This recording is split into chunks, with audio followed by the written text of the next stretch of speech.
screen. So and these things happens all the time. So not an issue. Maybe I have to change my system soon.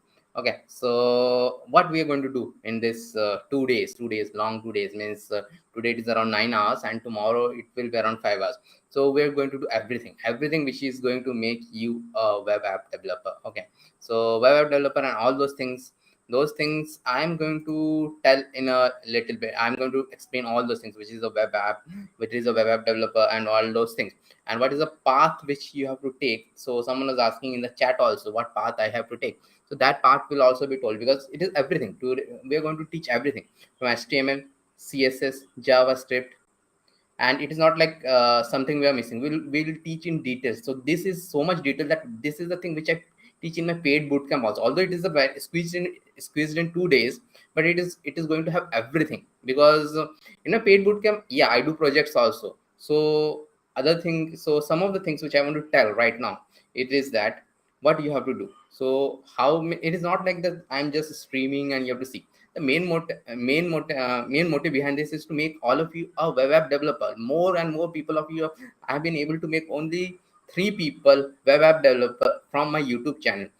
Paid and all those things, there are a lot more than 200, but from YouTube only 3 people have become a web app developer, and they're working in startup doing some cool job. And some of them, one of them was a mechanical engineer, so that was a very good thing for me. Some mechanical engineer breaking into IT industry and all. So those things are there, but how you will benefit from this is the main thing, how you will benefit from it. So but the thing is that just don't come here for the participation certificate. Yeah, participation certificate will be given. Okay, participation certificate will be given, but as I will tell, just don't come for the participation certificate. Come here to learn. Come here to become a web app developer. Come here to get a job. It is not like that only the participation certificate will come. And participation certificate will be given, and it is not that much easy to get the participation certificate, because there will be total. There will be total 5 attendance sheet to be given. Okay, at responsive website in Angular, please.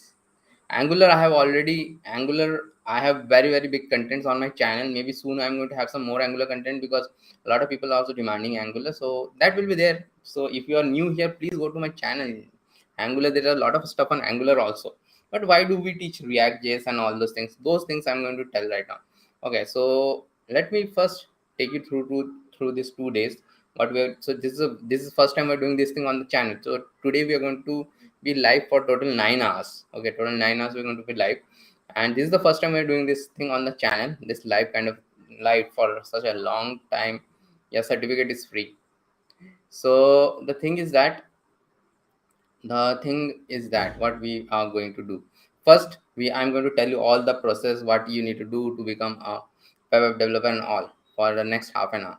Then I'm going to give you the first attendance sheet. So this is the first attendance sheet which I'm going to give you, and this is a Google form. This you have to fill email, name, your profession, and the LinkedIn profile. If you don't have, please don't fill it, but why LinkedIn profile is important, I'll tell.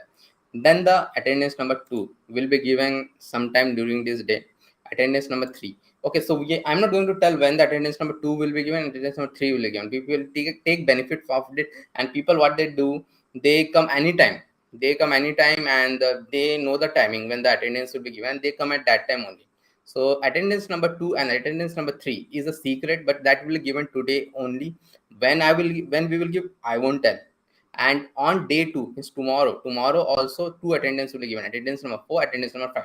So the whole itinerary, let me tell the whole itinerary. So we'll start with HTML first, and I will take the HTML. And those who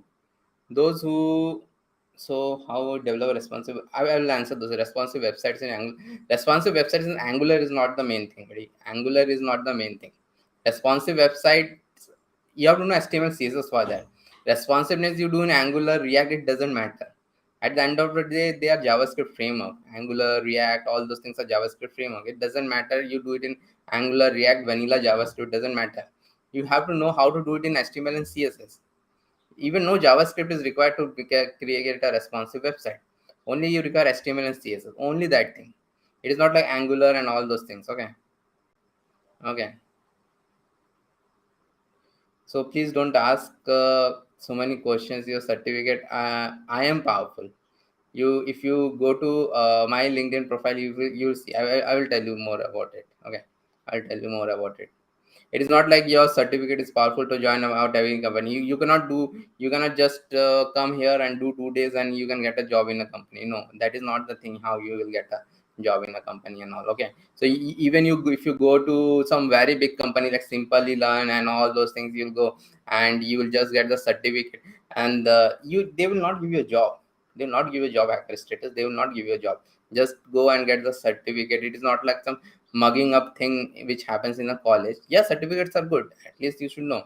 Okay, regarding certificate also, I will tell two things. So there are two kind of certificates which I'm giving. One is this attendance certificate which I'm uh, giving, which I generally give, attendance certificate. Okay, so attendance certificate I am giving first. Okay, so which will be like these things and all. And the next thing which I'm going to give is, we are going to give today, means we want to make more people web app developer. So after this session, after these 2 days, we are going to give some assignments. Those assignments will be like completing one CSS website with front end mentor. Okay, one CSS website you have to complete, one JavaScript website you have to complete, and one ReactJS website you have to complete, and you have to submit, and you have to add it in a GitHub link. You learn how to add it in a GitHub link and submit as that GitHub link. For that, a different Google form will be there, and that doesn't have any time limit. That you can do on your pleasure, and all those things are there. Okay, so the thing is that, okay, so so okay, so yeah, I will tell about all these things. So everything will be covered. Basically, everything will cover. So this is me. This is me, and someone was asking to give the LinkedIn profile and all. So this is my LinkedIn profile. Please do connect with me on LinkedIn. And this is me, and I have more than, how much? More than 20,000 followers on LinkedIn. 20,000 connection on LinkedIn. Those who don't know, this means a huge thing. Means uh, 30,000 is a limit in LinkedIn, and I have around 20,000 connections, and I have built it over the time and all, because of my reputation and all. Because I have spent 16 years in the IT industry, 16 years in the IT industry, and in September I become a full-time trainer, because that is what I'm passionate about. And I have worked in almost every big company in on this planet, like Oracle and JP Morgan. So they're like very big. And last job was as an architect in a product based company in Bangalore known as InnoMinds. And currently I'm from Bhopal. I'm working from my hometown in Bhopal. And other thing is that, so I have written some technical books also, which are published by the top publishers. Those things are there. And this is about me, means I'm working from TWD and all those things. So a lot of questions will be answered later on. Okay, so that is there.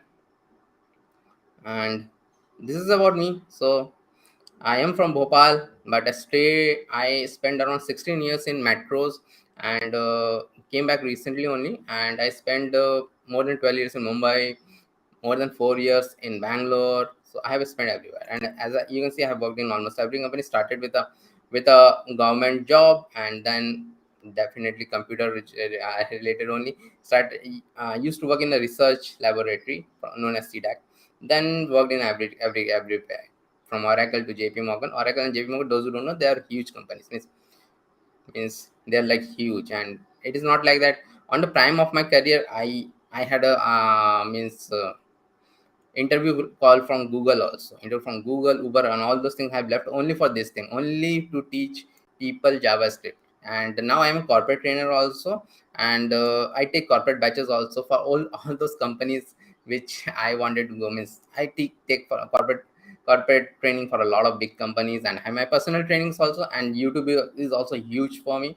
So that is there. And so that is about me. And I have a company as TWD. I already have employees there, and they are my partners. And the thing is that one of the today, it's a big thing. Those who are following on my YouTube, they know that I have another teacher here on TWD. His name is Mausam Mishra. So I cannot take the whole 9 hours. So the HTML part will be covered by me. After that, Mausam will cover the CSS part, and CSS we're going to cover everything. Let me come to that. And after that, the JavaScript part will be covered by me, and then the ReactJS part, which we are going to do tomorrow. Okay, so okay, so one sec. So let me. Someone was That's good. Hacker status. You live in Bhopal. I also live in Bhopal. I do take physical batches also. Show all activities. Okay. So someone was asking. Okay. Okay. Okay. So what will be covered today? So the things, see, this is the timings and all, and covered, what will be covered? HTML complete. HTML generally takes more only 1 hour to complete, and I will complete it. And don't go beyond that. Whatever I teach, don't go beyond that. Then CSS will be completed. CSS, everything we are going to teach. CSS, everything which is required, like the CSS basics, then CSS flexbox, CSS grid. So those are the main things which are required. Okay. So we're not going to cover CSS framework, because CSS framework is not CSS. CSS framework like Bootstrap, they are actually not CSS. They are something else. They are not even CSS, because you don't even write CSS in CSS framework. Okay. After that, we're going to cover JavaScript. So these three things we are going to cover today.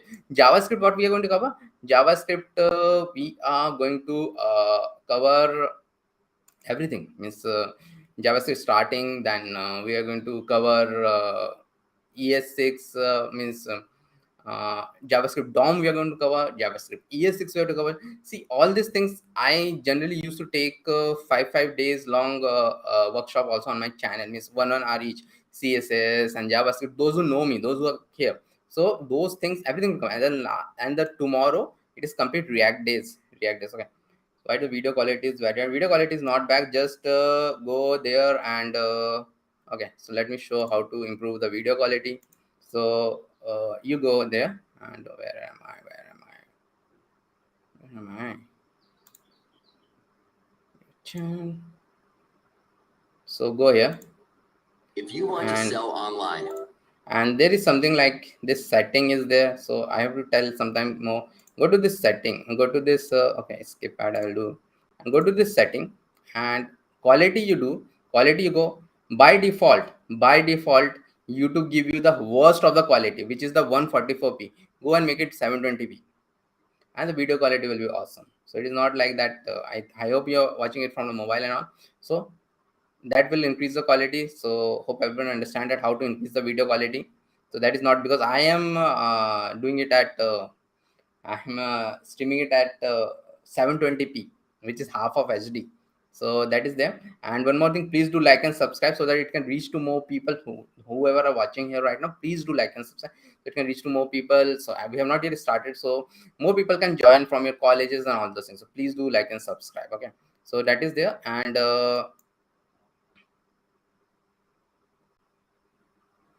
if you paid bootcamp is 100%, how much percentage will give for this session? I'm not understanding. If your paid bootcamp is 100%, then how much percent will you give for this? I'll give you 100% in this session. It is not like anything like I'm not going to give in this session. So this is total total 16 hours. It is more than enough. Means whatever the paid bootcamp is also like, paid bootcamp is more like mentorship. Mentorship is there. I will be after you in the paid bootcamp. I will be after you till you get a job. So that is the difference in the paid bootcamp and this thing.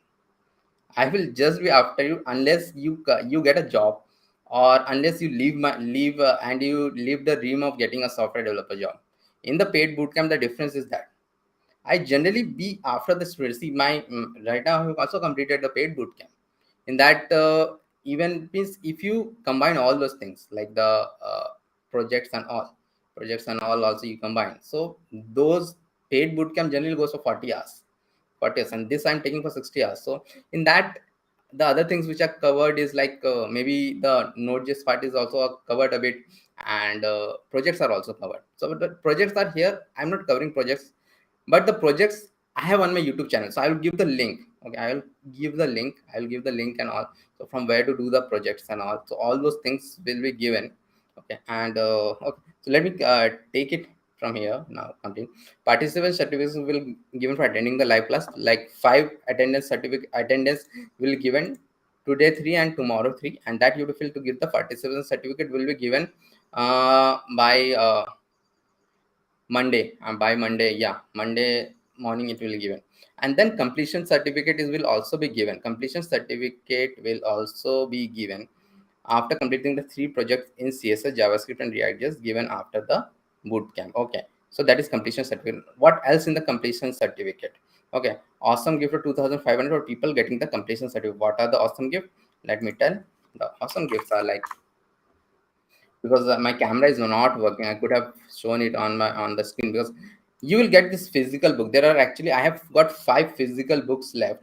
So you will get this 5 physical books shipped to your home anywhere in India if you are the first 5 people to complete, to get the completion certificate. Completion certificate you will get after you submit 3 projects, one in CSS, one in JavaScript, one in ReactJS, which we are going to give the YouTube video, and you have to complete that. So first 5 people will get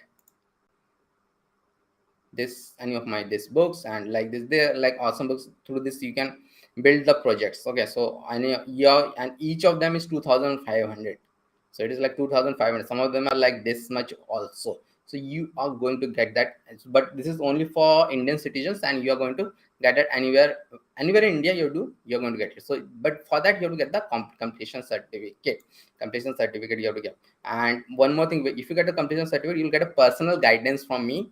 Personal guidance from you. Who will get the completion certificate? They will be invited. I have some special meetings also, so they will invited to that. They will invite you to the special group, and I will mentor you all. So whoever get the completion certificate, I will mentor you all, make sure that you will get in the industry. So I don't have time to mentor everyone. I take a lot of corporate classes also. I don't have time for that.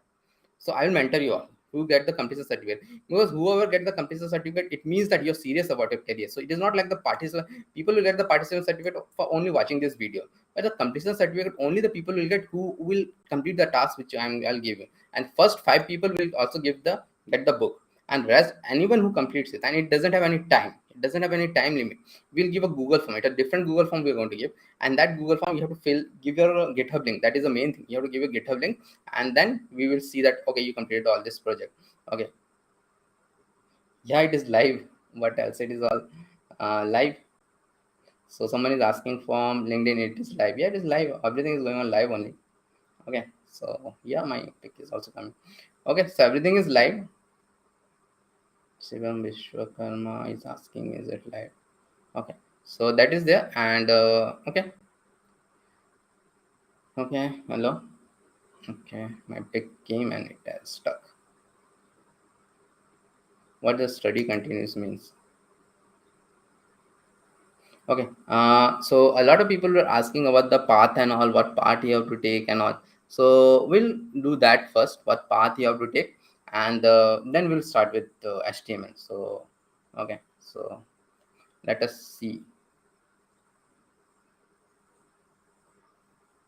Okay.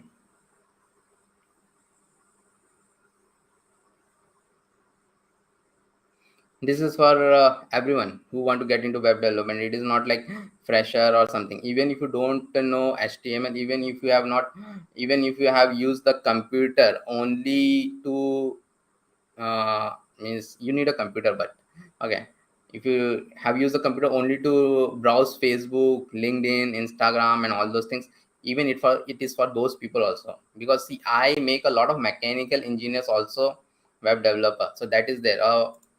Sometime back, mechanical engineer. So let me show. So this is a mechanical engineer.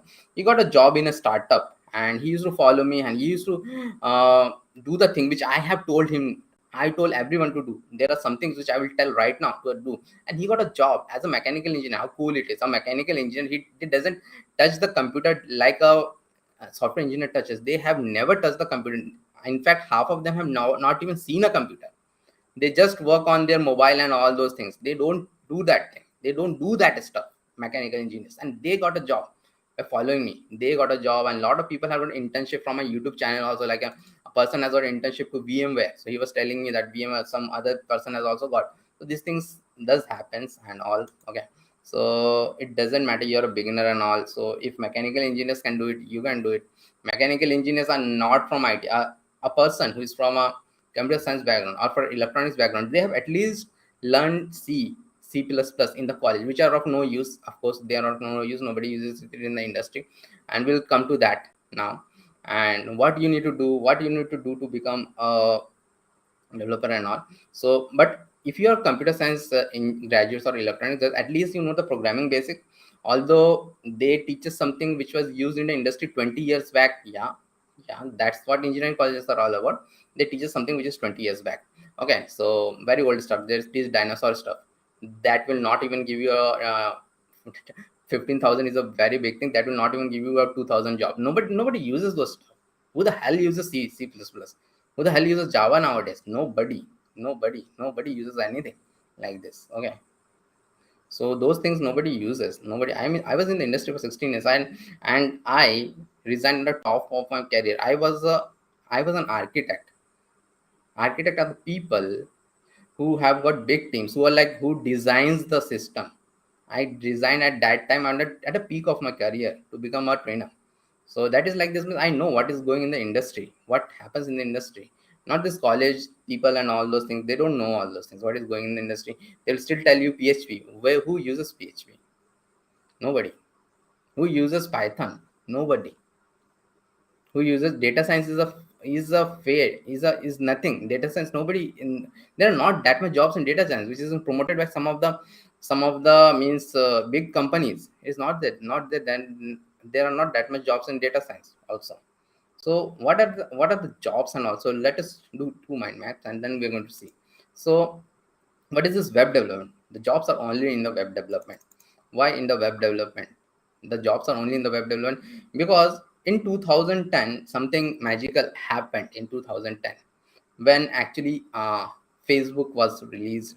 Facebook released before that, but Facebook become hit. Something magical happened. Before that, what used to happen? Everything used to be a desktop. I don't know how many of you know. Miss, most of you are very young here, so I think you do. Most of you don't know. See what used to happen in those days. We used to have a lot of exe files. We used to have a lot of even for normal people, a lot of desktop apps and all those things we have to click. And for the enterprise customers, there used to be a lot of things like that, desktop app and all those things. But when Facebook came, everything started shifting to web apps. What are web apps? See, this is a web app. LinkedIn is not a normal website. You should understand, LinkedIn is not a normal website. That why the top brains of the world works on LinkedIn. That why the top brains of the world works on Facebook. Okay, because they're not websites, they are something known as web app. So what is the difference between a website and a web app? Okay, what is the difference between a website and a web app? We'll learn. And what is the web development and what is the web app development and all. Okay, so let us understand that. Okay, so website are generally created, small websites are generally created with HTML CSS. And if I tell you the truth, they're not even created with HTML and CSS. Small websites are created with something known as a WordPress. Most of you have heard that term, WordPress. And so small website like for your kirana shop and all those things are made with WordPress. A bit of HTML CSS are required, and a lot of people in the industry works as a WordPress developer. And a lot of people come to me because WordPress have a limit. See, WordPress, the problem with WordPress is that it is so easy to do. It is just like a drag and drop thing, and you will not enjoy your life, first thing. And the second thing is that there is no salary in that. No means nobody will pay you. Even after 5 years, you get paid only 35,000. Some of you might be thinking, oh, 35,000, it's such a lot of money, 35,000. But after 5 years, in India, generally people get married, okay, and they have a kid also. What happens with 35,000 in a metro? That is the metro salary I am telling. 35,000 in a metro for a WordPress developer after 5 years of experience. That is nothing. That is literally nothing in 35,000 rupees. So a lot of WordPress developers also come to me to learn this thing, web app development. What is web app development? See, even this thing is such a complicated thing. If before 2010 this thing would have been a desktop app, now it's the web app. See, everything is a website kind of a thing. So this has got a front end, this has got a back end, this has got a database, this has got an API endpoint. All this, these are all stored somewhere. LinkedIn is also having a back end, front end, and everything is stored somewhere and all those things. So these things are known as web app, and this is the age of web app, and this will be the age of web app. Nobody nowadays install anything. So all the complicated things, there are many complicated softwares which are from web apps only. So these are all web apps, and they are made. The video pause. Video is not paused actually. I think. Yeah, video is not paused. Yeah, my video is stuck. Okay, my video is stuck. Let me stop my video only so the people will get. Okay, I'll stop my video because I don't know what, something happened with my webcam. Okay, anyways, we are going to do this thing. Okay, so HTML CSS will land you a WordPress job, but JavaScript, and especially JavaScript and with JavaScript with ReactJS. See, JavaScript is something which people find very difficult. If you're coming from a non-IT background, it is like hell tough. It is like very, very tough. You have to be mentally very strong to do these things. A lot of people whom I teach in my paid batches also, they're from non-IT background. Some of them mechanical engineers, some of them electronics engineers and all those things. So they find JavaScript very tough. They find HTML is very easy. But JavaScript is the thing which which is a nightmare for them. But it is not. You have to do a lot of practice. See, being a developer is not that much easy and all. But if you do JavaScript, and with that JavaScript, you have to learn ReactJS. That is the must. Someone was also telling about Angular. So what is this ReactJS and Angular and all those things? They are JavaScript library and frameworks, and because of them, only the age of web app has started. See, it was not very easy to make all these big websites and all like LinkedIn, Facebook, and all with plain JavaScript. So these things are actually ReactJS is much more easier than JavaScript, and all those things are there. So these are the one which are used in companies, which are used in startups and all. But why I'm teaching ReactJS, why I'm not teaching Angular? Because the thing is that this is the age of Angular is used everywhere. Angular is used everywhere. If there are 10 front end jobs are there in the software, 7 belongs to React, only 2 belongs to Angular, and 1 belongs to Vue.js. Okay, so Angular is there, but Angular is used not that much, but in a lot of service companies they are used, because Angular started in 2010, React started in 2015. So Angular has a head start. So a lot of service companies have a lot of projects which are in Angular. So Angular is also there. But if you learn ReactJS, what happens? ReactJS is used in almost every company. Every company. ReactJS was developed by Facebook, and it is used in almost every company except Google, because Google developed Angular. So all the top FANG companies uses it. All the startups uses it, because React is actually very easy to build. I'm teaching React only in 5 hours. Okay, 5 hours tomorrow. But Angular will take at least 10 to 15 hours to teach. Okay, so Angular is huge, like huge, very huge, and a bit complicated also. And it is not at the top of it. It is not. You will not get that much job in Angular as it is in React. Although a lot of jobs in the service industry and all are using Angular, it is not like Angular doesn't have job. Angular have. And the main thing is that you learn JavaScript, you learn React and all those things. Those things are almost similar. And I have a lot of Angular stuff on my channel, but the thing is that the React can give you a job faster than Angular, because there are 7 jobs in React and there are only 2 jobs in Angular. So that means it can give you much jobs at a much higher rate. And the thing is that nowadays most of the jobs are in startups. Startups will not even touch Angular. They will touch only React. Nothing else they will touch. They will touch React, because React you can learn in a very fast manner. Angular you cannot learn that quickly. Okay, so they teaches only, they want only React. Every startup works only on React, and that you have to learn. So React is a JavaScript framework. So you need to know JavaScript before learning React, and HTML CSS also you require. Okay, so those things are required. Okay, so then yeah, full session you will get, because it is on YouTube, so it will be there on YouTube unless YouTube removes it and all. I don't think they will remove it and all. So full session will be there. And the thing is that I'm giving a completion certificate also. So if you don't see the full session, how will get? So full session will be there. So all those things will be there and on the thing. And so, and please do like and subscribe if you're not done. I see so many people are here, nobody is liking the video. Okay, so please do like it. And now, as I've yeah, oh, that's a very good question. Yeah, they will break, we cannot also go live. So some nice music will play during the break. So what we are planning to do, the first break will be around at 1, and then after that we'll see at maybe 2, another 2 breaks will be there. Okay, after at 1 there will be around 20-25 minute break, and for the lunch. And then after that in the evening also at around 4 there will be tea breaks and all those things. And anyway, if you miss something, see in live videos what happens, you can go back also. I'm doing live, you can go back also in the live videos. Those are not playback. But this video will be available I think by tomorrow, because YouTube takes around 1 day to process the video, and it will be there on the channel and all. Okay, so I also told, means there are 3 secrets to get into web development and all. Okay, if you are coming from a non-IT background, please do learn these 3 secrets are very important for you to, because a lot of people from non-IT background, like that mechanical engineer, he implemented these 3 secrets, and that was the reason he got a job on its own. He's not from a paid batch or all. Okay, he got his on his own.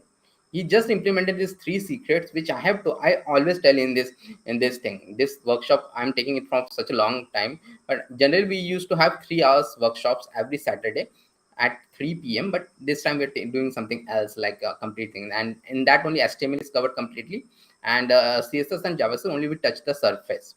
And then we have the other workshop, like 5 days CSS workshop, 5 days JavaScript, that will continue. Next month also it will continue, but this is something which are doing this time only, first time. Okay, so that guy implemented this 3 secrets. What that guy implemented, so you have to do first thing is that networking. If you're from a non-IT background, even if you're from IT background, you have to implement networking. The people who are from a paid bootcamp, I am behind them for networking. Networking is the most of the important thing. See, even if you complete all the projects, how many interviews I can arrange for you? Maybe 10 interviews I can arrange for you. But if you do networking, you don't even need those interviews. Most of the people who are from a paid batches, they get job when they're halfway down the batch only. They get a job. How do they get a job? And how can you get a job? How can that mechanical person get a job? He did networking. Networking is means what? You have to be very active on LinkedIn, Twitter, Instagram and Facebook. Mainly LinkedIn. In India, LinkedIn is huge. LinkedIn has got a lot, like almost everybody in this on India, means all the startups and all this. And India is a IT country, so all the startups and big companies like Google, Amazon, everyone is there. In my LinkedIn profile, I have got recruiters and all from all these things. See, I have told that thing. I have got a Google interview also, Google interview letter also. I got a Uber interview letter also. I got a Microsoft interview letter also. All those things I have got. I'm given interview in Uber also. So all those recruiters, they have not come like that. I've never applied to anyone. You cannot apply to Google and all. So because I have, as I've told earlier also, how many connections I have. I have this many connections. I have like 20,000 connections. And this connection is not like anything. It is from all the IT industry. The people are from the IT industry, like the recruiters, students, all those things. So whenever I put something, it becomes huge. Okay, so that is there. So you have to be huge on LinkedIn. You have to start adding connections. So people don't take, means it is like in a week you can add 50 connections on LinkedIn. And after that, what you have to do, you have to showcase all of your projects on LinkedIn. Showcase all of your projects. That is what my students does. Okay, showcase all of your projects. How you showcase all of your projects? Someone might have okay, someone Aditya Singh. Okay, my student. Okay, so how do you showcase your project? And go here and see, this is how you showcase your project. You create a project, you create an awesome project, create a 40-second video and all, and you then showcase this. This is how you get the thing. And whoever do that and tags me, I don't have to teach you how to me tag me. It is not like my student and all. Anyone can tag me, and I will tag you back. I will tag you back. And when I do this thing, when I just do this thing, what happens? Magic happens, because that magic reaches to 20,000 of my followers. 20,000 of my followers, that include almost everything. And that is how people get a job. So use my followers, use my connections, use my connection. I'm ready to give you my connection. Whenever someone tags me, I tag them back. It means it reaches to this my connection, my 20,000 connections, and it is going to be 21,000, 30,000 soon, because we are working on it. So that is there. So you do that thing. So you create your LinkedIn profile, you update your projects on LinkedIn. Whatever projects you do, you put it on LinkedIn. Twitter is very big on US, but not that much big, but it is okay. Instagram, go follow those people, like very influencing people and all. So those who don't know Tanya Pratap, follow Tanya Pratap. Follow me, follow Tanya Pratap. And all those big developers who are doing something for the community, follow them. And Facebook group, Facebook is might be that you might be seeing, but half of you are coming from Facebook ads only. So how it will be that if you are coming from Facebook ads? So Facebook groups are also there. Okay, Facebook groups. So like that ReactJS group and all those things. And then ReactJS group, web development group, they have a lot of jobs, a lot of freelancing opportunities. If you have also one freelancing opportunities under your belt, it means a lot. So all the freelancing opportunities and all are there. Okay. Then you have to take the daily actions, which is like code to us daily, and there is no other option beside that. You have to code to our daily. Okay, and then you have to do challenges. Okay, challenges are like this is not required, but you have to do like 100 days of code, or 100 days of project. 100 days of code challenge is a very tough challenge to complete. Actually, it is like one of the toughest challenge on the planet to complete. In that, you have to for code daily something good, and you have to hash put this on Twitter.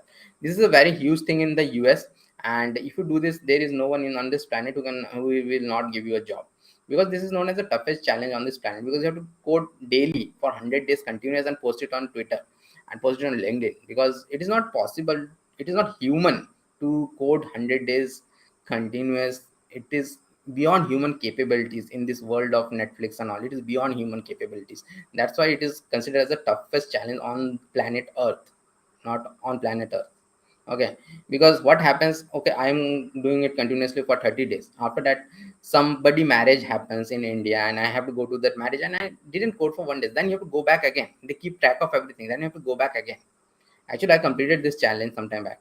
So you have to again reset from zero. Even on day number 99, you have fever on day number 99, and you didn't paste it on day number 100. You're gone. All the 99 days are gone. Okay, so this is like that. So that is there, and certificate link is not there. That is known as attendance link, Puja, and there will be 5 attendance taken. First one, okay. So I'm done with this. We're going to start with HTML now, and the first attendance link I'm going to give, and there will be 5 attendance taken. 5, not 1, 2, 3, 4, but 5 attendance taken on the course of these 2 days. 5 attendance will be taken. So see, this is attendance number 1. This is attendance number 2, this is attendance number 3, and you will fill all 5 attendance to get the certificate, because if you are doing something, you also have to do it. Okay, so I will do and shorten this URL. Okay, first attendance, this is the first attendance, and please try to fill your LinkedIn profile, because whoever will get this certification, it will be like huge, because you're attending 2 days live workshop, and I'm also going to promote you. Even if you get this participation certificate, I'm going to promote you like big way on LinkedIn. Also, all the people are going to get this participation certificate. Okay, so that is, and this time it will be a bit different also. So with this, we are going to start with, in fact, we are going to start with HTML now.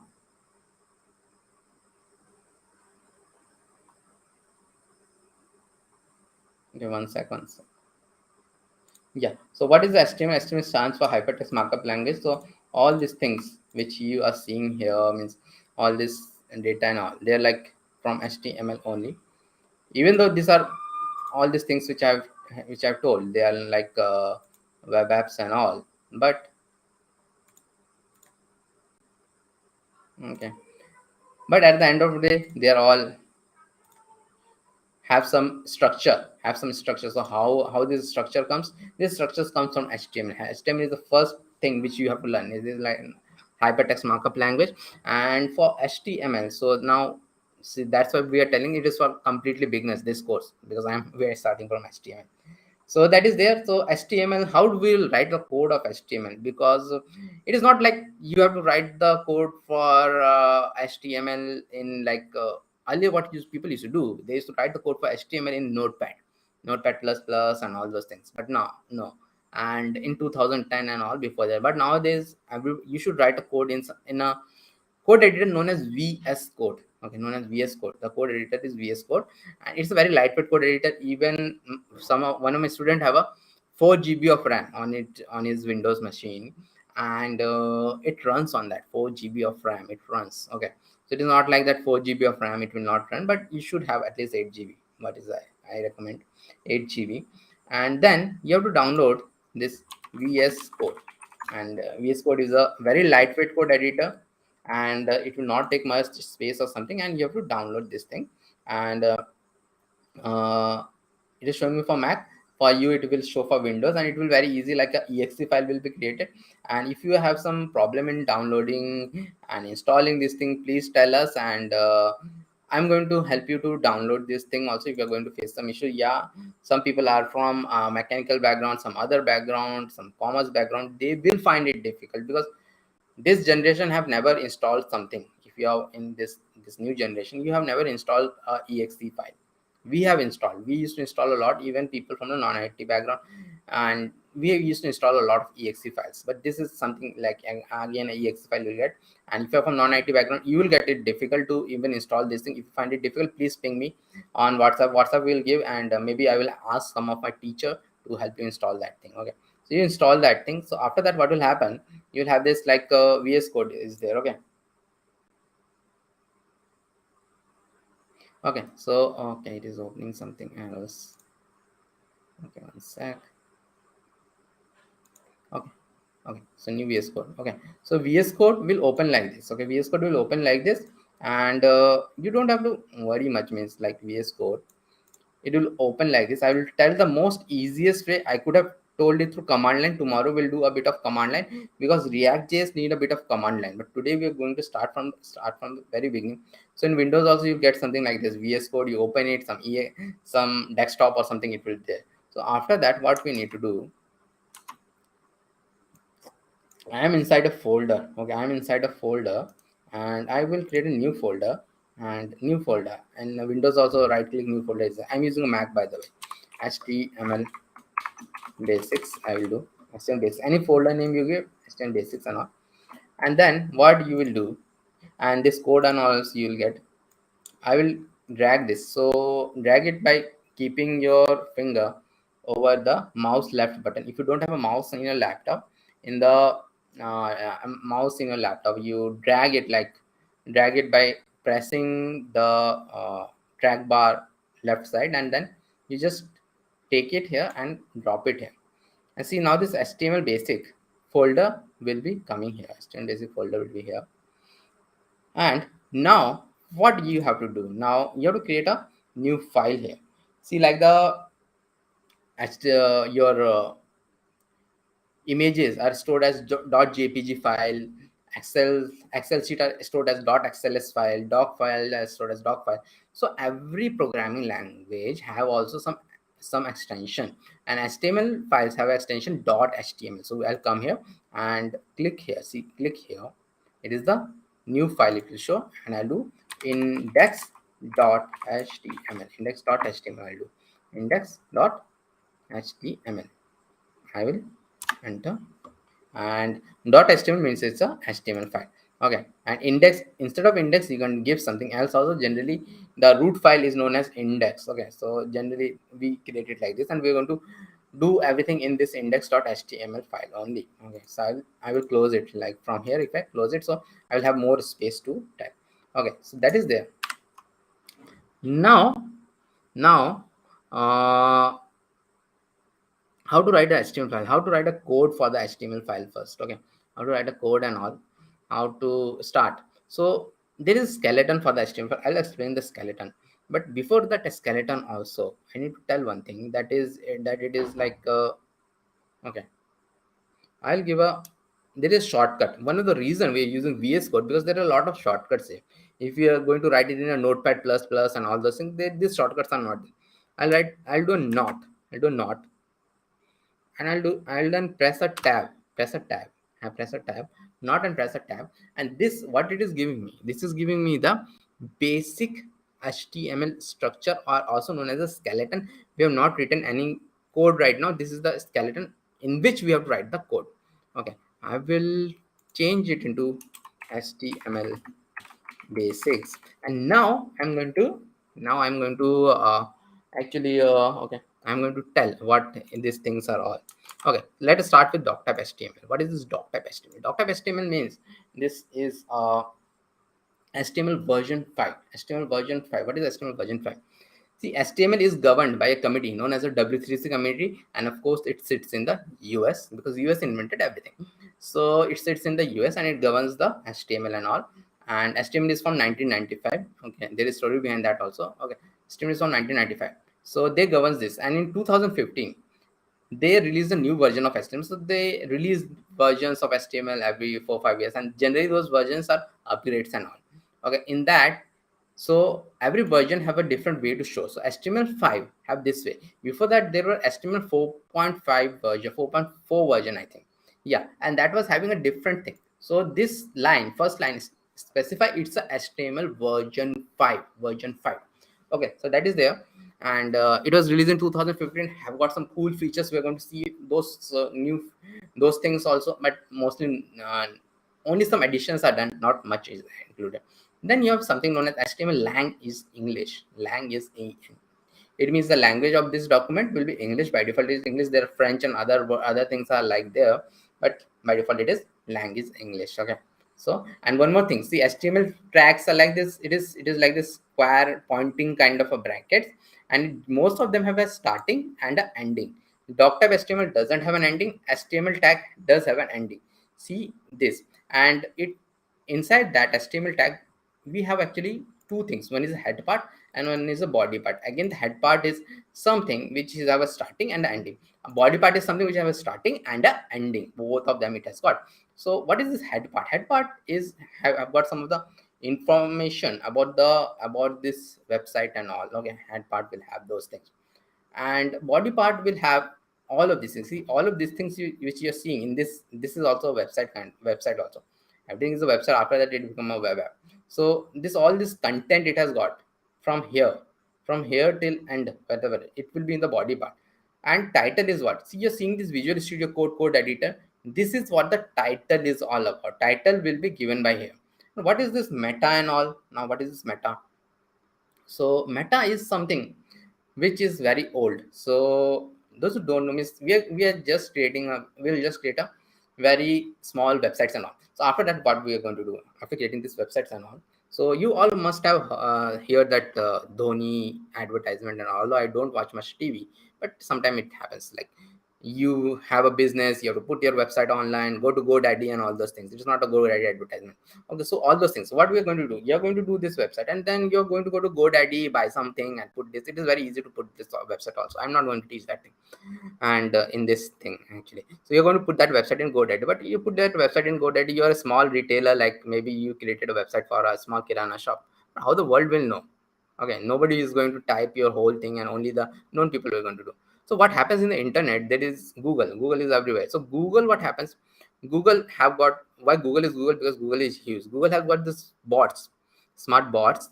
It has got a Google have the most of the intelligent people on this planet to create Google. So what happens? Those bots, they scans the whole of the internet 3 times a day. Scans the whole. That is a very big task. So internet is huge. It is like huge and huge. You don't even know how you use the internet.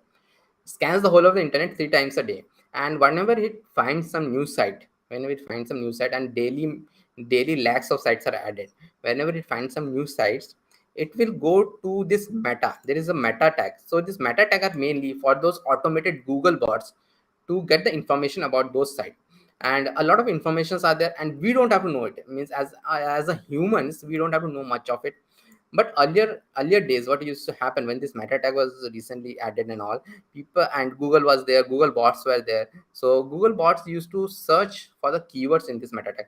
Those who know a bit of digital marketing and something like an or everybody would have heard of word SEO, search engine optimization. There is a term known as search engine optimization. In search engine optimization, attendance will be 5. Okay, attendance will be 5. Okay. Okay. So this search engine optimizations are there. Okay, search engine optimizations. What used to happen in the search engine optimization? There were like this. Your keywords used to be there in every website in the meta. We used to have these keywords, and this keywords, people used to put a lot of things like this. Suppose I created a means travel website. Maybe my website have some information about Bhopal. Okay, maybe like that. So what I will put, I will maybe I want to showcase the hotels and all, best hotels in Bhopal, best sightseeing in Bhopal, comma comma comma. I'll give all the keywords. I'll give, and when Google someone will search that best hotels in Goa, and if my site is ranked well, and the Google bot have indexed it well, it will show my site. But that thing used to happen 10 years back. Then Google understand these things, that digital marketing people are doing this thing, and then they stopped it. Nowadays those things doesn't happen, the keyword searches and all doesn't happen. But then also this meta is very important for the Google bots, so that is what it is there. Okay, then this title is like HTML basics is there. Okay, so this HTML basics is there, and then after this we are going to do it. Okay, so title I have written, then I'll write a h1 I'll write, and here so the HTML is all about different tags. Okay, different tags in the mostly in the body we have different tags. So I'll write HTML crash course like this, and the next thing I'll have a p. I will explain all these tags, okay, also in detail. I'll have this p tag, and p tag, let me have some data, maybe some data I will take from here. Okay, I'll take the data from here in the p tag and wait. So save it. Now I have created a title, h1, p I have done. So but how to see this thing, how to see this thing? So the one way is to go to the finder. I have already have this HTML basics here. I'll right click, I will go inside it and see this index or HTML file is there. So but if I double click on it, it will open on my default browser Safari, which I don't like actually.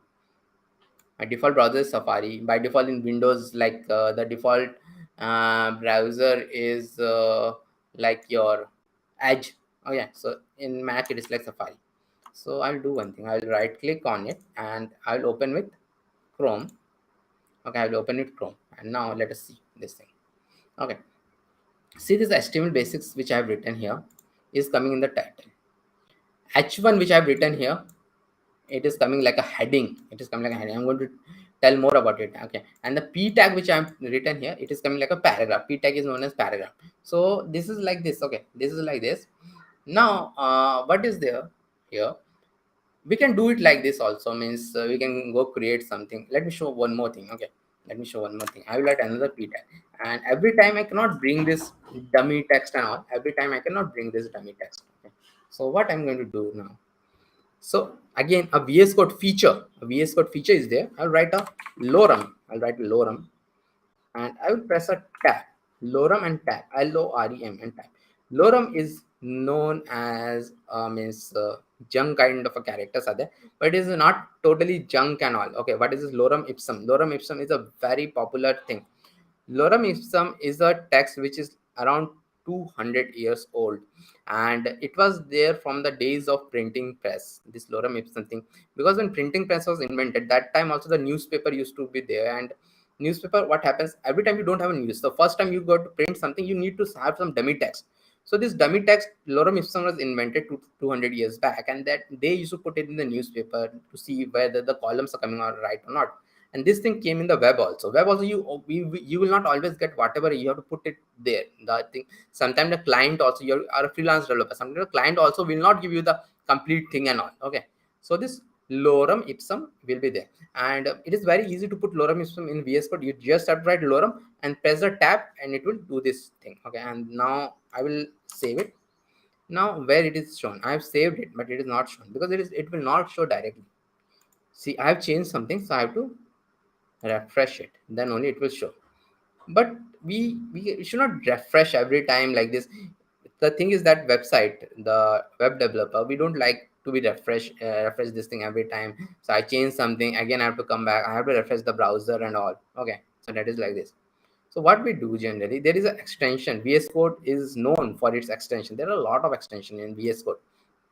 To go here, see a lot of extensions I have also included, and by default nowadays a lot of extension already comes. So there is a extension known as live server. You just come here and search for this live server. You'll get this extension from this person known as Ritvik. They install this one, only you install it. So what are these extensions? These are like small open source projects which are made by different developers who have got the time and all, and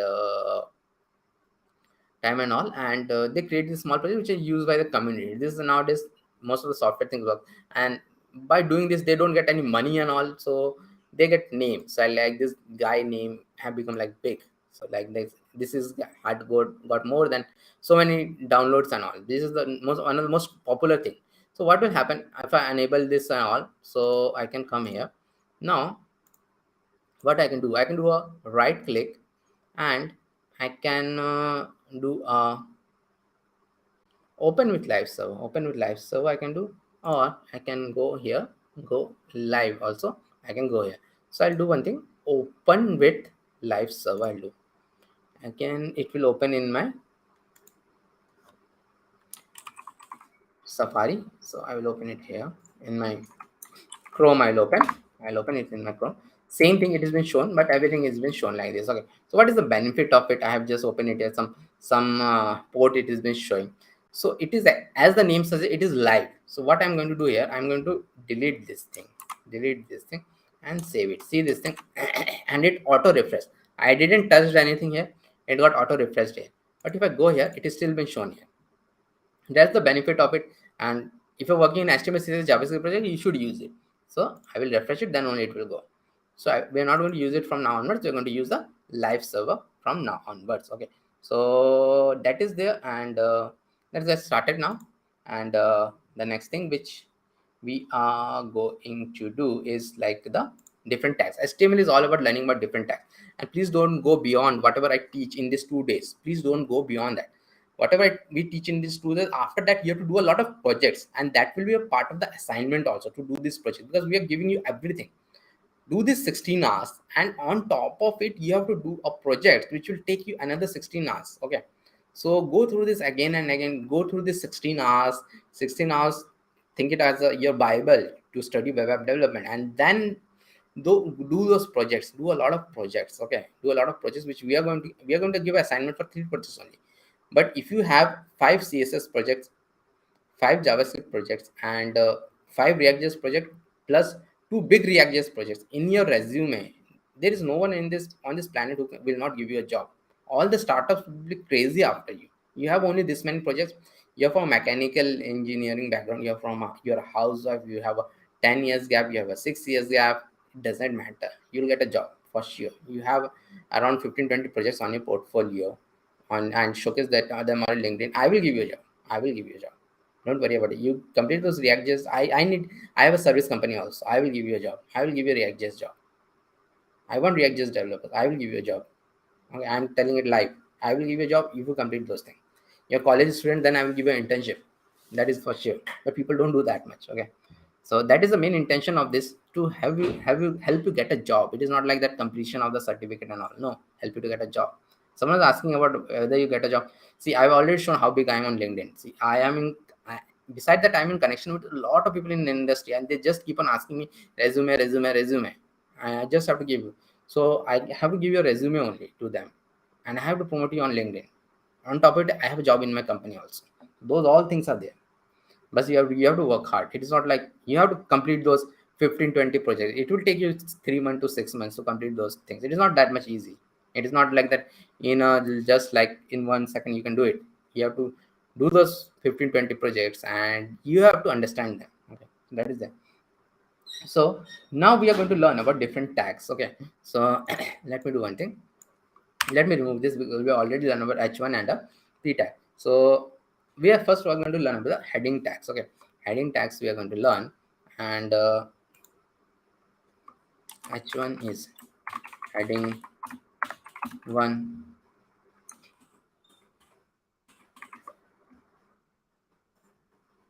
h2 is heading 2, 3,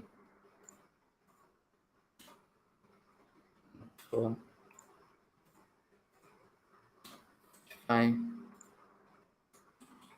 and h6. So heading tag is a group of 6 tags. It's a group of 6 tags. Heading 1, heading 2, heading 3, heading 4, heading 5, and heading 6. 6 tags are there total. And so you can see on the left hand side, heading 1, heading 2, heading 3, heading 4, heading 5, and heading 6. They are of different sizes. Okay, they are of different sizes. Okay, so generally we don't go and they are used in different places. See, the main heading will be like big on a website. after that the small headings will be there. But generally I've seen we don't go beyond h4, h5, h6 are very small. Okay, so that is the heading tag. Next we are going to learn about paragraph tag, which I already learned, and lorem I'll do this time, and I will give two paragraph tag. Okay, one is lorem I can give, and I can give another thing. Lorem, there is one more thing in VS Code. If I give lorem and I will give like 10, it will give me small thing. Yes, I'll do this thing lorem and now. Okay, and before going forward, I want to tell about one more thing. It's not a tag, which is like a commenting thing. Okay, so I will come here and I will do a heading tag, tag.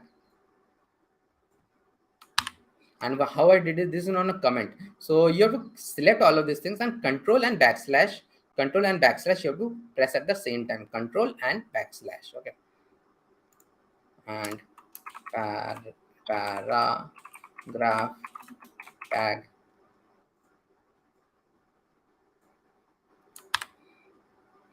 So if I save it, you will see I'm not seeing them here. Even if I refresh it, I'm not seeing them. So they're known as comment.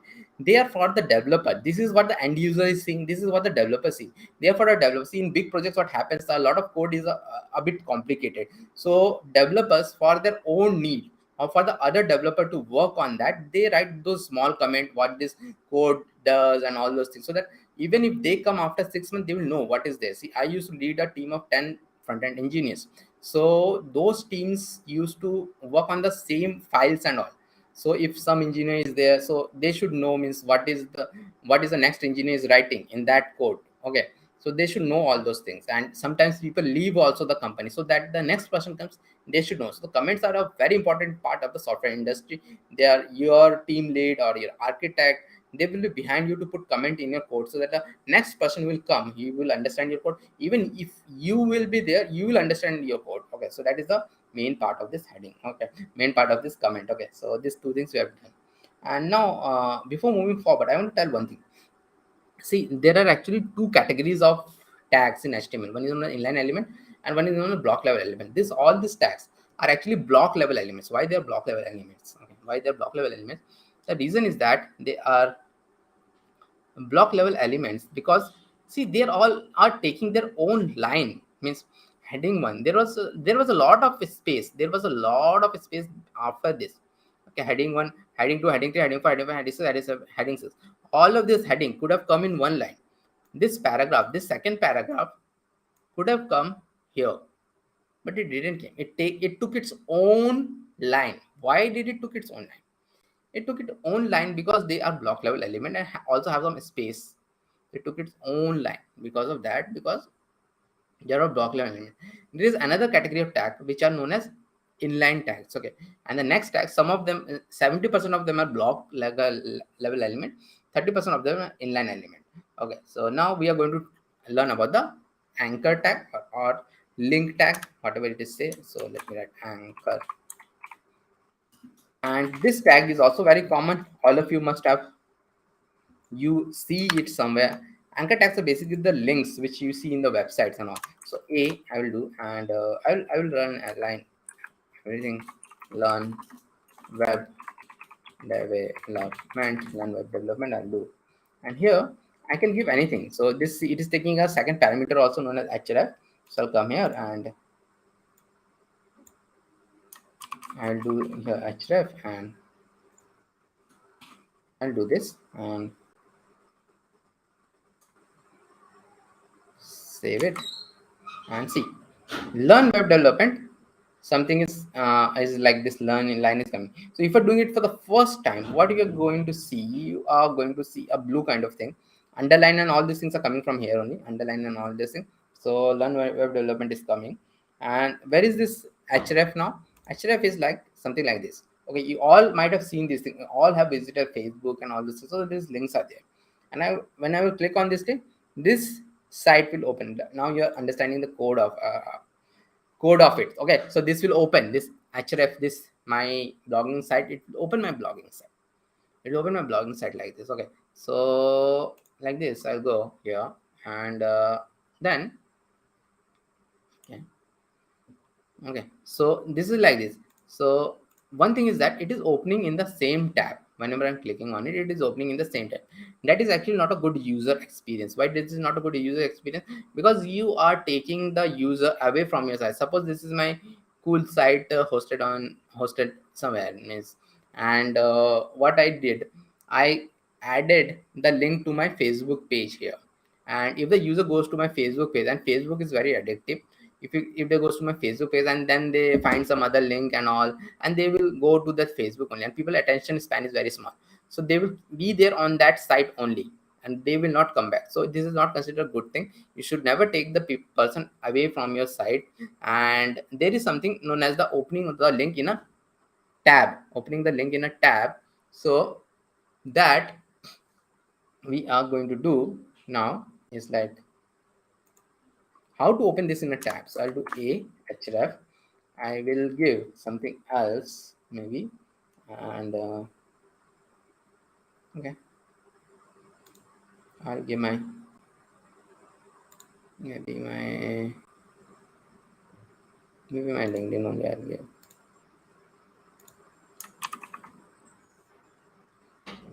Those people who are watching on LinkedIn, please do come on YouTube. So helps the channel grow. Please do come on YouTube. And the chat which I give generally don't go on LinkedIn through my software. Okay, so do please, because this is live on LinkedIn also. So I have given my LinkedIn page here, and then I will write do LinkedIn. And so if I do it like this, this will just open in the same tab. But I will give another thing known as target equal to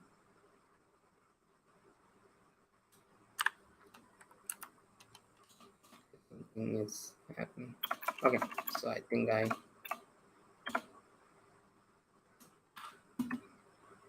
target equal to underscore blank. I'll do save it. So it is showing. See, I've never opened my LinkedIn site, so it is showing it as blue. So from here, okay, it's from a link. So first time it generally shows as blue. So target equal to blank, and there is one more thing which I want to tell it here. Target to blank, I will click here. So it is opening in a new tab. See, it is opening in a new tab, and this is a very good thing to do. It is opening in a new tab. Okay, it's opening in a new tab. Again, people who are watching on LinkedIn, please do come on the YouTube. So because of the chats and all goes to the YouTube only, so you will miss the attendance and all if you're watching it on YouTube. Please, watching it on LinkedIn, please do come on YouTube. Okay. So okay. So that is there. I will give the YouTube link also. So that is how it opens in a new tab. It's open in a new tab, and here it will open in the same tab. But one more thing I want to tell it here. See, this anchor tag is the first inline tag which we are telling. See, there were two anchor tags, and they are both of them are one after the another. There is a small space here, but we can have 10 anchor tag also, and they will come in the same line. It will come in the same line. Okay, these are known as inline elements. These are known as block level elements. So there is the anchor tag is done. So, and I am telling all the important tags, please don't go beyond this. If you go beyond this, I know people who do HTML for six months, but HTML is only 2-3 days stuff. I teach it in 1 hour. You take 1 or 2 days to learn it, not more than that. Okay. So the next thing which we are going to do is okay, list tag. Which you are going to do is the list tag. Okay. So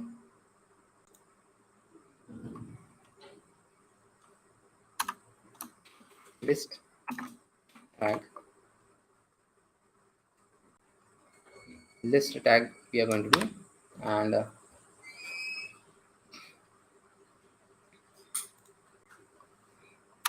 so the list tag is ul is there, and ul list tag are of two types. One is the ul, one is the ul means unordered list, and ol means ordered list. So in the ul I will have this li, and in this li I will have item 1,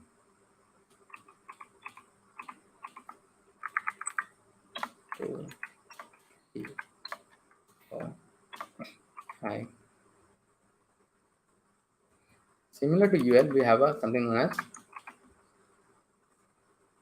OL also. OL is known as ordered list. Okay, so these are two different tags. These are two different tags, I would say it. See the UL is coming like li is like item 1, item 2, item 3, item 4, item 5. All of these things are there, and this small black dots are there, and it's OL means ordered list. 1 2 3 4 5 is there. If I increase one here, it will be like 6. And you don't need to mug up everything in coding. Just these things should be in the back of your mind, and whatever I've told till now, it's a very easy thing. So 6 is there, so 6 it will increase it. So inside the ULs we have li is known as list item. So all these list items we are going to have, and all these things like, okay, so the more OL I will give, this numbers has been increased automatically, 1 2 3 4 5. So these are known as list tag. So the next group of tags which we are going to learn is the other table tags. So, and there are a lot of table tags. You don't have to learn everything, but you should know on the back of your mind. If you forget this thing, so you should go to the internet and find out what are this what are there in the table tags, because there will be a lot of things in this table tag. So I'll come here, and here I'll do a table, and inside the table I'll have a t head will be there, and then I'll have a t body, not t bossy, t body, t. Oh, I don't want this. T body will be there. So table has a two part. One is a table head, one is table body. Table head is the head of it, and table body is the body of it. So table head, again in the table head we'll have one tr is there. Tr means table row. Table row. Inside this I'll have a th. Th I will have a name. Name. Th. Age. And h. Main. Okay, these three things I'm going to have. TR means table row, TH means table header. This is table head, this is table header. So table header, see like this, these are all like this, they're coming one after the another, and they're like a bit of bolded. Now table are like those Excel tables which we have, but this is how we create it. So like this table body I will go, and in this table body I will again have a TR, and in this TR, this time we'll have something known as TD. TD means table data, and here we are going to have a data like the data which we generally have Nabendu, and table data like nine table data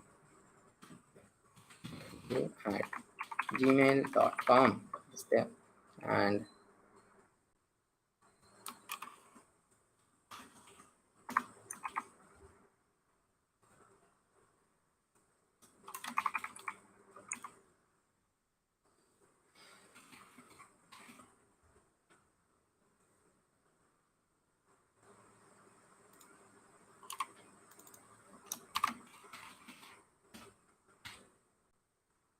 so we'll have this table data,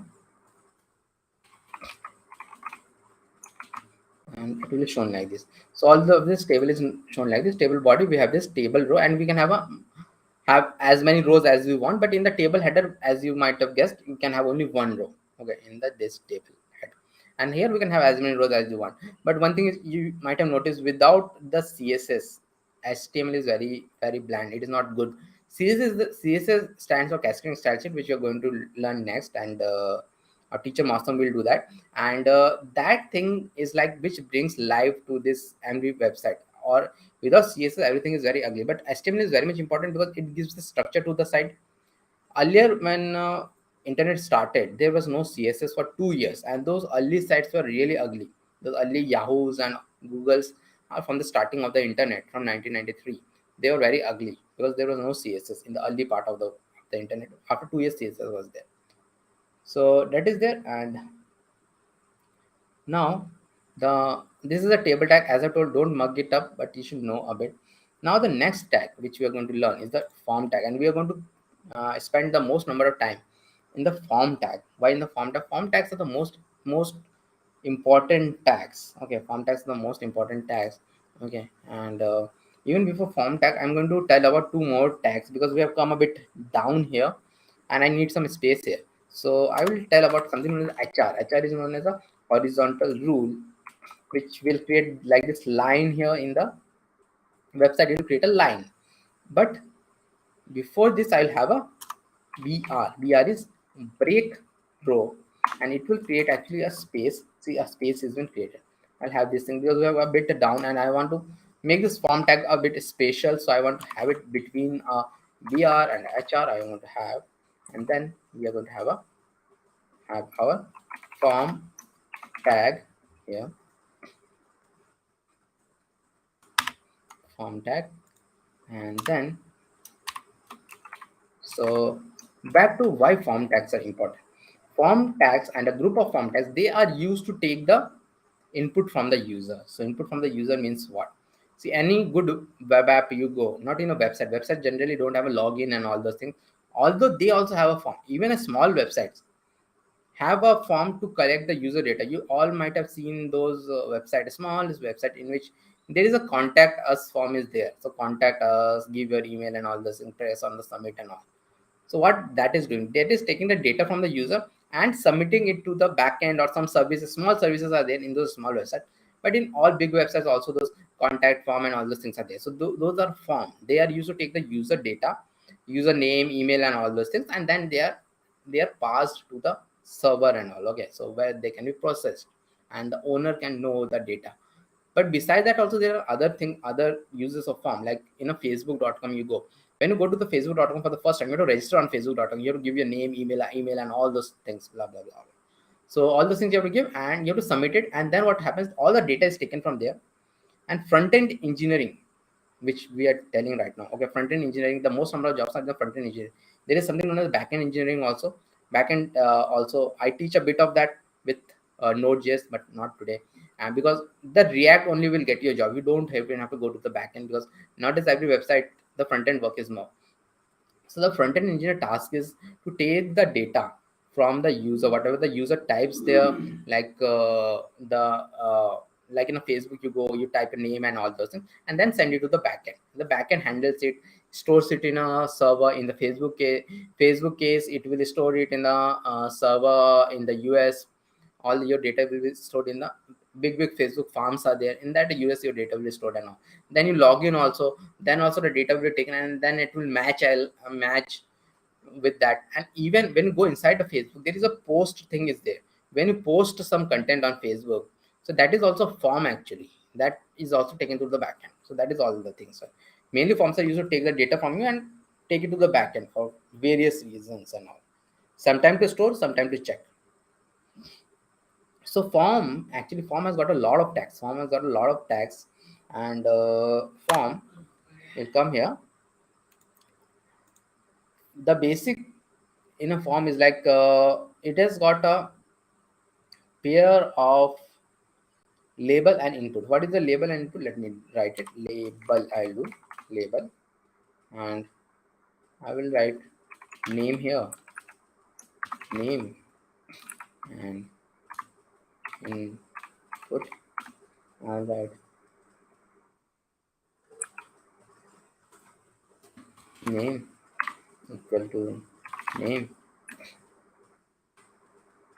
id equal to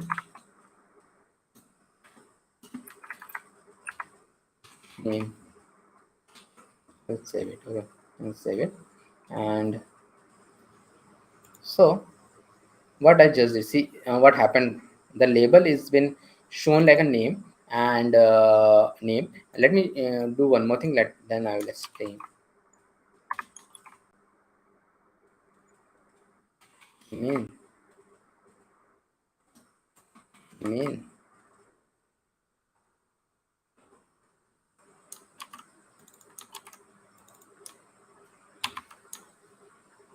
Okay, so see, two of the things have been created. So what is this label? So label and input comes in a pair. First thing is that you to understand label and input comes in a pair.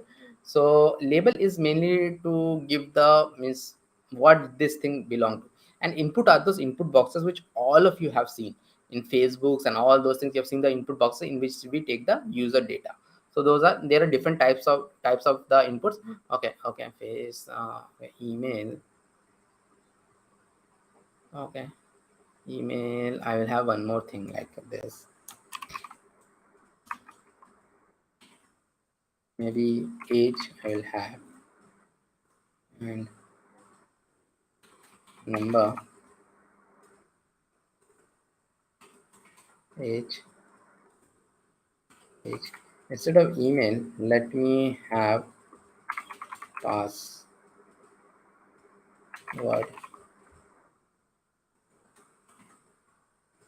password, password, password, password. Okay, so I've got these three things: name, password, and this one will be age. Like on Facebook you go, you will have to give all these things. Okay, so here each one of the label and the input are like a pair. Each of them are a pair. So how these pairs are connected? So pair have to be connected by something like okay, so like pairs, what is there? This for and this id is there. For and id is there, so they are same. So this is how this pairs are connected in the label and the input with this for and id. They should be same. Here the for is password, id is password. For is age, id is age. Then there is something known as name also is there. I'm going to tell more about it when you're going to submit this form. So name is what? So name is something which is unique to this input. When we are going to submit this thing to the backend, when we are going to submit this to the backend, this name will come into play, and this is again something unique which is there in this input box. Okay, so this name is there, and this, it is not required to have a name here. Something else also I can have, something else also I can, but I have keep it at same to not have a confusion. So I will save it. Now if I go here, I can type anything here like Nabendu. Here password. See, password I will write anything, it will show this thing dot dot dot. So this starting, because I have given this password. Type is password, type is text, type is password. Here the type is number. Number means the number will be there, and I can also increase this thing. Okay, increase this thing like this. So I'll have this thing also, because the type is number. Type is text means text. Type is password means password. The star will come, and type is number means this number will come like this. So this is like this, it will come. But now in this thing, what is there? If you go to Facebook and all, you might have seen that everything comes in a different line, but everything is coming in one line. See, if you are going to do it with css, it would have been very easy to do it with css means but we're doing html, completely html right now. So how to do this thing now means so there is a tag which is very popular in html, which is known as div tag. Div tag generally just means nothing. It means we'll use it to group different elements together, and div tag is used to have a, it's a block level thing. So it's add a block level thing. Block level thing means it adds a new row to it. So if you want to have a group or something, or if you have to have a group, have something, have a structure of this row thing, you'll wrap it in a div tag. So what I'm going to do, I'm going to have a div like this here inside this, because I want them to be in different line. So this two in a different line, and this div, this password and all, this will be here, this div,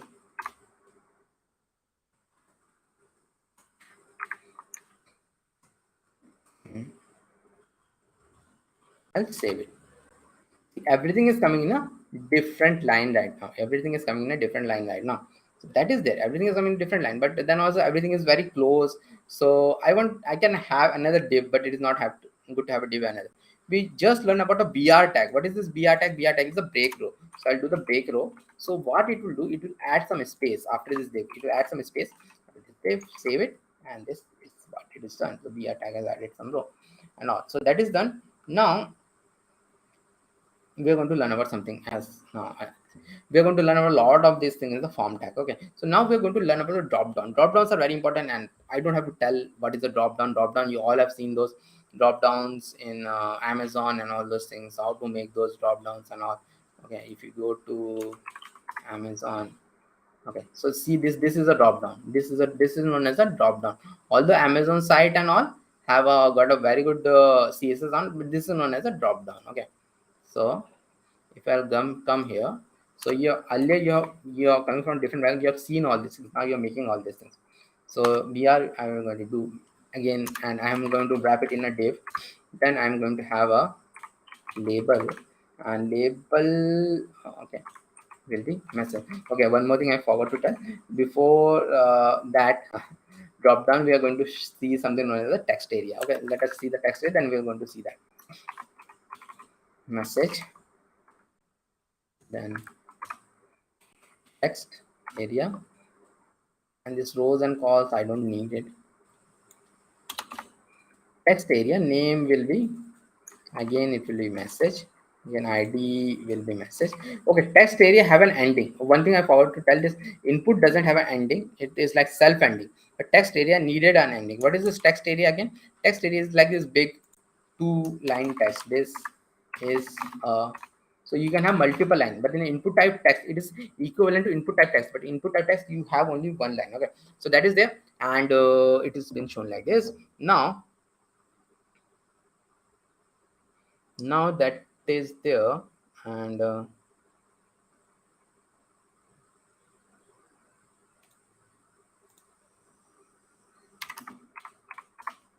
okay, class will run till 6 p.m.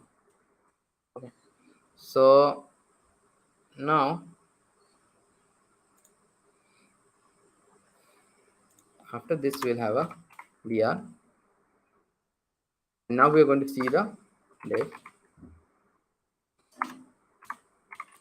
table, and for color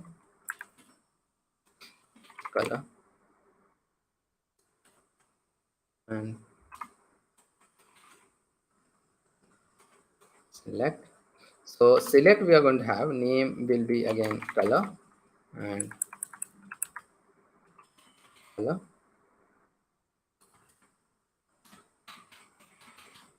We'll have an option inside it, and option will have a value red color,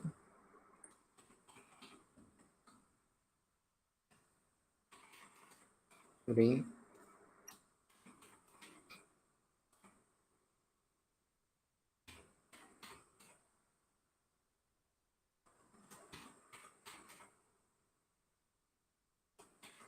and save it. So this color thing I've done. So this is a drop down, just like in the Amazon I showed a drop down with it, and see it will, I can select any one of them like this. Again, what are these things like this? Select is there, and the option is showing these things. Okay, name and id are okay, but what is this value? Value is something which will be sent to the backend. See, everything which you're doing here, it is go to the backend, just like in Facebook case it will go, although we're not going to create a backend and all, but from a front end perspective also we're going to see this, all things will go to the backend. So value red, green, blue, red, green, blue are there. So these are the things which will go to the backend, not this red color, green color, and the blue color. So that is there, and now we are going to learn about two more important things. See, form is very big. Okay, so two more important things we are going to learn, and I will do. And we will have a 5-minute break after I complete HTML. After that, Mausam will take CSS, so we'll have a 5-minute break there. Okay, so break, but it will be on the same. The link will be same only. I'm not going to change the link and all. Okay, so we'll show tell that at time. Okay, so we are and div and h form. What do you own? So what we're going to do now, we are going to now learn about checkboxes. Checkboxes are very popular, means to take multiple inputs from the user. So checkboxes you might have seen everywhere. So again, I will show Amazon site, because all of you have visited Amazon site. Okay, so where I will go, I'll go to this computers. Okay. See this thing, these things you're seeing, the brands you're seeing here. So these brands and all, these are known as checkboxes. So what will happen if I select this boat? All the both things will be shown. If I select JBL, all these things JBL will be shown. If I select SanDisk, all of these things are. So checkboxes are used to take multiple this inputs from the user, and depending upon these users in Amazon site, they're showing these things. Okay, different things. but they used to take multiple inputs from the user. And so in a form also, in a different form also, like if you're collecting some data from the user, you can use it. And even in the when you are given some university exams, some multiple answer questions are there which has got multiple answers, so you can use that checkboxes at that time also. So here what do you want to do, and then I'll have a input type check box name equal to vehicle 1 and value equal to bike. And I will have actually have a label after this. Label for it will be bike. If I have a for, I should have a ID also here. ID equal to bike. So similar to this, I'll have a checkbox for vehicle 2. It will be car. It will be car. It will be car. It will be bike. It will be car. And save it. See, what do you own is coming, and the bike and the car, both of them, those things are shown. Okay, now I can click on it, one of it or all of it. As you have seen in Amazon, I click one of it or both of it, I can click. And there is a difference with this and the radio boxes. Radio boxes are something which you use to take some data from the use, some only one data. We are going to see that. And one more thing you need to understand here, the name I have taken is vehicle 1 and vehicle 2, means they are different. We are going to come to the radio boxes and we are going to see that thing after that. So I will come here and and I'll have a div, and here we'll have break in another 10-15 minutes. We'll have the first break. Okay, h4 after HTML is completed, first break for only 5-10 minutes. Okay, h4, and it will be like gender. I'll give a gender, and then input type radio and name equal to gender and value equal to male is there, and label for is male and ID is male.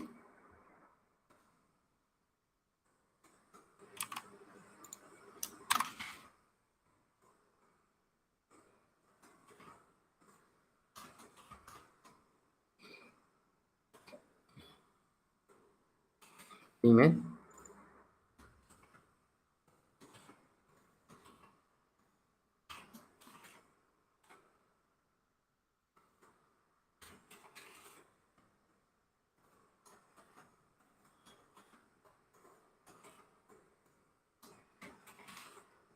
So I'm using those 3 genders only. So I'll come back to that.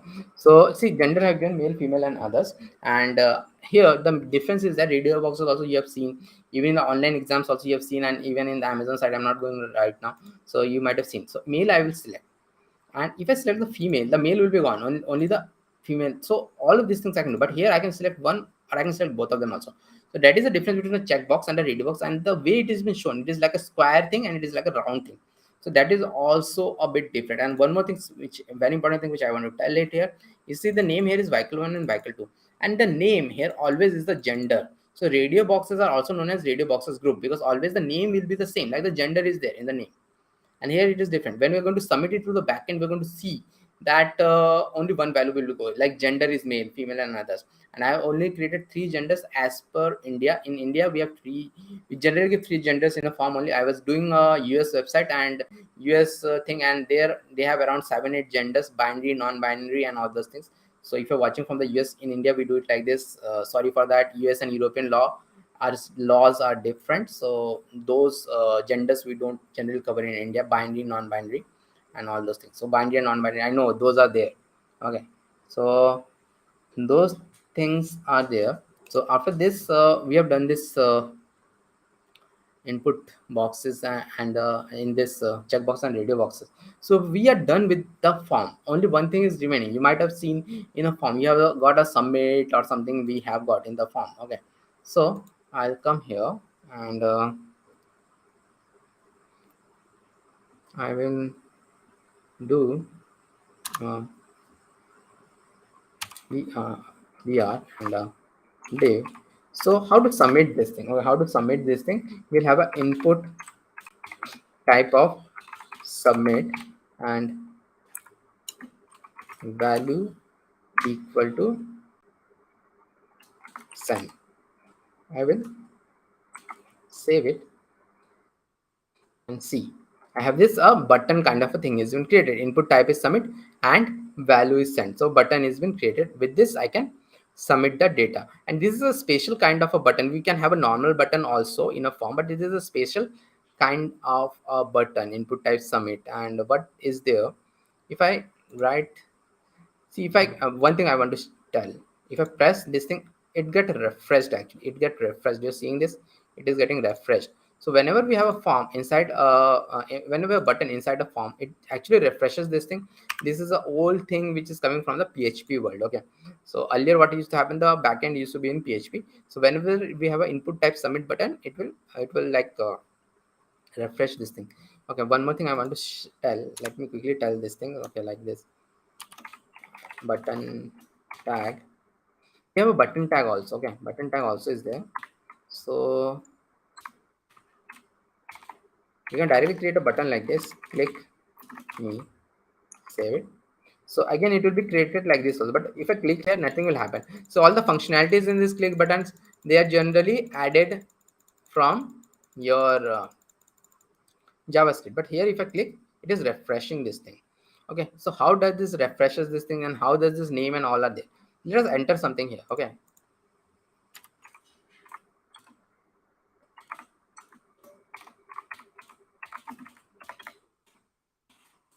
this is the message.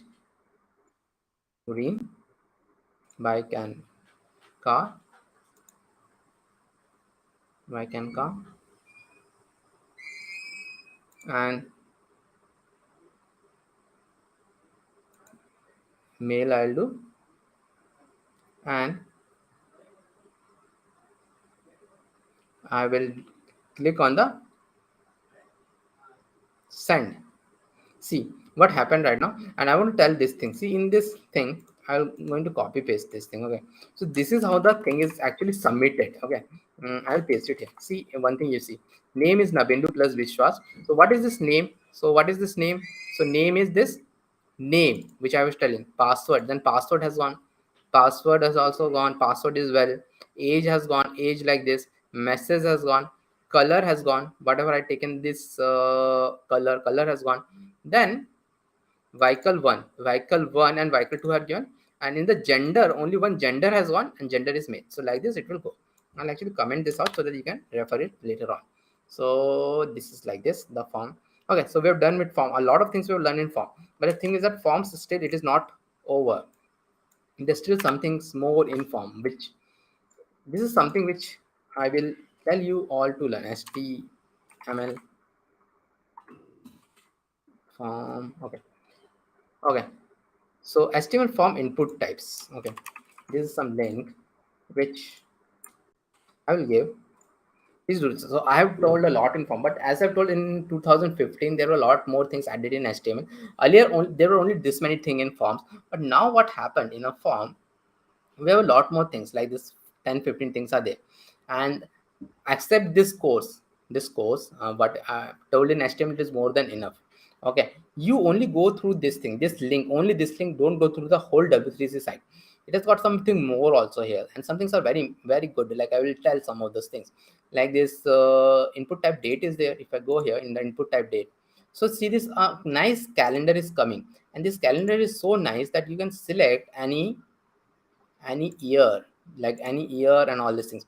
Earlier what used to happen, this kind of a calendar used to be very difficult to create. Before 2015 we used to use some very big logic and all. Nowadays with just input type date you can create it. So HTML has become very powerful nowadays. So date is there, then input type file is also very much, you all have seen in Naukri.com and all. So you can choose a file. So as I've told earlier, these things used to be done by JavaScript and complicated code. Now only input type file is there and it will be done. Go through this input type files and you're going to learn a lot of them. Okay, so that is there. And now we are going to learn the last thing here is the which is in the HTML before we take a break. That is images. We are going to learn about images. So how to put images. Most of the time you put image through inside your project only. You create a new folder like images. I'm going to create, and I'll put an image here, and then we are going to show it. So images I've done. So now where to take the image? So I'll take a royalty free image from unsplash.com. It's where you get the royalty free image. So desktop setup I'm going to do, and maybe this one I'll take, and I have to download it. Maybe I'll download a medium one to show something. So this I'll download. So it is downloaded here.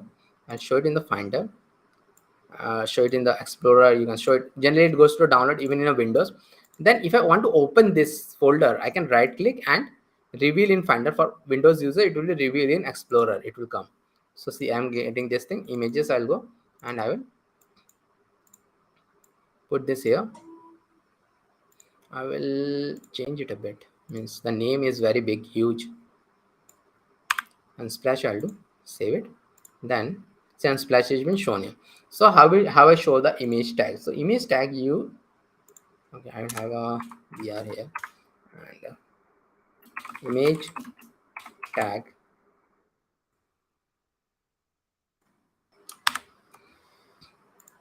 I'm going to show, and IMG I'm going to do src. You have to give the images, and it is like unsplash.jpg. Alt is computer. Okay, so I'll do this and save it. So if I see, the huge image has been shown. The huge image has been shown. I don't want this much huge image. And from the HTML, you cannot control much. So all this is controlling the size and all comes from the CSS, which we are going to learn next. Okay. So I can only control a bit of it, like width is like 300 and height is like 200. Save it. And see, it is shown like this. So this is the thing which you got. Now the last thing is that what is this alt tag? Alt tag is not shown anywhere. So alt tag is what? Alt tag is something which is shown if the image is broken for any reason, and one of the most common reason is suddenly the internet goes away, and that is still true in India. And if a website is very internet heavy, most of the people sees websites on the mobile phone, and suddenly what happens? Suddenly the internet goes away for various of reason. You might be traveling on a bike, going through a tunnel and all. Suddenly the internet goes away, and you will not be able to see the image. Okay, and that time this alt tag will be shown. So I cannot disconnect my internet right now, everything will be closed. What I'm going to do, another thing is, which is something very common, is that the developer will give a wrong link. That also happens a lot. Okay, sometimes they don't check everything. Okay, so suppose I make it a wrong link, so there is no image like this. I will save it. See, a broken image is shown at computer, and if you have used if you have used websites for a long time, you have seen this thing. Most of us have seen this broken image thing. It is not like that if you are from a non-IT background, you have not seen. Everyone have seen this thing. This broken image has been shown. So like this, it will be shown, and so this is like this. So this is like this. Okay. So what is there? We will stop now, and we will start in the next means we'll take a break. Okay, we will taking a break for 10 minutes, and I don't know why my image has been not been taking a break for 10 minutes, and we are going to start in maybe we'll make it a 15-minute break. We will start at, okay, we will start at 11 a.m. sharp. We will start at 11 a.m. sharp. So please come back, and we'll start at 11 a.m. sharp. Okay. So that is there. Okay, so let me have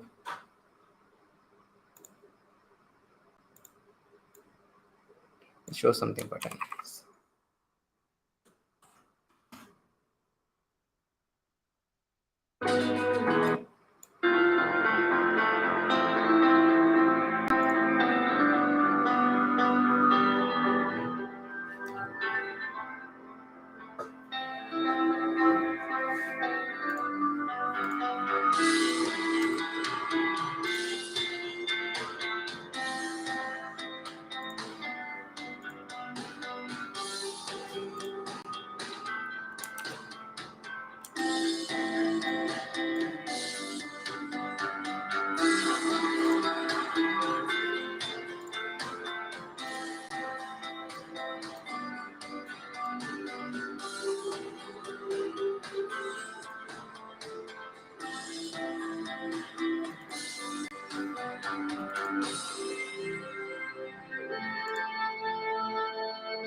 Hello all, a warm welcome to all of you with the full day series of front-end mentor and a bootcamp.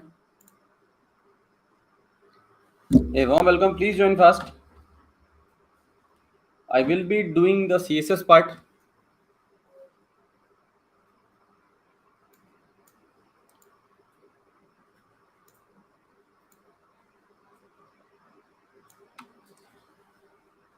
Please join fast.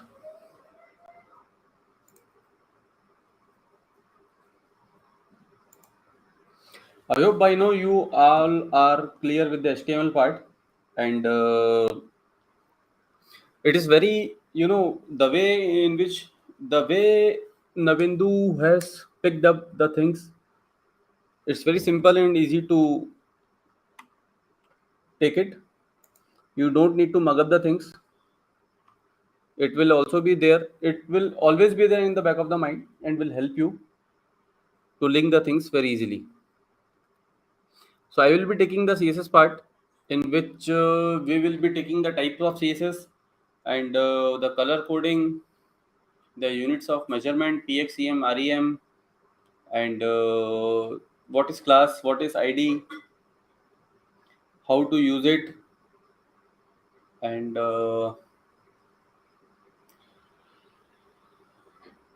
later on we will be using we will be doing the grid part. As you all know, grid is very responsive, and also only grid and flexbox are the important thing which is in what can I say, which is being used by the developers these days, as they have as by the introduction of flexbox and grid, the bootstrap has been a way behind now. So please join fast.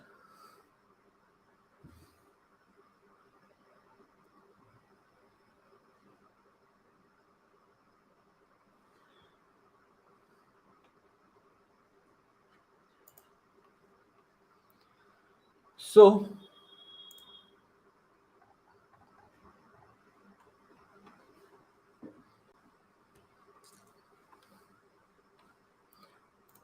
as you all can see, this is a VS.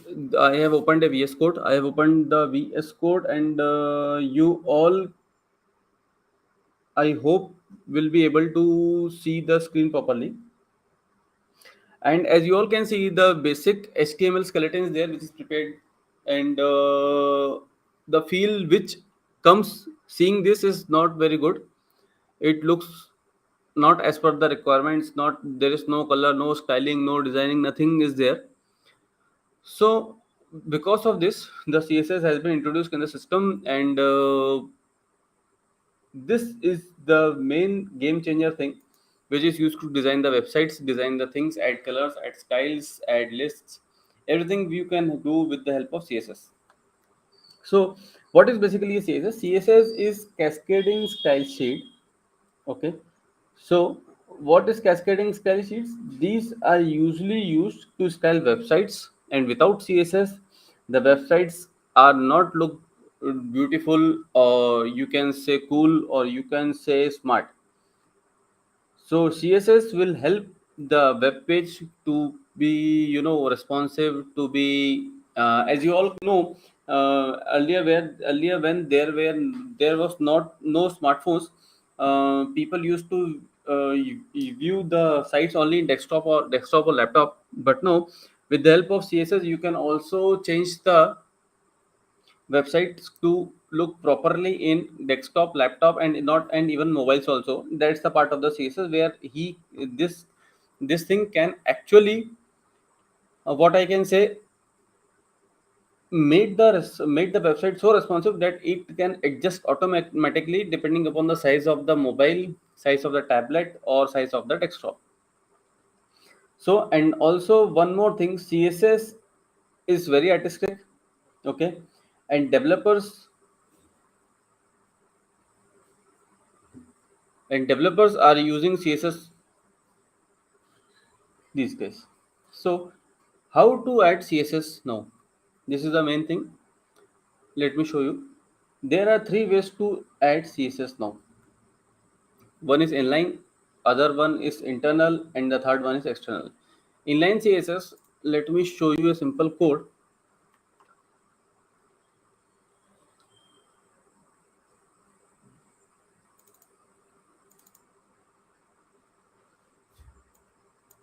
So we'll create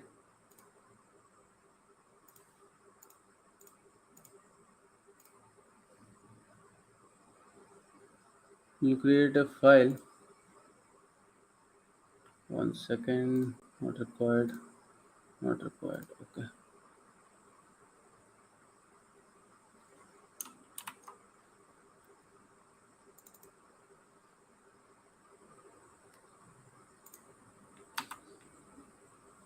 One second.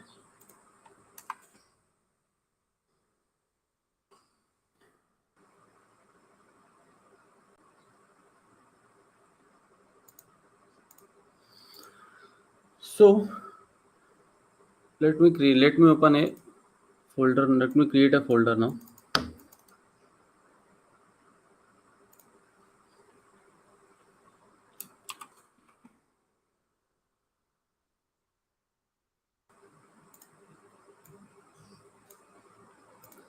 And inside this, let's create a file.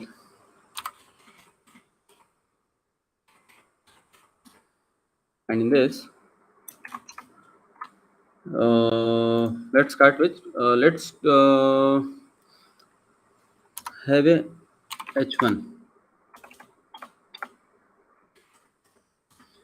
and in this header tag, I will show you how to do the styling. One sec. Let me open with live server.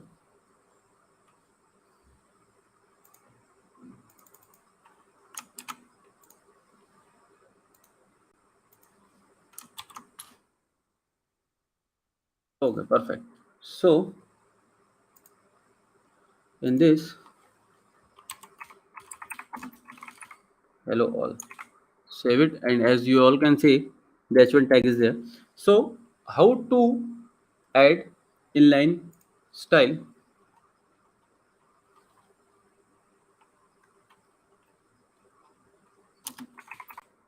Style color.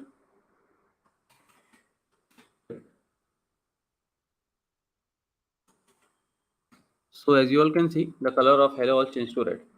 This is the example of inline style. In the same line, in the same code, or in the same tags, we will use the styles. We will insert the styles, giving space. You can add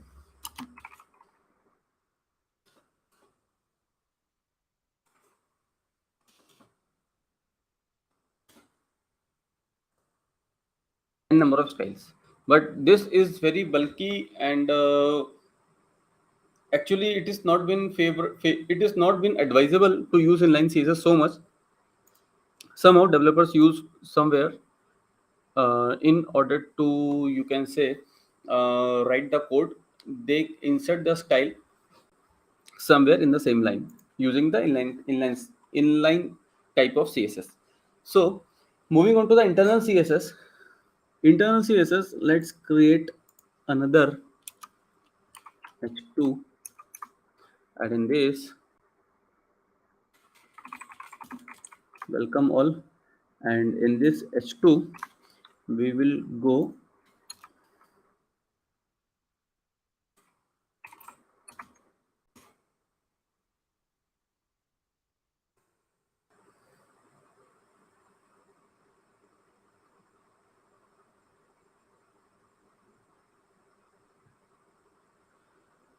we will go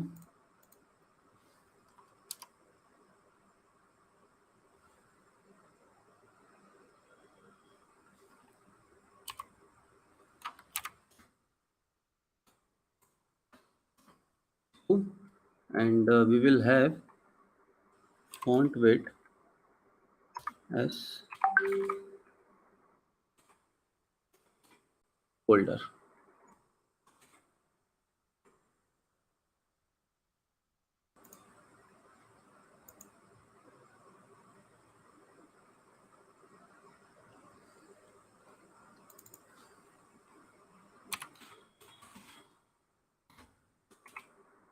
So this is the example of internal css where we have add a style tag for the tab h2, and this style tag will be allotted a font weight of size normal, or let's change it to bold.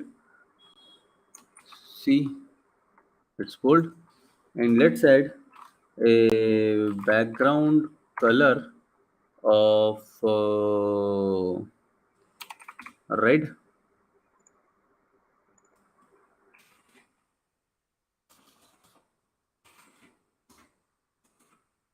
See, the font color is black and the background color is red. So this is the example of internal css. Below is of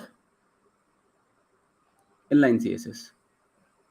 So there is a third type of third type of css is external css.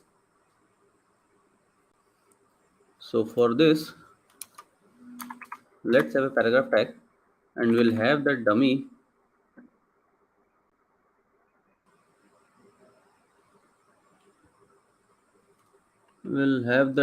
lorem, and we'll save it.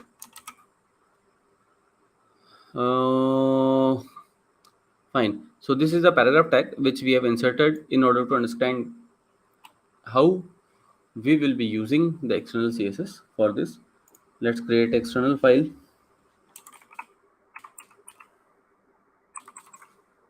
file.css. And one more thing, let me increase the font size so that you all can view properly. So in order to here, we will be applying the third type of CSS, that is external CSS, to the paragraph tag. So for this, we have created an external file. The name of the file is style.css, and here we will use the background color as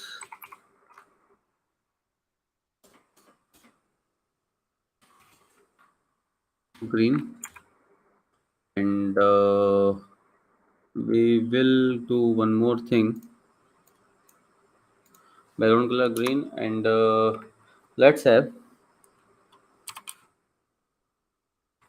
line height of 1.5 rem. So when we have given the background color as green to the paragraph tag, you can see as nothing is happening here even after saving. Why it is not happening? Because as you all can see, we have created external file, but in order to get the styles applied on the paragraph tag, we need to link this file with the index file using the link tag,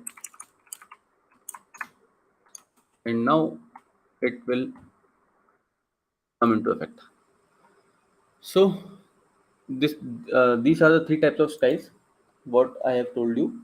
The inline, which uses in the same line, as you can use p font weight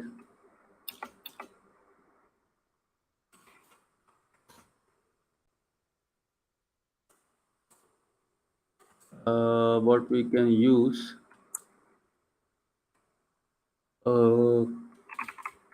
color as white. So as you all can see, in the same paragraph tag, we have used the inline CSS also, which is showing the color of the font as white. The external CSS also, which is showing the background color as green. So based on the choices of the developers, based on the time constraint, based on the code, based on the program on which he is coding, they align themselves accordingly. So now moving on to the left, moving on to the next part, which is basically what we will take now, the CSS selectors. The CSS selectors are nothing basically. What, let me tell you what are they. As you can see, as you have shown this, the paragraph tag. So p is the selector. This p, for the tag is the selector. Okay, this thing, this is the property, and the complete, this thing is a declaration. And what we want, this white red, what we want the code to do is the value. So I hope these things are clear now. In case anyone have any doubt, you can please quickly ask us.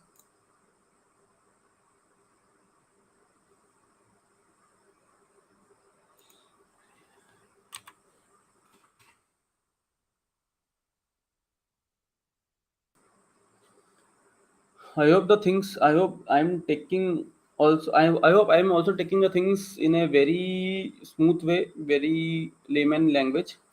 In case anyone have any doubt, anything you are not able to grab it, please let me know.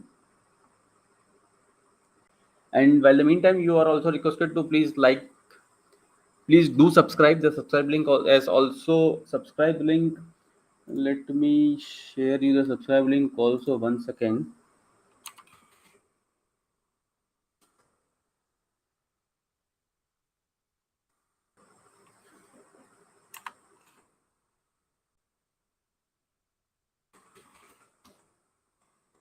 One minute.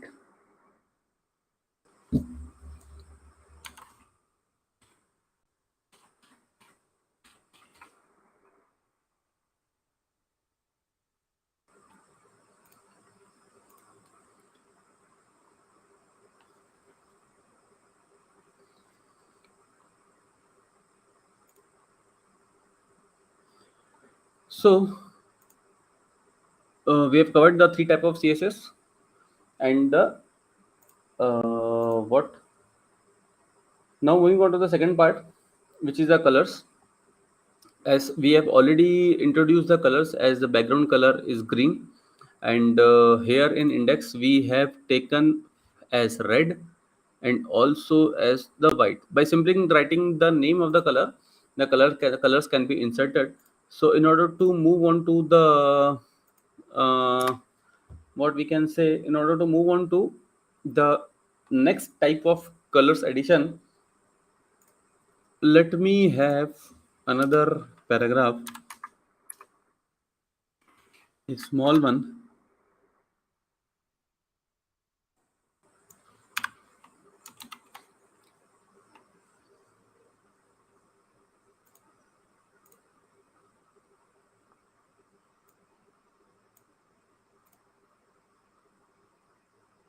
And 1 second, and another paragraph, a very small one. Okay, fine. So let me have a div also, and inside this div we'll move this paragraph tag and we'll give a class small p. Save it, and here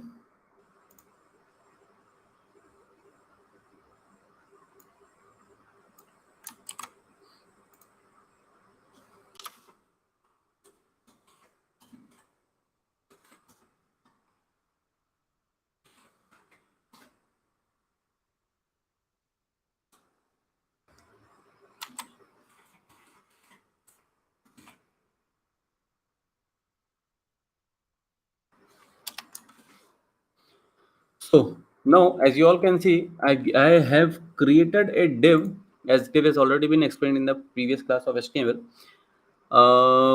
And I have moved this small paragraph into this div, and I have given a different color in this paragraph. So what is this type of color? So one type we have already been using, as simply writing the name of the color, it start appearing. So moving on to the types of colors, there are three type of color. There are 3 ways in which you can use colors. First is the color names, simply typing the color name. Second is the hexadecimal, as which start with this hash. Okay. And third is the RGB. R is for red, G is for green, and B is for blue. So first one, the color name is also simply, color name is very simple. Type the name of the color and it will come. So earlier in 1995, when this thing has come into picture, there were only some type of colors, and later on to 2015, around 140 new colors has been introduced. So in order to in order to 1 second.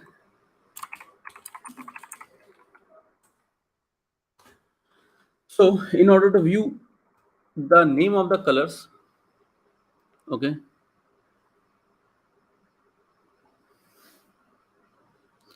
n number of colors are there. N number of around 140 colors are there, which you can use, which you can insert, which you can simply write the name and it will come. See, yellow, olive, and lime, green, aqua, blue, navy, purple. So much colors are there that you can't even use them.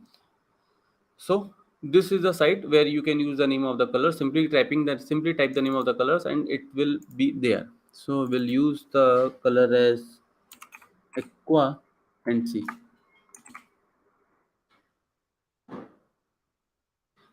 these are the aqua colors. Okay, fine. So moving on to next, part of next color, which is the hexadecimal part. The hexadecimal color code always start with hash, and in this hash, it starts from hash 000000 to hash FF. So it contains 6 characters in it, and which have the two type of which is designed with two type of uh, what I can say system. One is using the hexadecimal system, and other is the A to F. So the first two color, sorry, the hash 000000 is from black, and hash FF is to white. It starts from black to white, and whereas the RGB is red, green, and blue, and in RGB every color is prepared with the combination of these three colors. As you all can see, human eye can only see these three colors properly, and every color is what I can say is a combination of these three colors.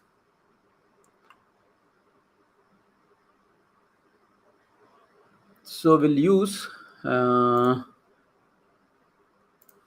here we'll use the font color in the form of RGB, and we'll use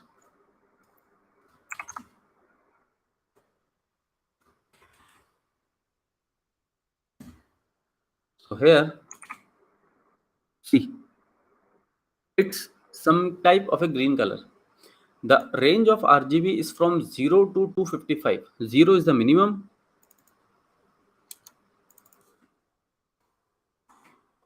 okay, and 255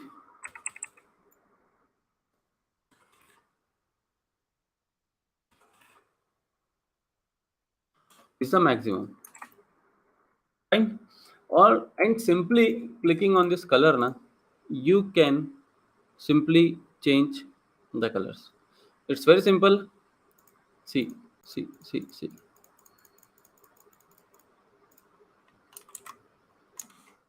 Also, as this site is recommended, where you can use the colors with the help of RGB, hexadecimal, and the name of the colors. The name of the site is HTML Color Picker, where you can use all the things as per your comfort, as per your choice, as per your thoughts, as per your imagination.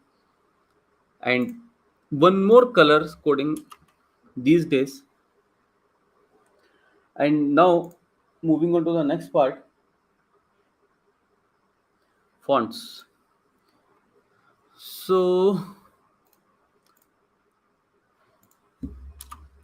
in order to insert a font, there is a command called font family, and in this font family, always this system uses 3 fonts in it. Why 3 font? 1 minute.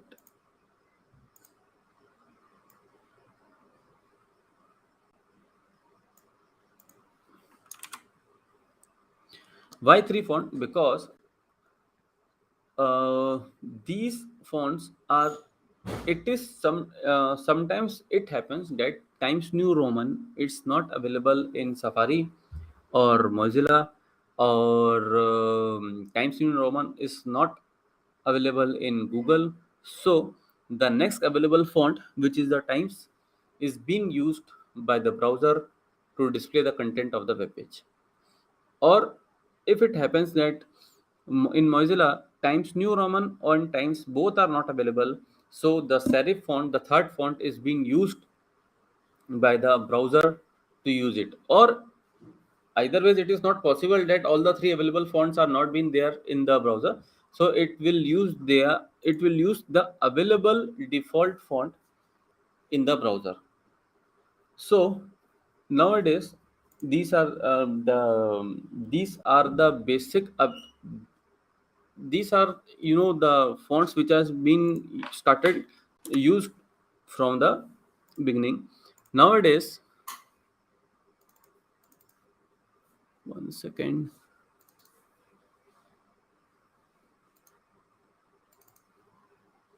A third type of font has also been used as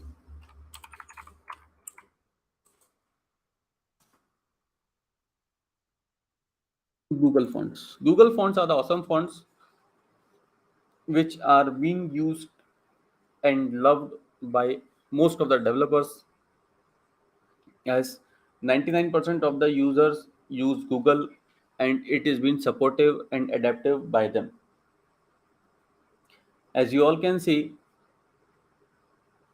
it is very much different from the previously used fonts like Arial, Times New Roman, and Serif, Sans Serif, and Courier New, Courier, Times New Roman, Georgia, Arial.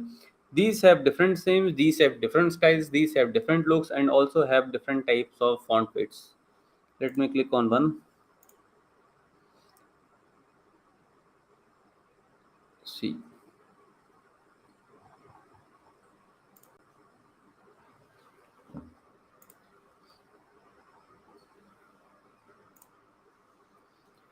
See, they have inbuilt styles, as you all can see, light 300, regular 400. So it's very simple. Just click it,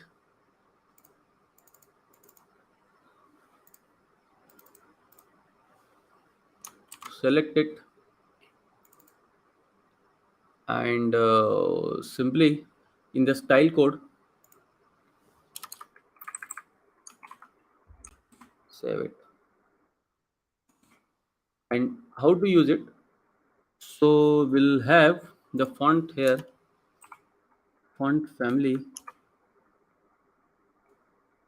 What is the name of the font? The name of the font, one second, is Oswald. We'll use Control C. We'll use the this one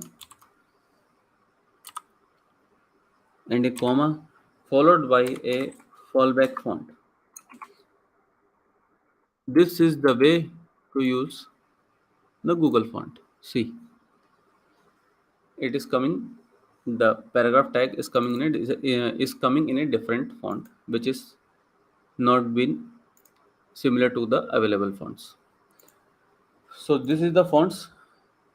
These fonts are now being used by most of the developers, and as it's as CSS is basically developed by the artists, so they prefer or they love such kind of things in order to link the things, to view the things in a decorative manner or in a beautiful manner. So Google fonts will add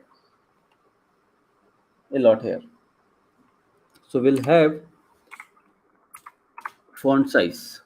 As you all can see, the values coming in font size is large, larger, medium, small, smaller, extra large, extra small, extra extra large, extra extra small. So we'll have a extra large, let's see, okay, and we'll have here also font size. We'll have extra extra large. So again, moving on to the next property as font weight. Font weight. So these are the weights. These are the units where you can actually write the values, or also you can have bolder. See bolder. Font weight.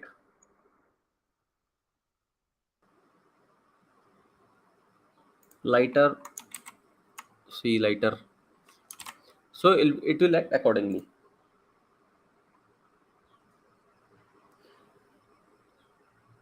I am just using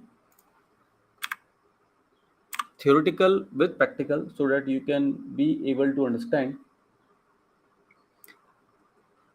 how to correlate the code with the theory. So let's have another property as line height. Line height. What is this line height? It is basically nothing but the gap between each line of the paragraph. In order to increase the gap, we use line height. So we'll use to rem. See, the gap between the lines has increased. In case if you give 20 rem, it's very large. So Control Z. Okay. So the gap between the lines, in order to increase the gap between the lines, you can use the feature of line height. Now, as you all can see, we have used some units like rem, and only we have used rem. So after rem, we have some another units also called as px and em. These are basically the units of measurements in which the properties which we all are using can be measured and can be inserted into the code. 1 second.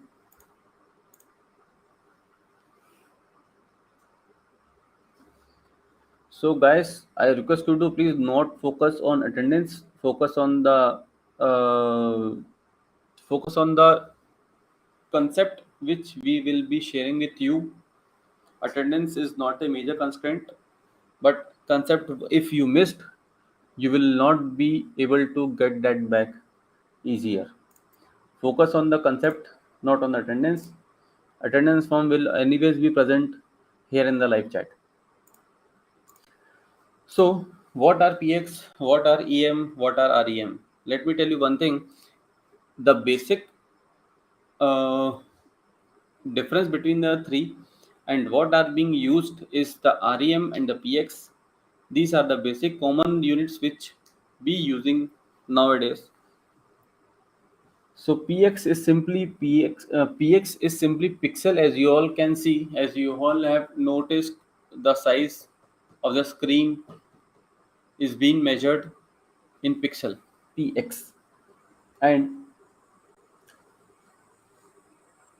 will show you the font size will have 20 px. So see, it has changed accordingly. Now, what is px? Px is a unit of measurement in which the size of the font can be measured.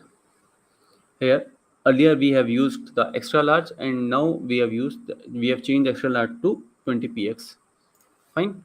So what is em? Em is basically a computed font size of the element's parent. For example, if a div have a font size of 30 px, then for the div and its children, 1 em equals to 16 px. By default, the default size of the font is 16 px for the page. And what is rem? One more thing I want to tell you, that em depends on the size what we have given to the div. Div is basically defines the parent. So inside the div we use rem or px, and we can also use rem also.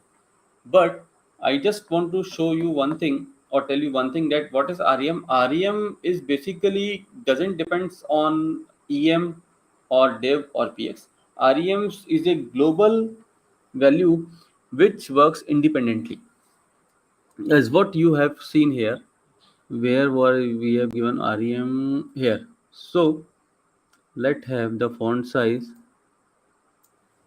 as 5 rem. See,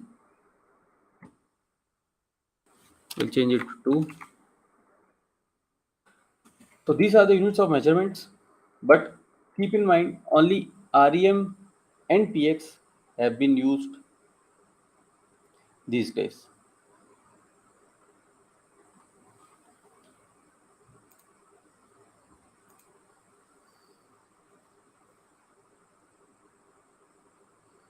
Moving on to the next part, we'll have classes and IDs. What are classes And what are IDs? Classes are simply what I can say. Classes are basically simply used to highlight a thing or to target a thing in a div or in any of the tags. We'll show you.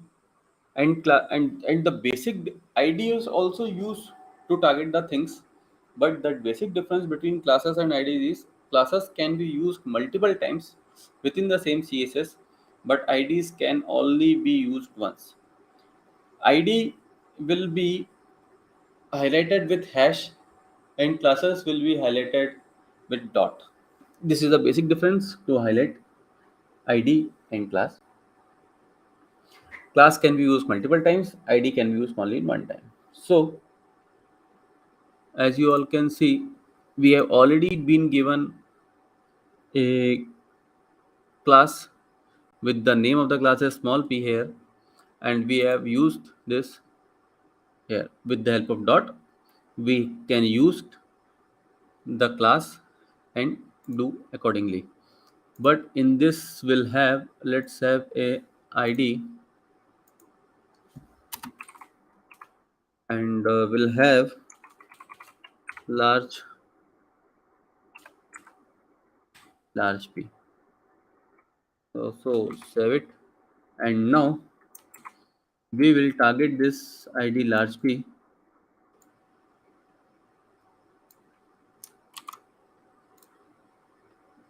with the help of hash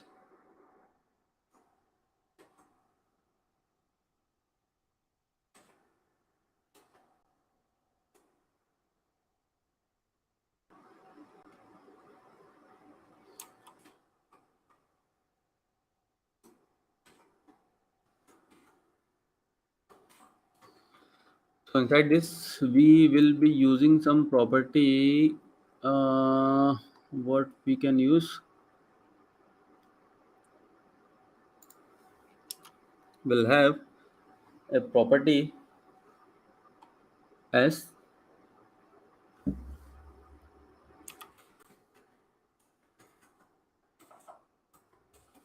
word spacing 1 rem.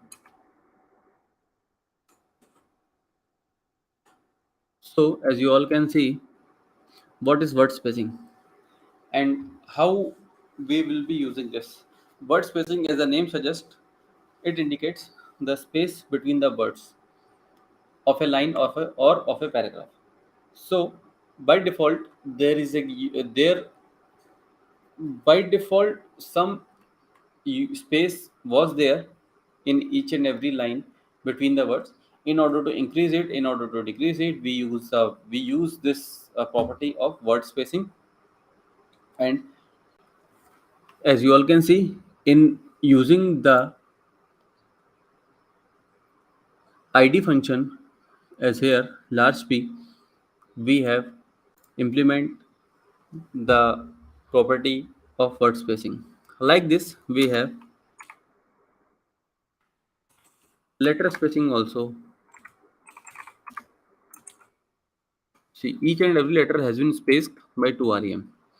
So it is very large. So we use 0.1. So it looks differently.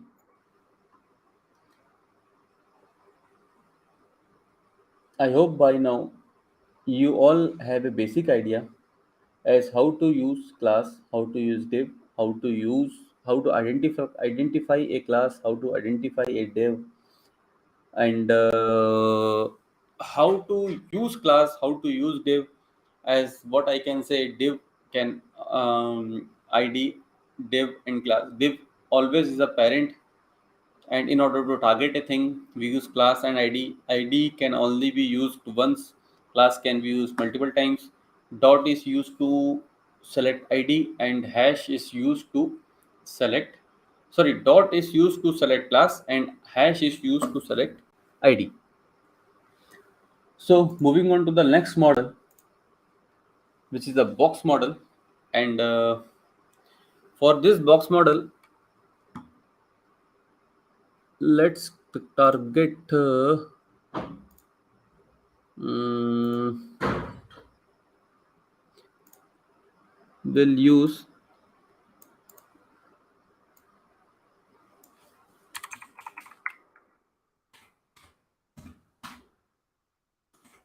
this lorem, and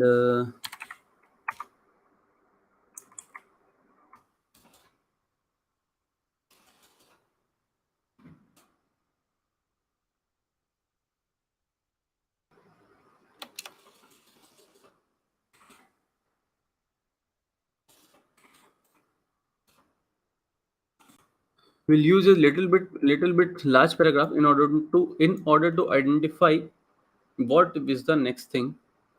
So next thing, we will be using the box model. This is a very important topic. You all are requested to please be attentive, as what is box model, how to use it, where to use it. It's an interview question and being asked by many of the interviewers while giving the interview for CSS or HTML. So a box model contains of four things, which is content, padding, border, and the margin. So in order to show you what is the box model, I have enlarged the content of this paragraph tag, and let us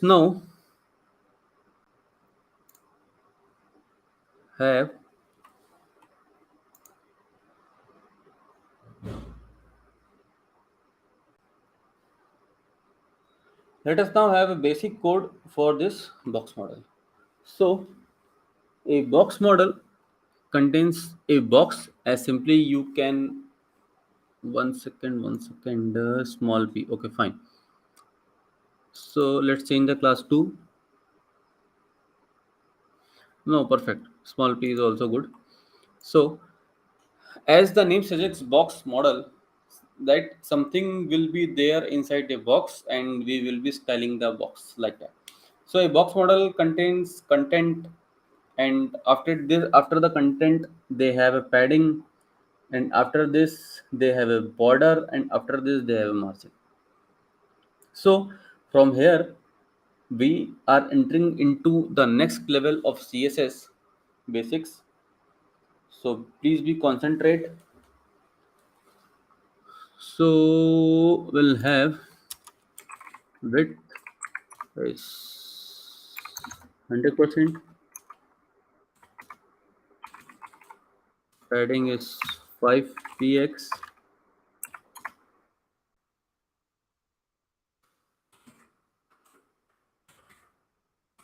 margin will have 10px,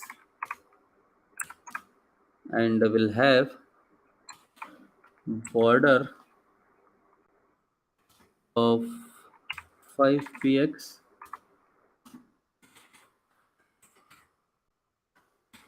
solid of which color, will have blue wallet. So as you all can see, will have of 15px. So this is the box model which I was talking about. Let's close the Google font.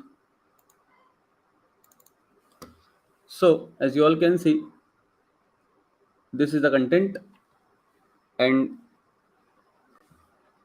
around this content will have a padding of 5px. Let me increase it to 15px. So as you all can see, space around the content is padding 15px top, 15px left, 15px right, and 15px bottom. So as you all can see, the response, the content will adjust accordingly as per the size. See, this is the thing which I was talking of, responsive. One second, let me have water. You know.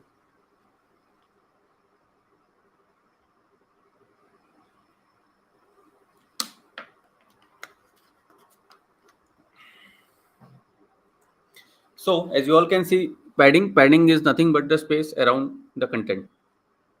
After this padding, we'll have a border. This border, the blue color border, as you all can see, we have given the size of 15 px. So let me do one thing. We'll have this of 20 px. Control Z.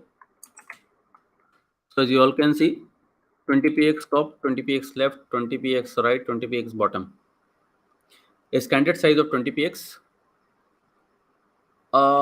You can also say space around the padding is border and space around the border is margin. So the margin, as you all can see, we have used a unit as px, and this is 10 px here, 10 px here, 10 px top, 10 px left, 10 px right, 10 px bottom. And in order to view this thing properly, let me go to inspect, and as you all can go to now the console part.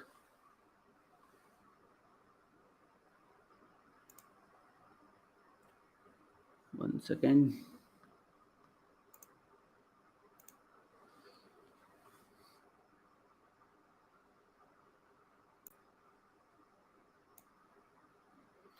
See the box model, what we have prepared, it's been mentioned here. See, this is the content, this is the padding, this is border, and this is the margin. So as soon as you move the cursor, it will highlight the things, and you all will be able to judge, to analyze the things, what is what. So going back to the next category,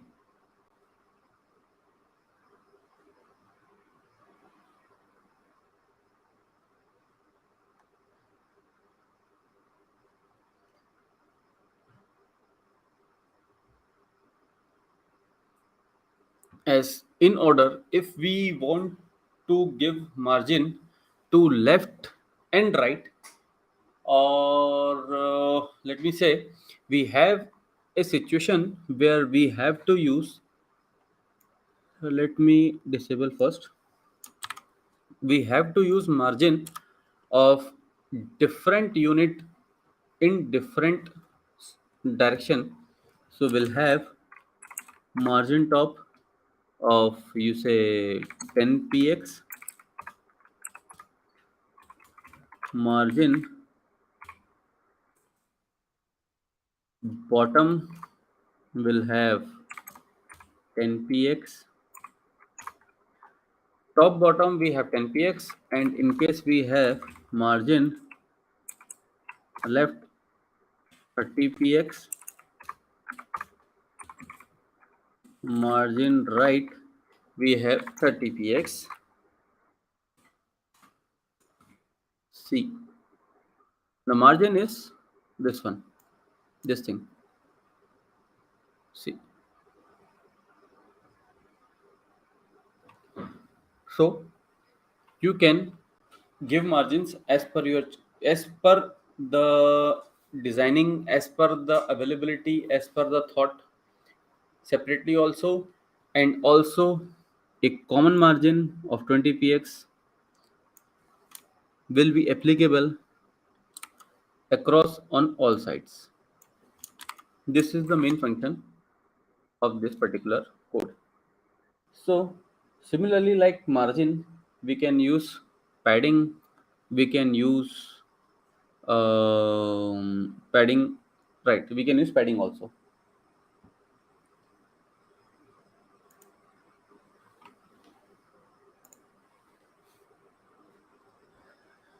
I hope this box model is clear to all. This is a very important concept. Please keep this in your mind. What is content, what is padding, what is border, and what is margin. How to use it, how we can use it separately, how we can use it commonly. It works in clockwise direction: top, right, bottom, and left. It works in clockwise direction. You can give you can give separate margins for top, for bottom, or there is also one more property in case you want what we have used. In case you want, 1 second, 10 px and 30 px. See, top down they have used 10 px and left right they have used 30 px, like that. In also padding will work accordingly. 15 px and you can give 40 px.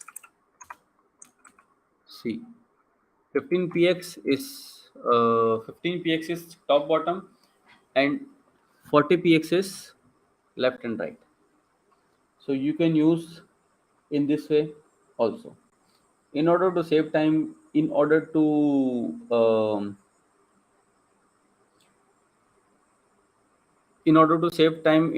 to design the things as per your comfort, convenient, you can use this.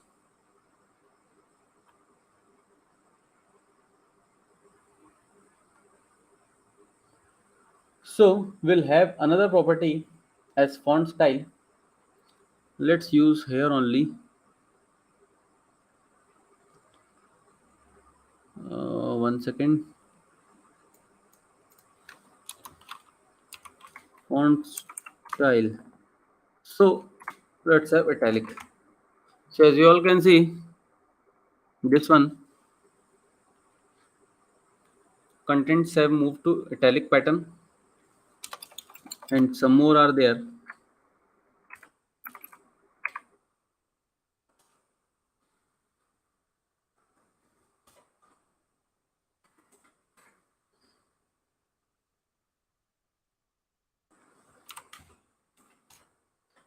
We'll have no, not font size.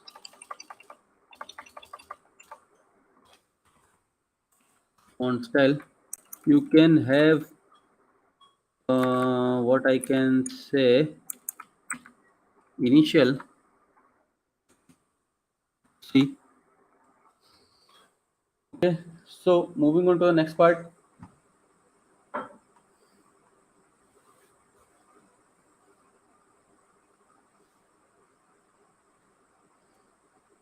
As text transform. Text transform. You can use capitalize. C, Control S. The first letter converts into capital. You can use uppercase. All are into capital letters.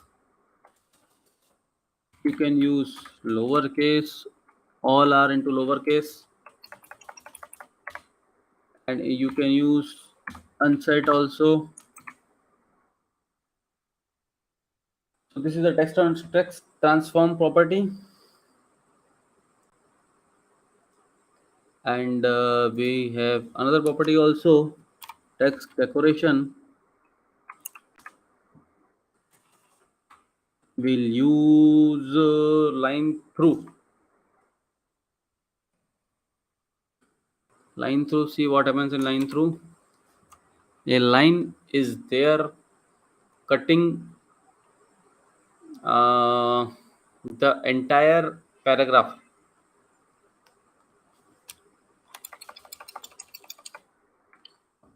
And what is there? Solid. No, not solid. Solid is not here. Line through. Text decoration, none also is there, where nothing will happen. This is a property which is being used, what I can say, which is being used while we use the li part, list item part, or the unordered list. It is being used so much, the list style and the text decoration and property is being used. So moving on to the next part.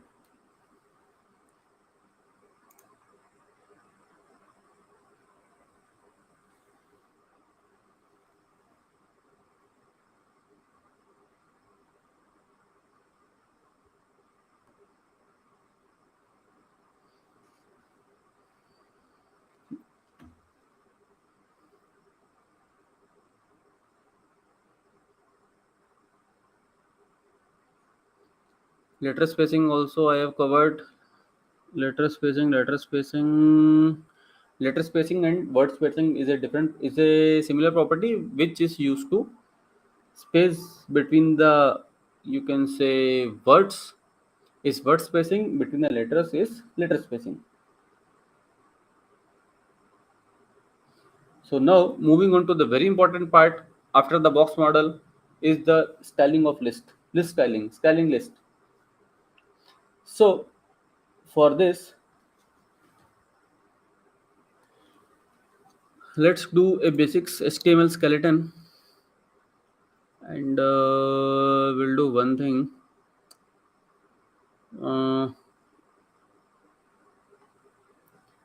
Let's have another div. We'll have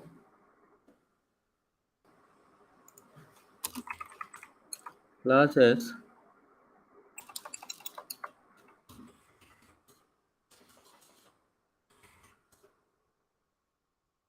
why it is not coming.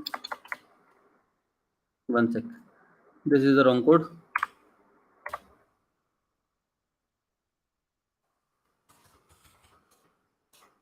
Okay, so inside this div, let's prepare a class,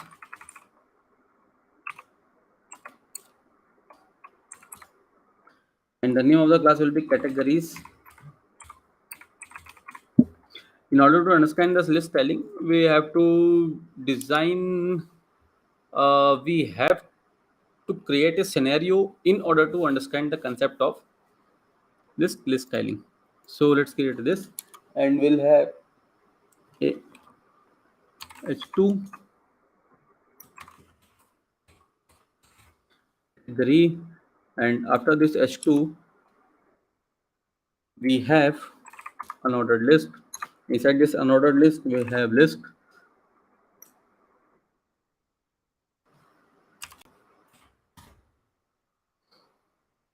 One second, 5.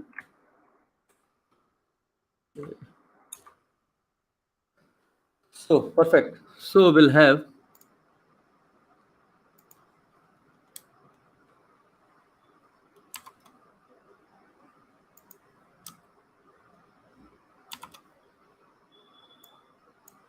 this is the anchor tag, and we are actually disabling the click property. So save it, and we'll have 𝐝𝐞𝐸𝐽𝐽. No, we'll do one thing. We'll have item 1,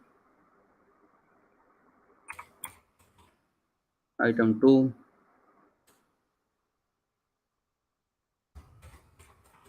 item 3,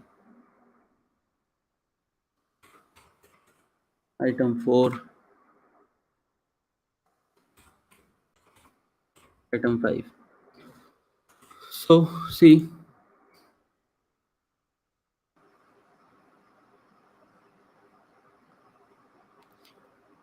let me close this one first.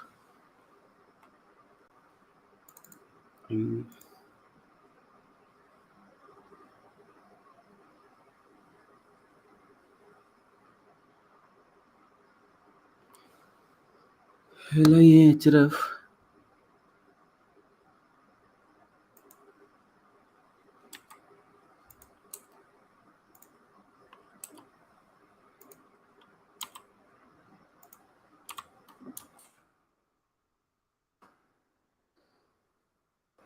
One second.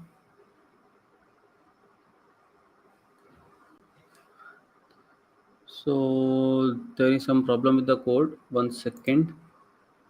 We'll delete it. Control S. And after this, we'll have UL.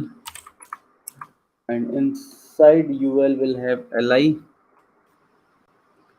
Li into 5. And inside this li, we'll have anchor tag. And in this anchor tag, we will deactivate this with hash.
We'll have category 3. We'll have category 4.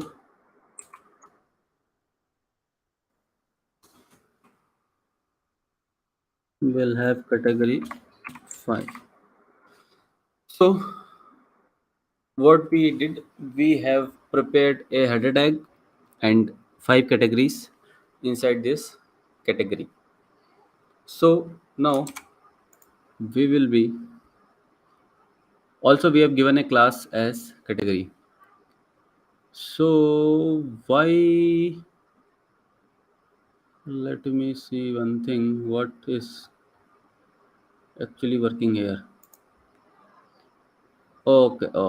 So we will change from this h2 to h3 as why, because already we have given a color code for h2 this.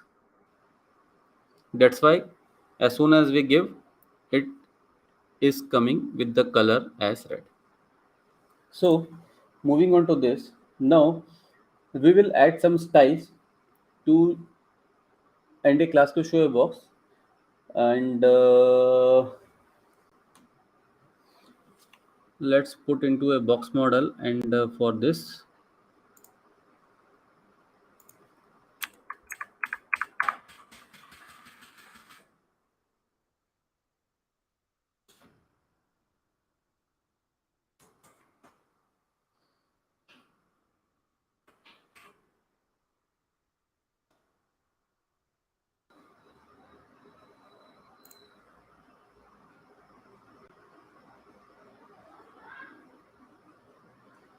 one second, control C.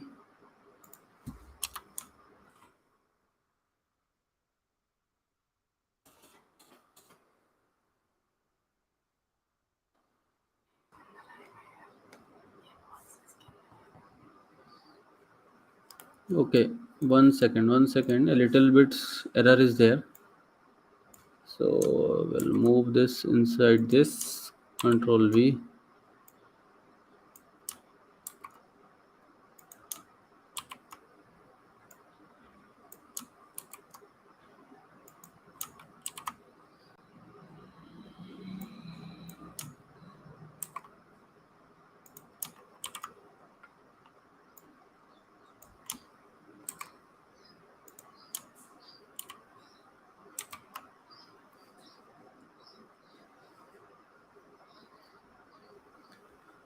One second, this is one li, this is other, this is a third, this is the fourth, and this is the fifth.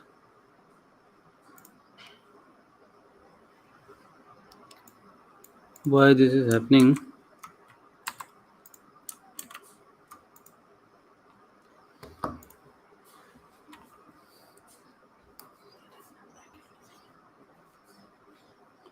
One minute, let me control C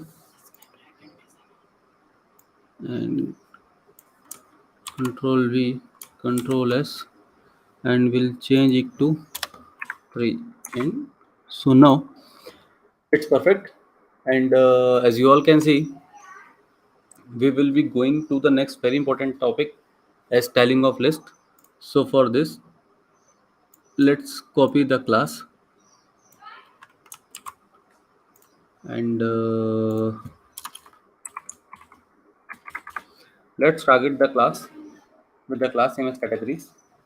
And inside this, we will be having a border box. Sorry.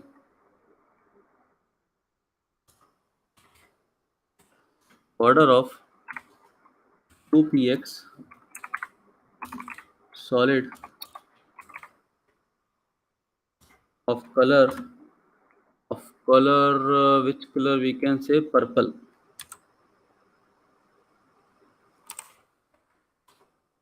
Save it. As you all can see, a box is created with the purple color. Fine. Let's have some padding of 10px and have a border radius of 5 px. Not 5, let's increase it to 15. This is another property. In order to just sharpen the edge of the border to move it to the curve type, we will use this property as border radius. So now our box model will have categories, and inside this category we'll have category 1, category 2, category 3, 4 and 5. So now what we will be doing, we will be targeting the paragraph tag as h3. Let's do it dot categories space h3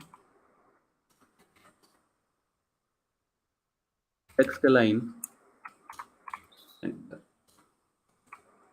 So as you all can see, the categories, the header has been moved to the center part, which is now looking good. Now we will target the third thing which we have given, which we have inserted after this h3 is the unordered list. So let's move on how to use this dot categories space ul bracket open will have a padding of 0.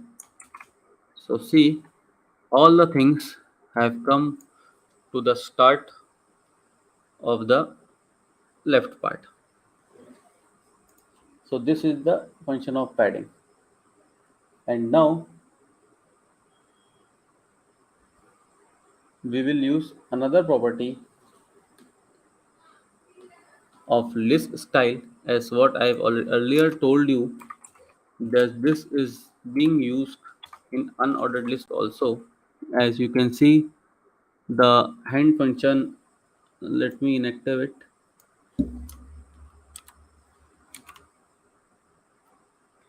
This dot has been replaced. Save it. It is removed now. It has been gone now, and things are looking one after the another. Now, as you all can see, we'll use the property of text decoration also, which will help in, let me show you, dot categories will target the anchor tag and text decoration will be none. So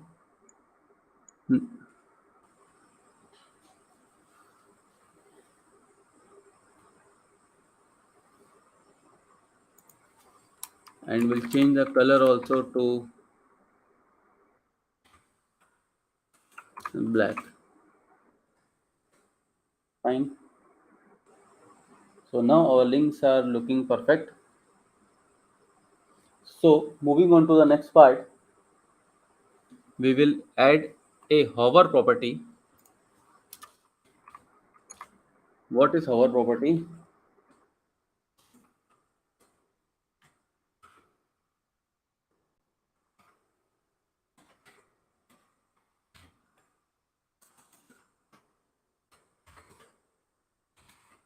So in this hover property, as soon as you move the cursor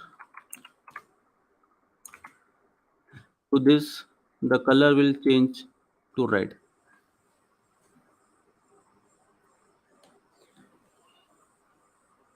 This is the main function of the hover property. As soon as you move the cursor to the category, the color, it will highlight the content and tell us this where is your mouse.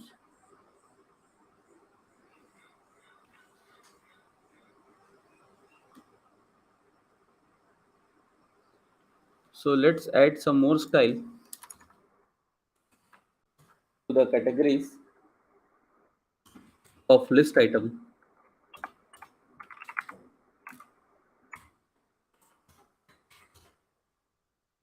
will have a padding bottom of 10 px and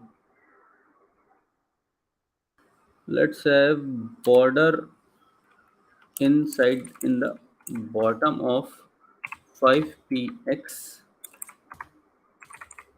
5px 5px dotted and of green color. So as you all can see, this bottom border dotted of green color has been inserted below of every category. This is a example of perfect list where you all can say the styling of list can be said as completed. You can also have a border box inside this header. You can do anything with the help of CSS. Only thing is that the concept what you are thought to do is clear like this. So moving on to the next part, which is the styling of forms. As you all have noticed as what is the styling of forms. So there is two very small properties. As let me show you as br, save it, and hr. So as you give br or hr, br is a break row, hr is a horizontal row, horizontal rule actually. Giving hr will actually see a line is being created, and again br space is there, again hr. So you can simply identify here this is a br, line is the hr, this is the space comes with the br. So now we will again move to a very important topic, as I have already told you, styling of forms. Forms as the basic skeleton of the form, as you all have learned in the HTML session. What is a form? A form is basically nothing but where you can usually interface created in order to import the data from the user. I said in a technical language. So let's create a form first, and then we will be styling the forms with the help of CSS. So for this, let's go to the index, and inside this index, let's have a form,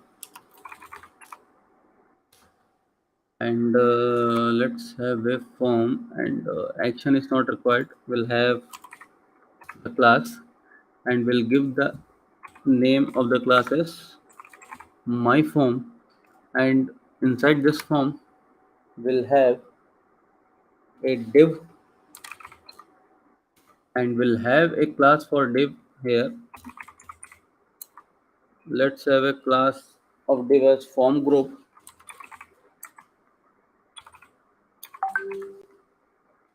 and inside this form group we'll have label, and label for we'll have name. One second. Yes, we'll have label for name, and let's save things.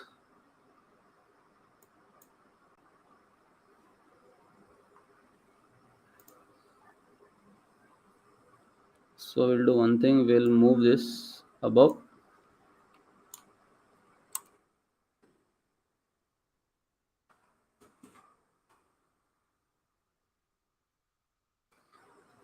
Label for, and we'll have the input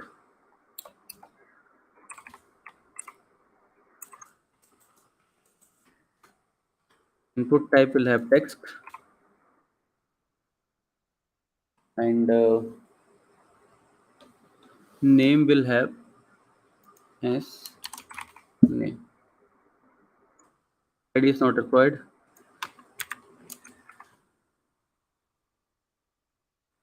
Let me see where it is coming.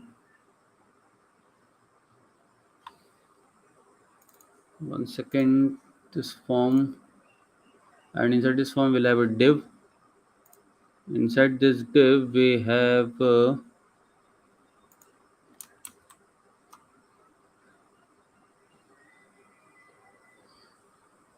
let's save the styling also. Okay, fine. So label is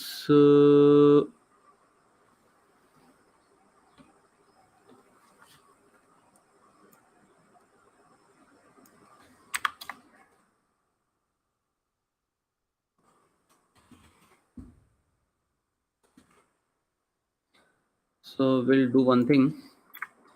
We need 3 type of forms, so we will do control V and again control V. So it's we will have for name we have already given. Its input type is email, and input label is email. Fine. And we'll have this as form group. Label is message, and we'll have input type. No input type will be used, text area. And in this we'll have the name as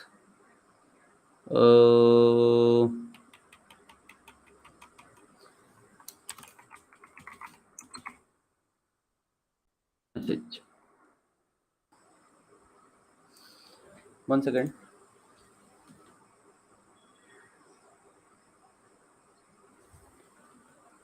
Inside this we'll have a button also. Input button.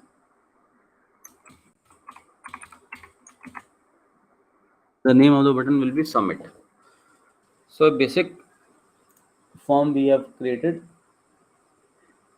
and as you all can see, this is not looking very nice because no styling is there. So we will be doing the styling part here.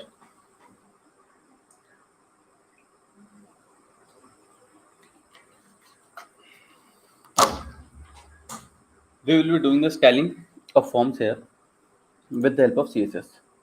So as you all can see, these are not aligned and no space is there, and it is not, basically it is not looking good, it is not looking beautiful. So here we will, as you all can see, we have given let me brief you the index what we have created.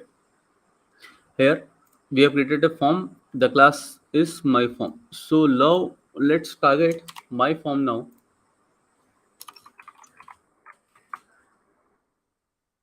And in this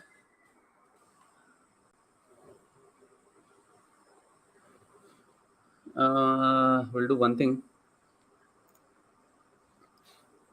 My form, and okay, we'll show you one more thing, how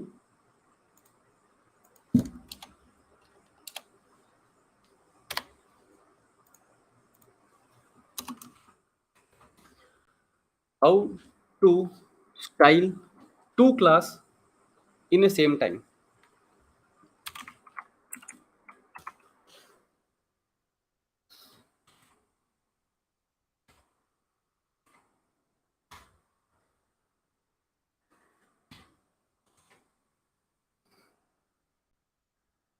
So see, some padding is created, some bottom padding is inserted of 15 px in my form, complete my form, and every form item which we have created. Okay, So the form will look like this, and after this we will add some style, as these are block level elements. So we will be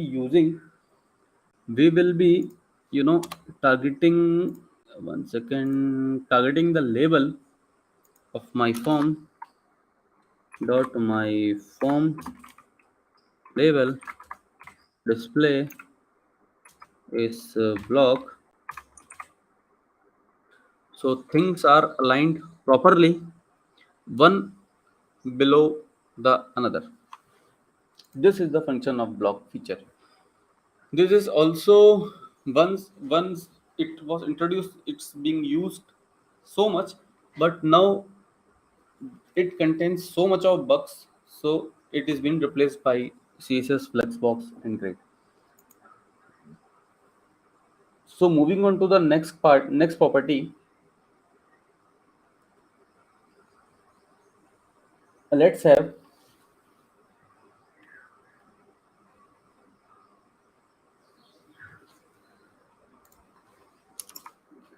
dot my form space input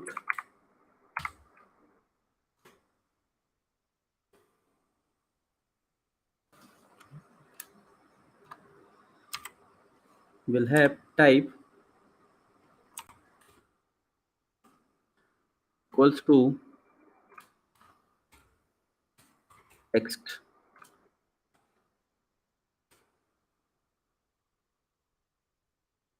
comma, space, dot my form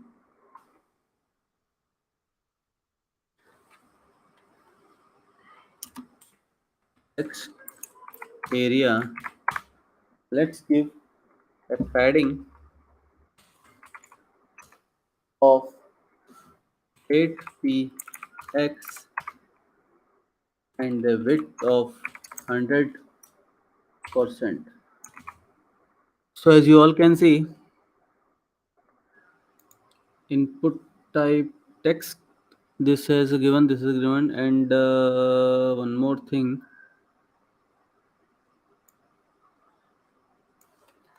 control C,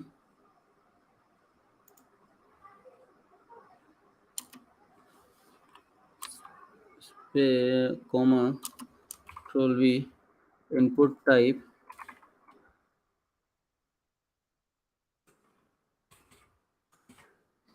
see, the padding or the width is across from left to right of all the content.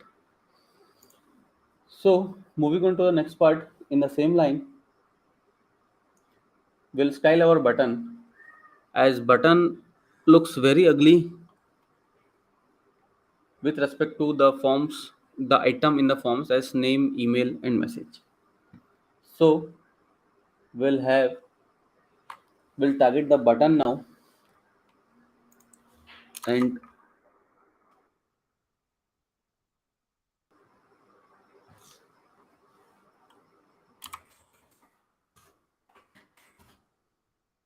we'll have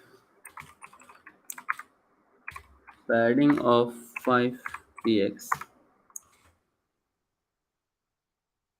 So as you all can see, some space has been inserted. Border is none. So as you all can see,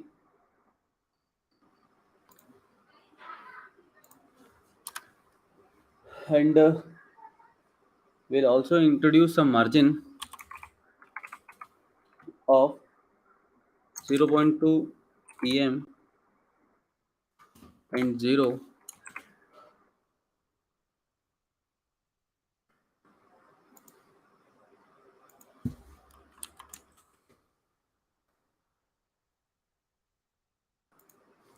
Sorry, button is not a class.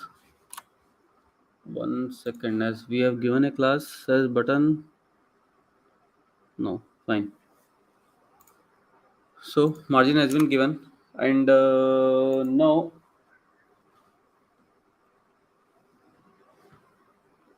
We'll have the color of the button as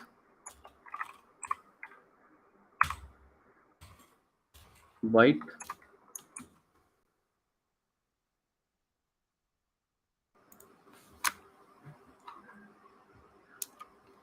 and border radius will have to rem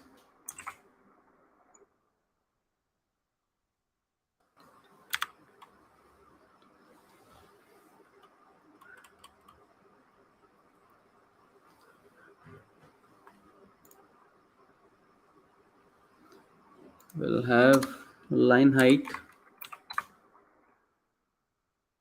20 px.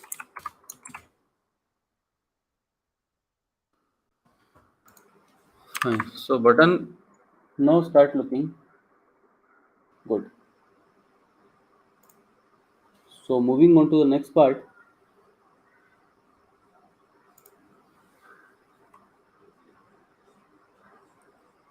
what we will be doing now.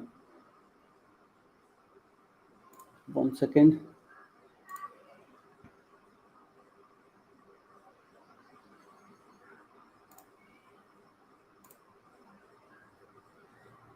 We will now be covering alignment and floating in this part. This is a you can say a very old concept, but as it is in the topic, so we will be covering this. And but still, as a old concept, it is being used in some of the places. So what is alignment? Alignment is,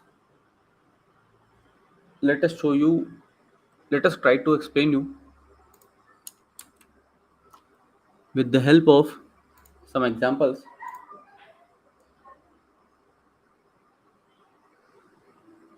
So let's do one thing. Let's create a div.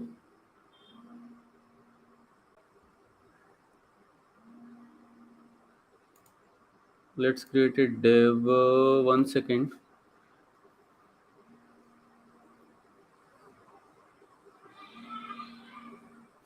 Let's create a div first. In order to understand this, let's create a div.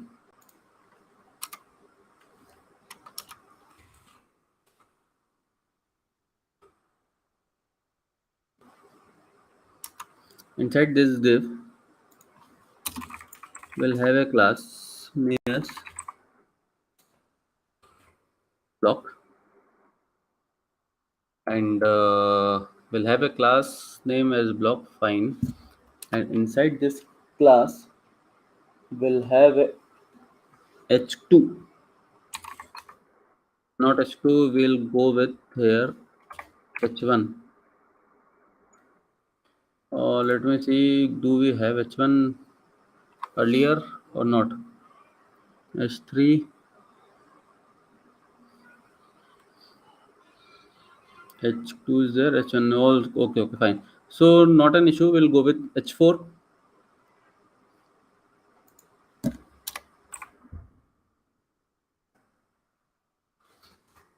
h4 will have heading 4. Okay, so after this h2 will have a paragraph tag of lorem 20. Save it, and this closes the div. This main div block.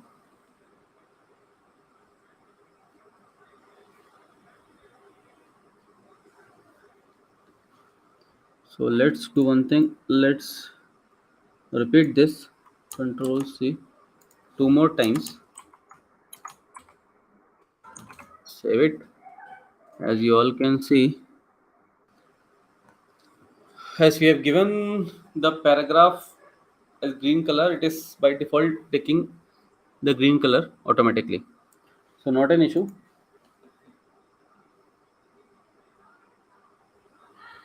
We will change the name of heading 4.6 and we'll use heading 5, and is heading 4. Perfect. So how to adjust these blocks in a normal flow? These blocks will come one after the another, but we want these blocks in a vertical shape to show vertically using the screen size, using the available screen size. So for this, we will do this with the help of float left property, with which will actually adjust all these blocks in the available screen space, depends upon the size of the blocks. So let me show you.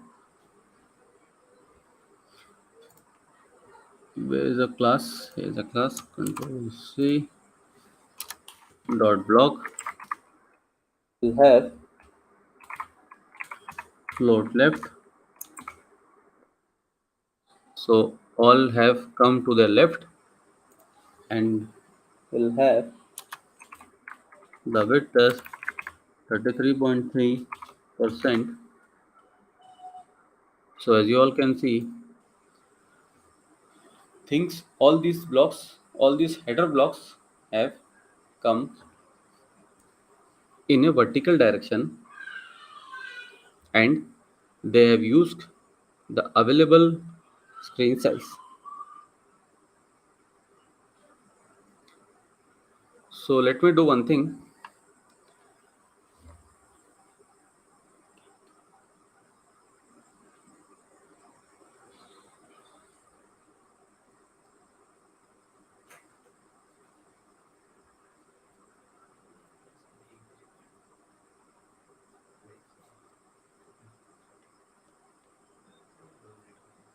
So let me have a break for 2 minutes, a warm-up break, or you can say a fresher break. I will be back in next 2 minutes. Its time is 12:36. We'll be back in 12:38. So please be with us. Don't go away.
So welcome back. I hope you have taken a glass of water and be fresh. Again, be fresh. We are currently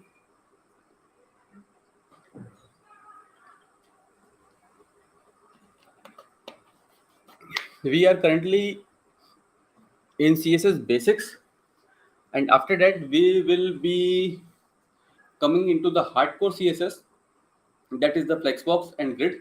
So in basics, still some more things are left, which we will be covering in a very layman language. So I've shown you how to adjust the things in the next available space from horizontal to vertical. This is the property of float, which will move the things in a vertical pattern. If we give, so we will do one thing. Let me inactive one header.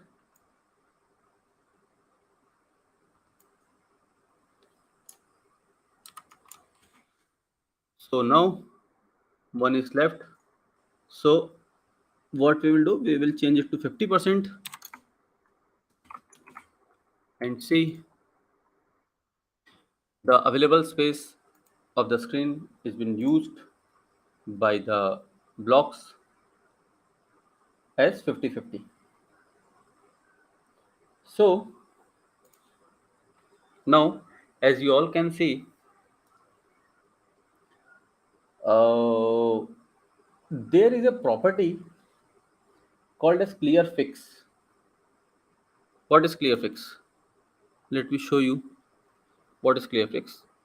Let me first apply it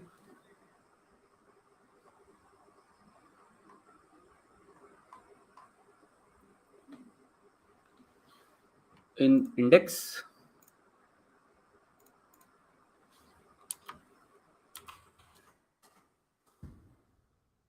as a class.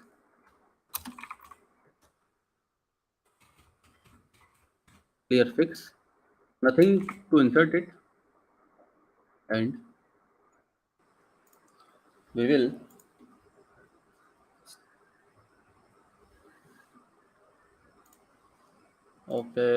let's copy it.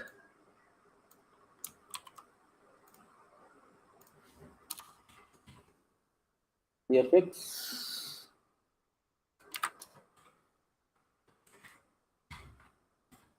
clear both. So as you all can see, this sidebar has started coming.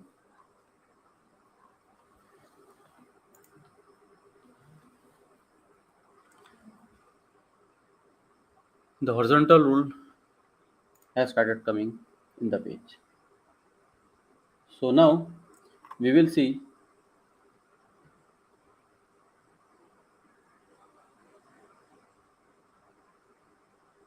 how to create a two-column layout using float. How to create a two-column layout. So this there is a difference between what is being present in front of you and what I am telling. What is two-column layout? Will show you. Let us create two sections, one with ID as main block and other as sidebar. So let us create two sections in index. For this,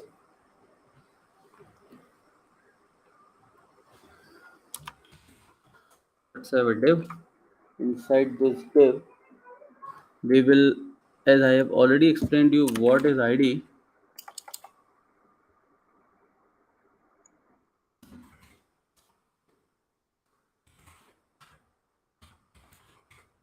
main block,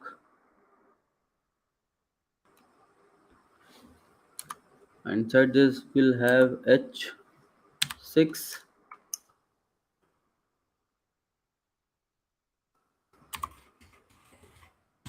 heading 6,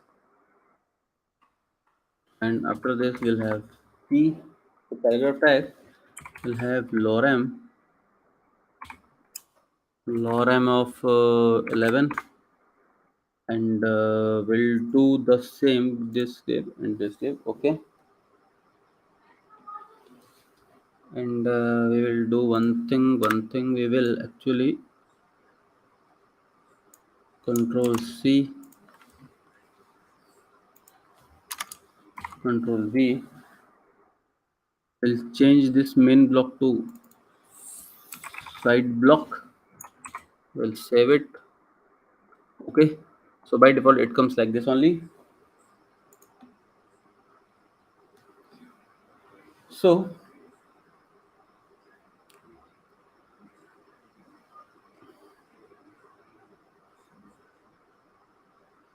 let me use the hash property for id main block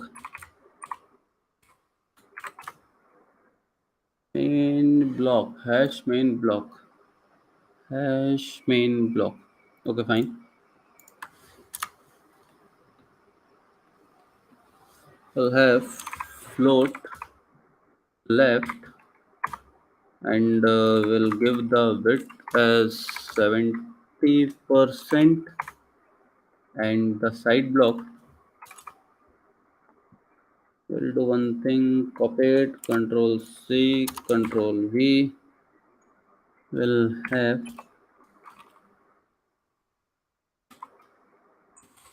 side block as width 30%.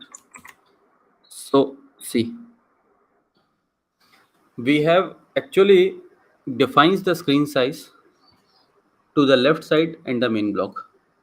So we will use 30%, and see, the available space has been left, and we'll use 70%, and see. So that is the difference. Here the available space has been used half, and here we have defined the available space as how to use and how much is being used by which. So let's have we'll do one thing. Let's create a box model for the main block. We'll have padding of 15 px, and let's create a border of 5 px solid, and we'll have blue color.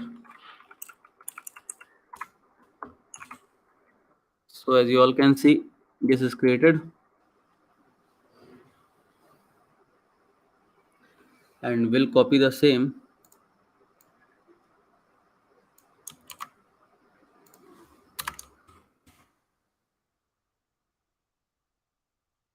Okay, so as you all can see, there is a hodgepodge in the things being shown now. In order to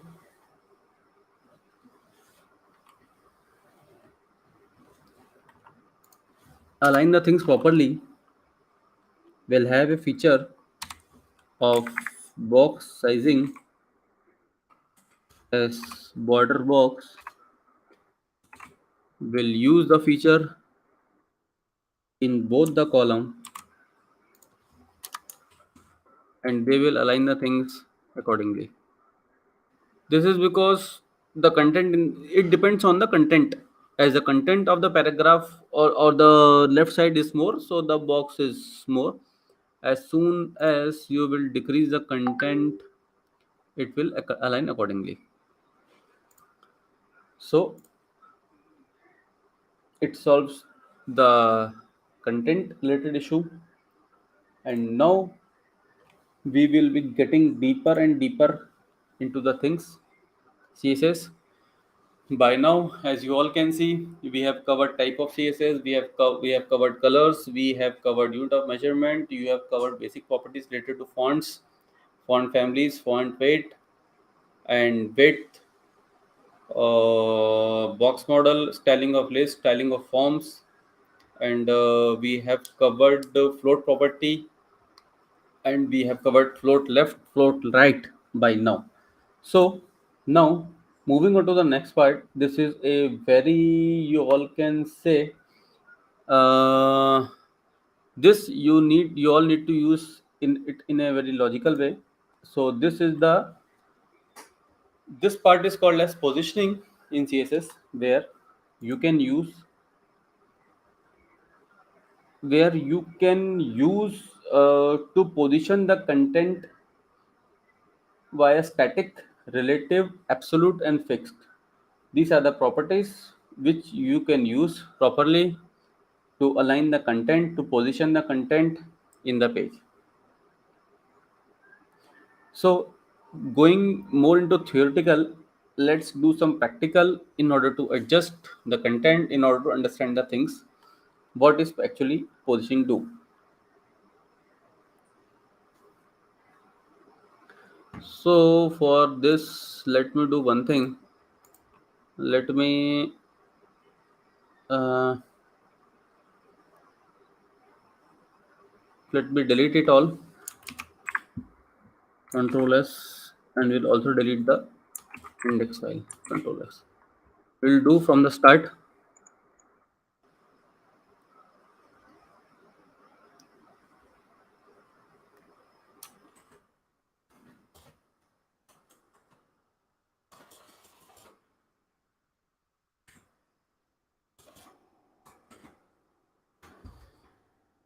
Okay, save it. And for this, in order to understand the positioning part, let's prepare a div. Let's prepare a div, and we'll have a class, or we'll tell you a shortcut here also. In order to insert a class, we'll have div dot position box. Position box is the name of the class, so it will automatically be come as class. So div dot something will come into class, and inside this we'll have h1, and inside this h1 we'll have css, and we'll have h2 also. H2 have crash course. Okay, so 1 second.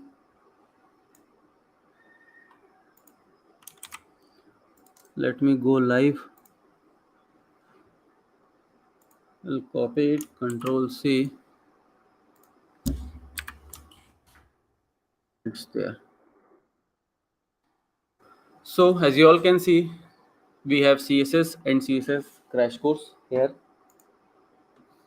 and let's have some basic spelling for this position box, the class name with what we have given, in order to understand the positioning part. We'll have the width as 800x and height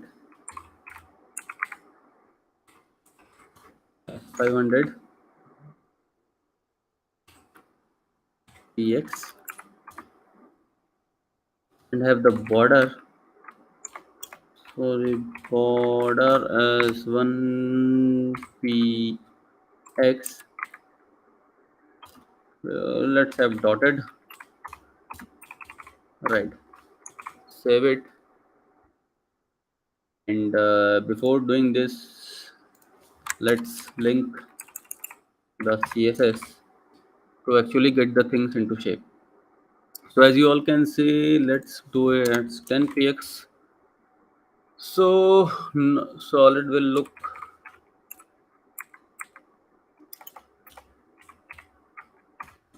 More good. Okay, fine. So as you all can see, we have created a box. We have created a what we have created. We have created a border. Inside this, there are two headers, which is one is CSS and other one is a crash course. So we are actually doing the positioning, and we will position the two headers in the available box what we have created. So now, as the first property of the positioning is static, as it will the static is nothing but it's the natural order. So what they are actually following the static property. Moving on to the next, which is the absolute. If we use it in any element, we can move it with top, left, right, and bottom properties. Let's give position absolute to the h1 and use top property to move it 40 px from top. So we'll use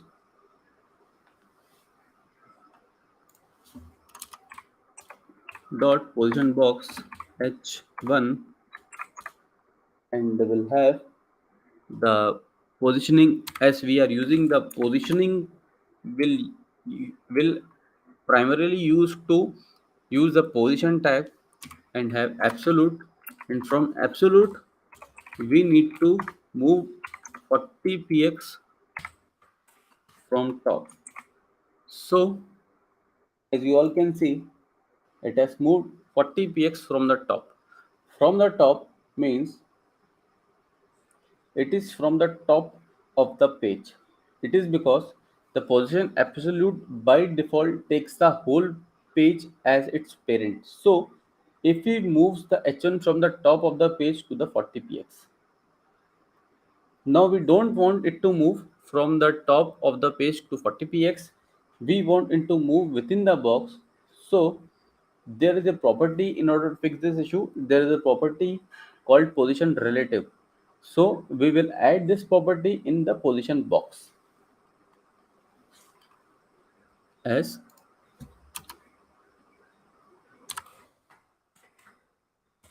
position relative, and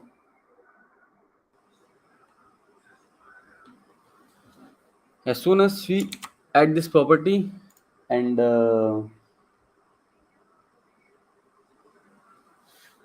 one second.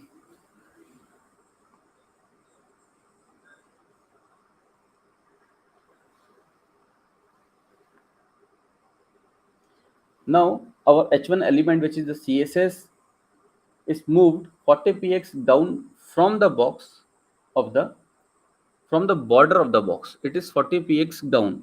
In order to cross check, we'll first again inactive this, save it so it is there. So we'll do this thing, save it. Now it is down 40 px from this border. Earlier it was from the top of the page 40 px. So now moving on to the next property of CSS, by giving, now we will give the position absolute to h2. Also we can move it in anywhere. H2 is what? H2 is the CSS crash course. Earlier, as you can see, h1 is what? CSS. By default h1 will have to come above of crash course, but using the positioning property, we have moved the CSS below crash course. So now we will move the h2 also as per our thought. We will move to different place. So now we will move h2 to 40 px. Let's have left to 100 px, save it. So from left it start move to 100 px. So we'll do one thing, we'll add right to 100 px. See, and we'll do one thing from bottom. Bottom will have 150 px.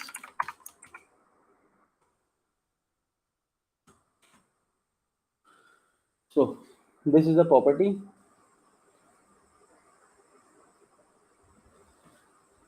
So we'll do one thing. We'll use top left here and control X will target the position box H2 as position as absolute, and we'll use this property. So as you all can see, the crash course now moved somewhat to the bottom of the page. This is basically the positioning part. Now we will move on to the third property of the positioning. First one is the static, which is a natural behavior. Second one is a relative. Third one is absolute. And the last property will be the fixed part. So what is the position fix? Let me tell you.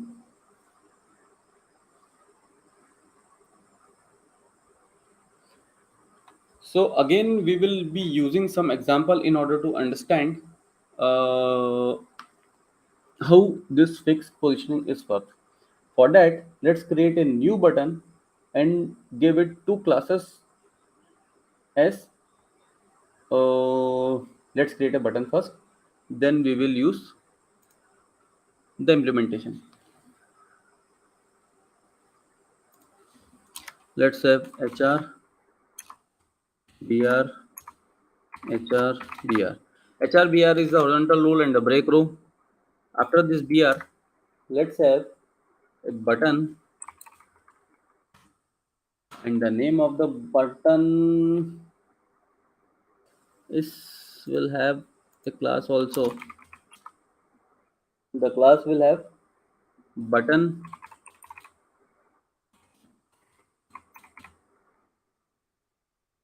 fixed button.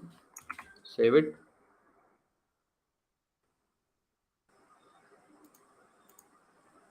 And the name of the button will be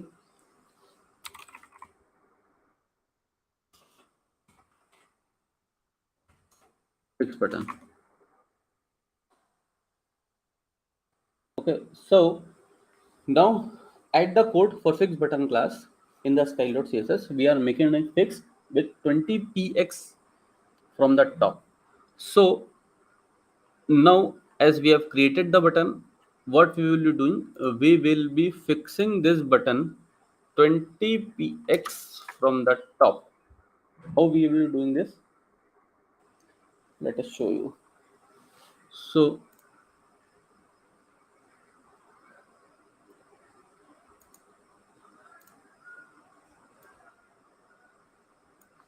Control C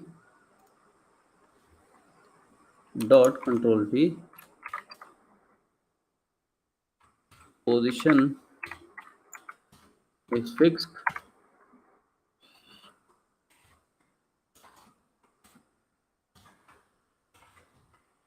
top 20 px. So from the top it is 20 px fixed. So I will 200 px. So it is from the top of the page.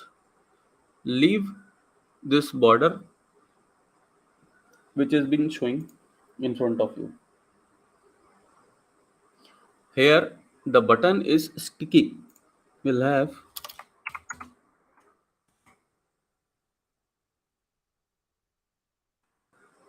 it is stick to the page.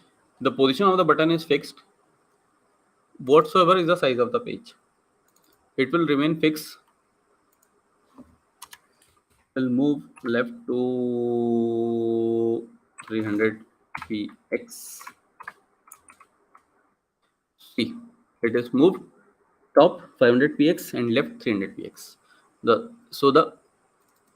See, it is fixed. It is not going anywhere. This is the function of property positioning fixed.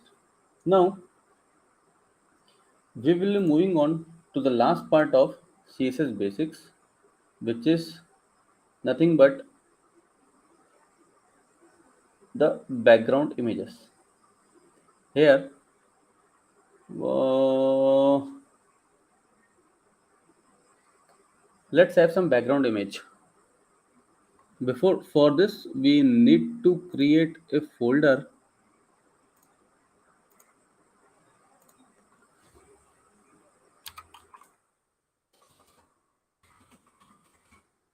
The name as images, or we'll do one thing.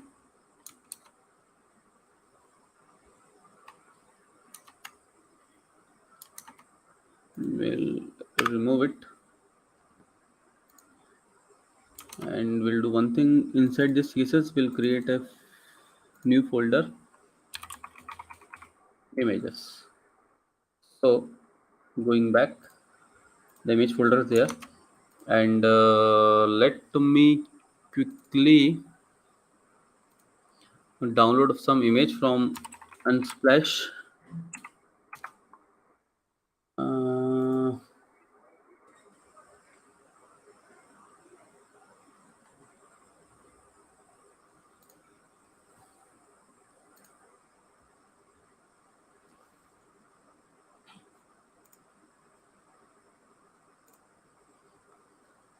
Control.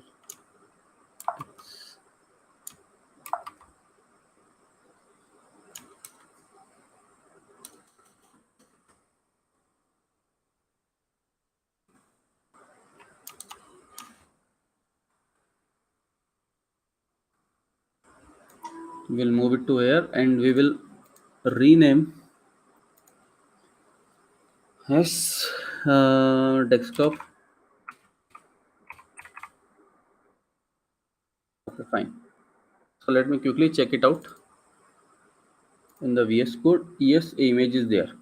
So for this, inside this position box, let's have a background. Oh no, box shadow. Background image, and in order to insert this, we will use the URL images desktop.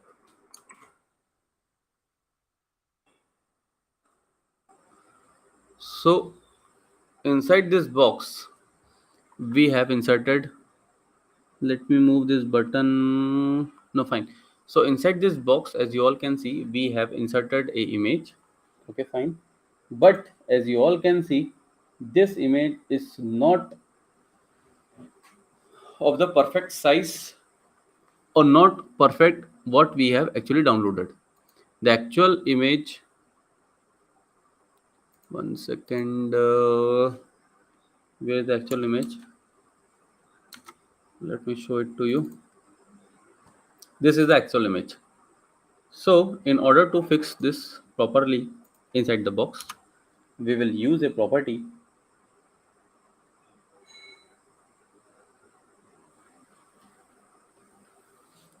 as background repeat, no repeat.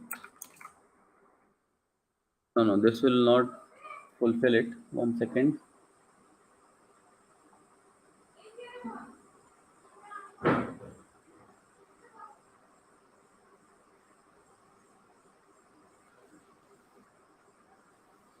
We will use as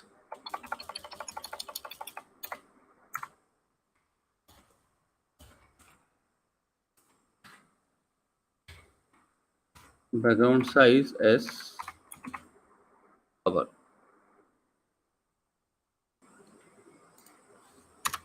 And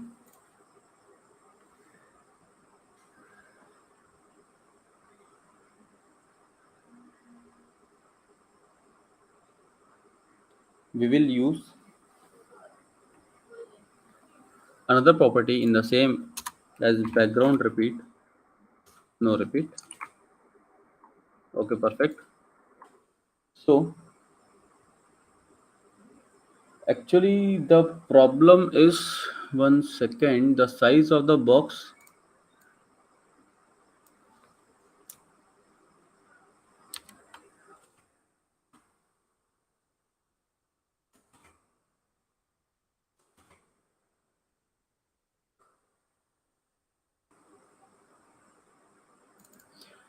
Actually, here the image is there inside the box. Okay, so the background size is, 1 second.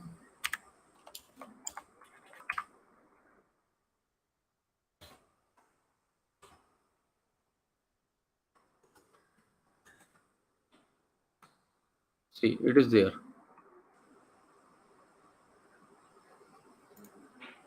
So moving on to the next class, next topic, or you can say it's the pseudo class.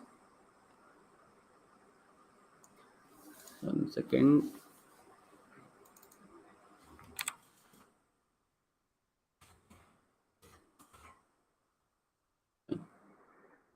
What is pseudo class? Pseudo class is targeting the class so that we go on to the index.html and create an unordered list with 8 list items. So in order to understand the pseudo class, let us create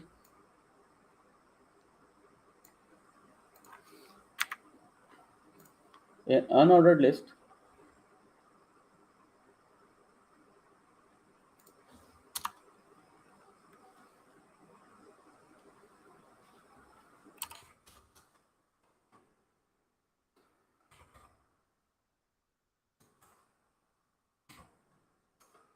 li into 8 equals to 8 times of li. So we'll have a class of my list, and will this will have one, sorry, 1, 2, 3, 4, 5, 6, 7, and 8. Okay, we'll have it. Now we will use a pseudo class of first child, last child, and the nth child to target the different.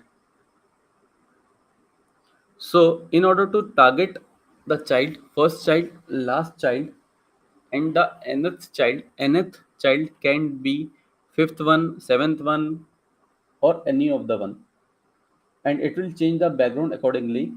Notice that in nth child we can give any number. So let's do one thing.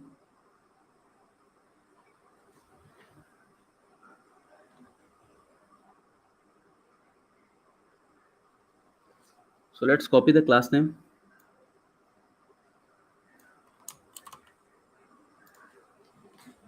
and here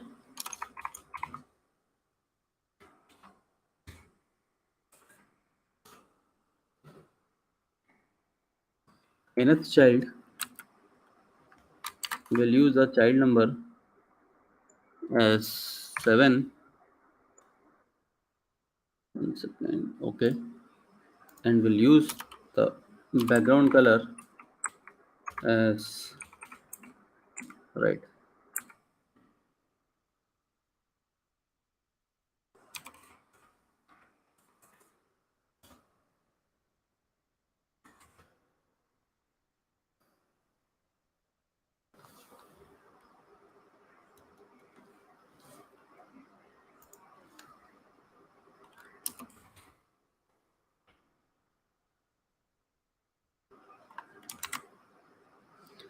So as you all can see, the 7th number child has the background color of red. So we'll use the nth child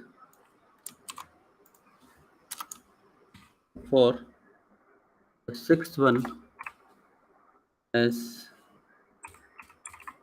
yellow.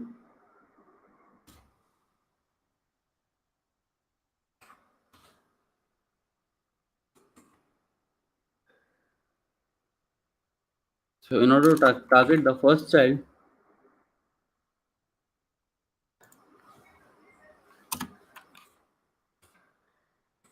first child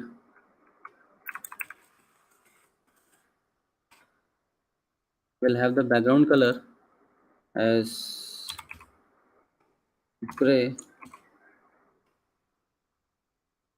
So here we'll have a additional feature which you can use as odd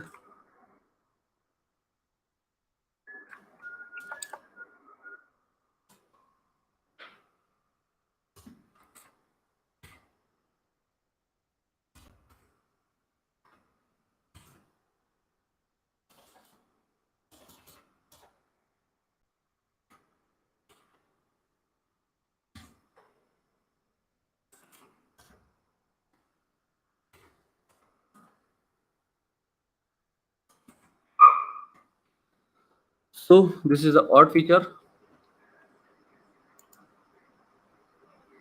and we will use this. Control C, Control V, even.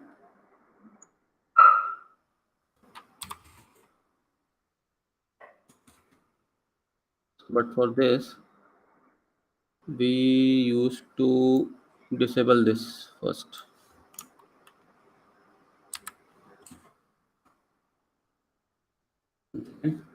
Let me check the code first.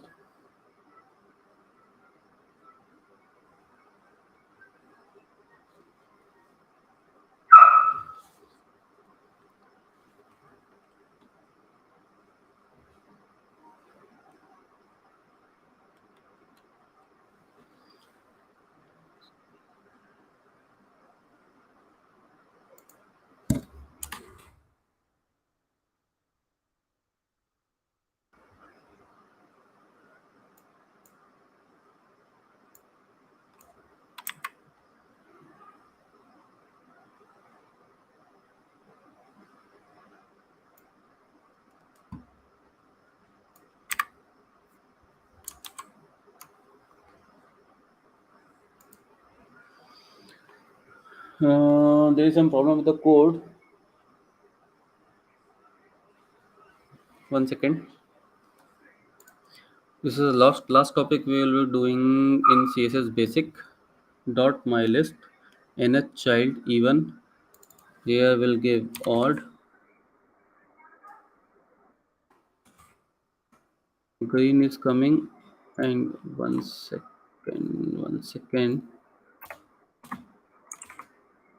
Not coming. Dot my nth child. Background color. This is this. 1 second.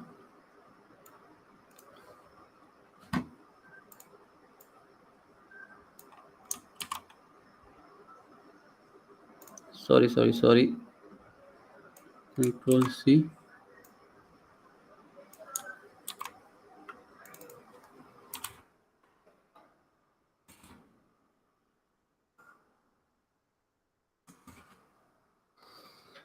One second. Let me do the code once again.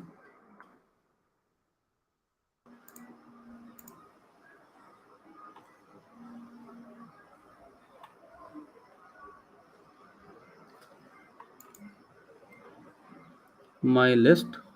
1 second. Not my list. Okay. Let me do one thing.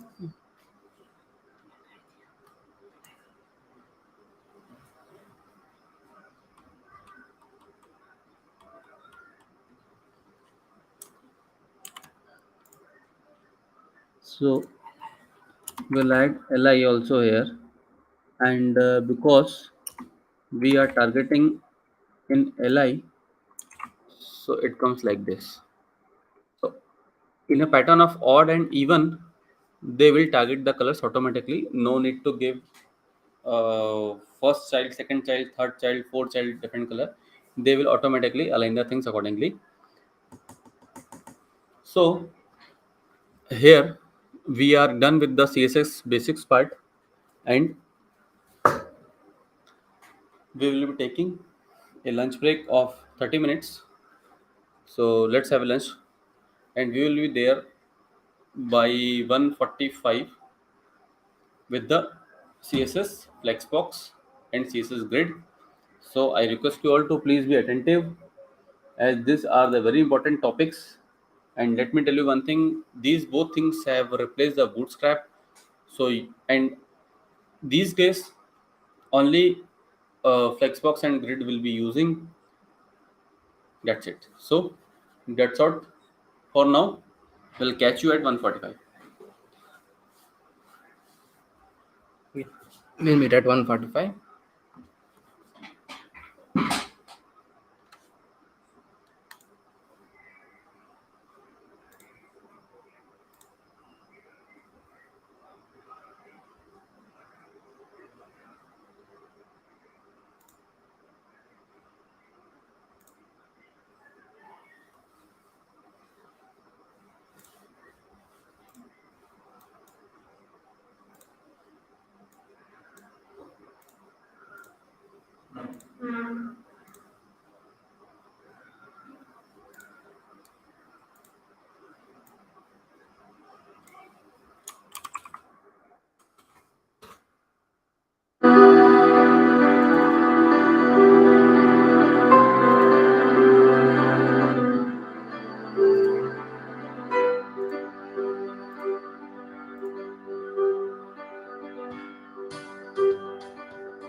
Hello,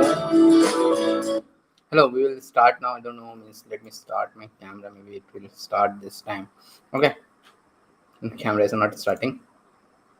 It's okay.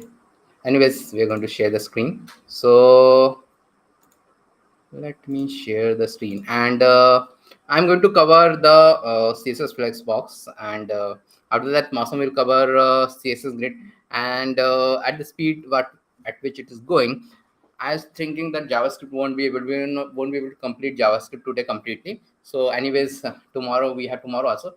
So tomorrow React plus JavaScript. So a bit of JavaScript I will try to complete, but I think only 1 hour of JavaScript I will be able to complete today, and because we have to cut at 6 p.m. because or else it will be way too much.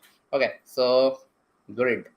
So Flexbox. Let me do the setup first, and till that time, a lot of other people might join. One sec.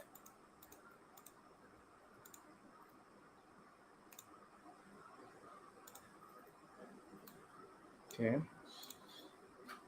Let workshop. Okay.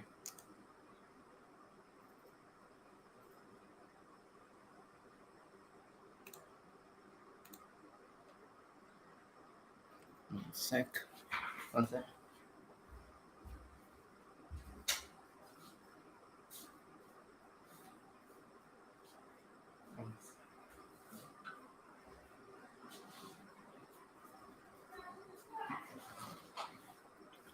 Yeah. So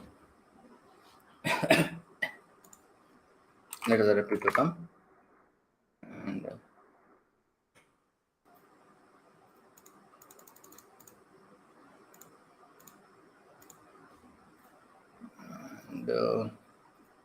we'll start in 1 minute. And Flexbox again, I'm going to create a new folder as Flexbox. Okay, I don't know what is happening. Rename Flexbox.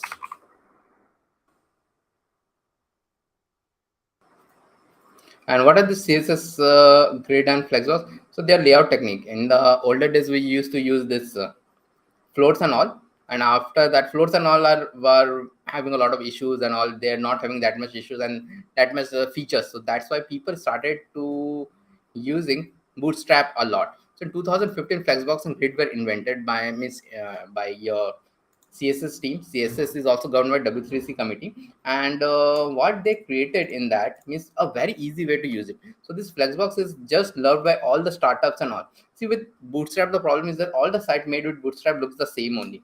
So people don't like it, especially your startups and all. They don't like it that much. And with the Flexbox and Grid, actually you can create magic. Means you can create those magical experience in the website, like all those your Apple sites and all those things are in Flex. And I know a lot of startups, they don't even want their people to work with Bootstrap. Bootstrap is not allowed in a lot of places. Okay, so that is there. A Bootstrap is not allowed in a lot of places because of its limitations again and all.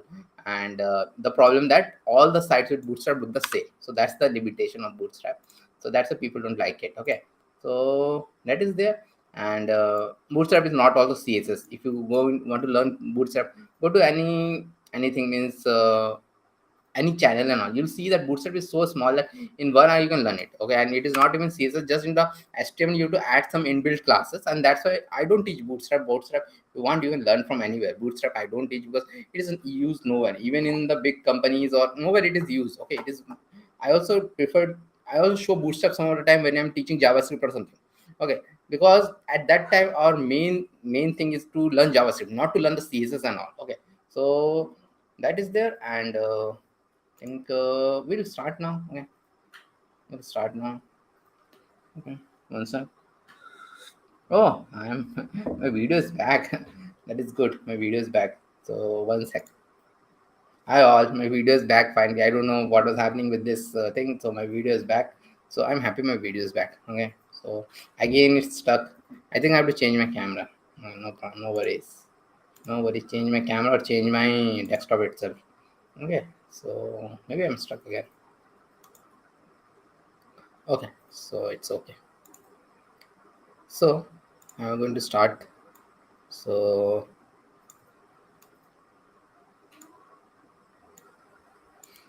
again, we are going to do these things like a folder I've created, and I've created a new folder because I'm going to give 2-3 folders here. So flexbox 1, I'm going to give flexbox 1 and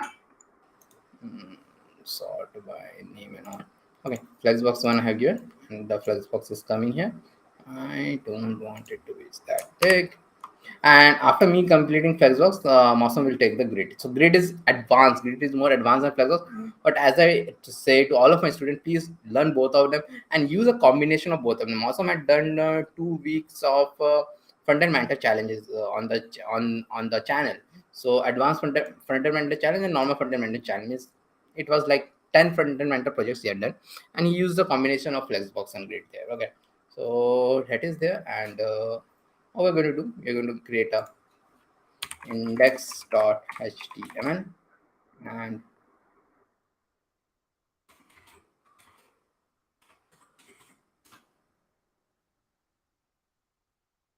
so that is there. And see, again we are going to have this flexbox 1, and okay, so everyone have joined, so please do join. Okay, hi all, we have started. Okay, so please join quickly. And flexbox, then I'll do the link, and css style.css is there. Then here we are going to have some boxes here. Okay, to learn flexbox, so we are going to do all the theoretical thing in flexbox because the projects are already done. So those who don't know, 2 weeks of projects are already done, and we have another projects are also there. So best way to learn css through flexbox or grid is to go through the projects from frontend mentor. Okay, it's a very good site, which is like the real world kind of projects will be there. Okay, so please go through those 2 weeks, and for that also certification are still going on. If you complete those projects, you'll get the certification. Okay, so this container I have given. So what I have, flexbox and grid, the main thing is that everything should be inside a container. See, not a container means the parent. See, this container is the parent, and these are all the children. So it will apply to the parent, the will apply the styles to the parent, and then it will apply to the children. We will see what I'm telling. Okay, so I'll go live, and it is opening here. I don't like it in the Safari and all. So okay, and I will open it in here. I'll open. Maybe I should have it complete. Okay. So yeah, so it is looking like this, no style at all. So see, they're all div elements, so they're coming one after the another. Okay, so we are going to have a bit of styling, and I will tell what does that styling means actually. Okay, one sec.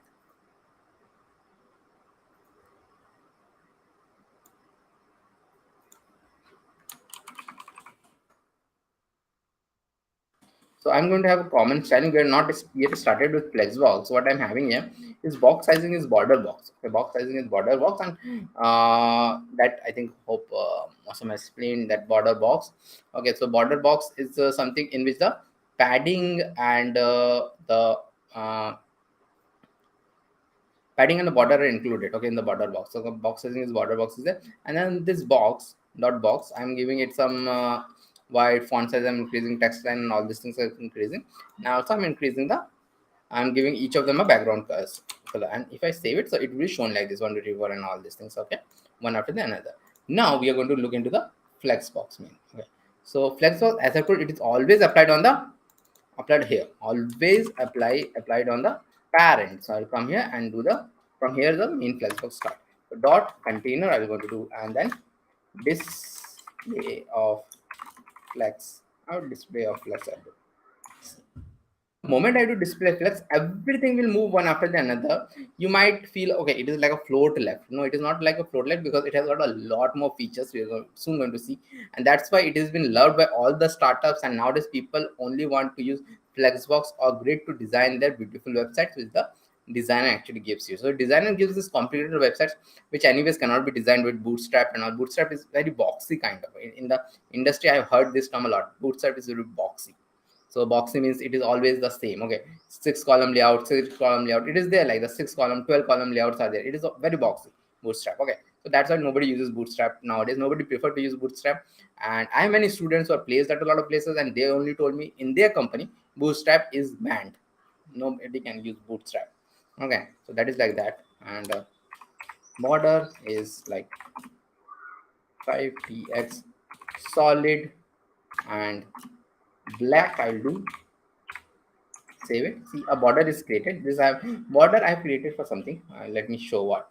There is a flex is there, and there is another thing, and inline flex. Okay, I will also give one very good not assignment. I will tell you, because the assignment will be like assignment we are going to give tomorrow. What assignment you have to do to get the completion certificate? We are going to give the participation certificate. But if you want a completion certificate, and if you want a personal mentorship from me, and also inviting into some personal invite, you will meet every week, means we'll have a group session also, those who complete those assignments, because I want serious people. It's not like that you are coming here getting the participation certificate. I will happy to give we are giving participation certificate, but I want now serious people, 10-15 serious people who want to get into web development, because that is the aim of the whole exercise. Doing this for the 2 days, we generally have only three hours training on a Saturday, but we are doing here, I think it will be more than not even 16 hours. Today it will be 9 hours, and tomorrow also I think it will go beyond 5-6 means it will go beyond 7-8 hours. Okay, so that's what I'm seeing from here. Okay, and please do like and subscribe if you're not liked and subscribed yet. Okay, please do that. Okay, because we are doing a lot of effort. Nobody does such a big live streaming on YouTube. I don't know anyone. People have that 10-20 hours videos on YouTube, but they are all recorded videos. They edit their videos, put 12 hours content together. You will not get a live session like this again. Okay, so display flex is there. So what is this display inline flex? If I do see this display inline flex, what happens? See, this border is ending till here only. So display inline flex, although we don't use it that much, but display inline flex is ending till here only. Okay, so that is there, and we're not going to use this that much. Okay, so we're going to go back to display flex. We're going to go back, and then what I'm going to do, there is a property known as GST height of 100 vertical height of 100 vertical height I'm giving. So what is this vertical height? Vertical height, like Mosam had taught that PX, EM and all those things. So this is something which is very latest, vertical height and vertical width, VH and VW. What happens is VH, it takes the whole view height. VH means view height, VW means view width. Okay, so what it will do, you will see. It will extend it till the end of the thing. It will extending till the end. It is extending. So this is how what is about VH. Okay, so Flexbox is having something which is like Flexbox is one direction. That is one of the reason I like grid more. Okay, that you're going to see soon what is the benefit in grid. But the problem or something limitation with Flexbox is that it is one direction. What does one direction means? One directional means it has got means only one means we can change the direction and all the properties in it changes. So by default everything is flex direction of row. So come here and we'll do a flex direction of row. I'll do and save it. Nothing will happen because by default flex direction row. What does flex direction row means? Flex direction row means the main axis is from left to right, and there is a cross axis which is from top to down. Main axis is from left to right, and cross axis is from top to down. So it is like this. Now what will happen? By default it is there. If you don't even give flex direction row, it will be like this. If I give flex direction as column, so what will happen now? See, everything is moving from top to down. Everything is moving from top to down. Flex direction is like this. Okay, so everything is moving from top to down. Okay, so because now the main axis is from top to down. So that is the main thing. Main axis changed. So this is something which you have to keep in mind in Flexbox. Okay, so now I will remove this thing again, and I will have this thing normal like this. Now what I'm going to do, each box I'll have some width of each box. So dot box width of 100, not 100 px, let me take off 300 px. So width of 300 px I've taken. So now what will happen? See, it is expanding till the end. But do you think this each of the box I've taken for the box class, means this class I've taken, each of the box is 300 pixel? No, it is not even 100 pixel each of the box. If I inspect it, and I'm using Chrome, okay, so what is here in Chrome? There is a feature. Keep your eyes on the right hand side and you'll see one thing. System has okay, so see the width. It is showing 1248, 1438, 1419 till it is nearly maybe thinking it of as 2000 pixel. 2000 pixel. So 10 boxes is not 2000 pixel. 10 into 300 is 3000 pixel. What does that mean? That means that it is not taking the complete width. Why it is happening? Because it is happening because in Flexbox there is a concept of wrap. Someone was asking me about the wrap actually. So the wrap concept is here. So wrap concept is there in this Flexbox. So what happens by default? It is no wrap. No wrap is there. Okay, like this. If I do there's a property. Flexbox has a lot of properties, but not as much as grid. And I'm going to complete it in 1 hour. Flex wrap. Even before that, I can complete. Flex wrap I have got done. Okay. By default, it is like no wrap is there. Okay, no wrap is there. So everything will be like this only. But if I change it to wrap, see what will happen. Now what is happening? Each of them is of 300 pixel, 300 pixel, 300 pixel. Each of them are of 300 pixels. Okay, each of them are of 300 pixel.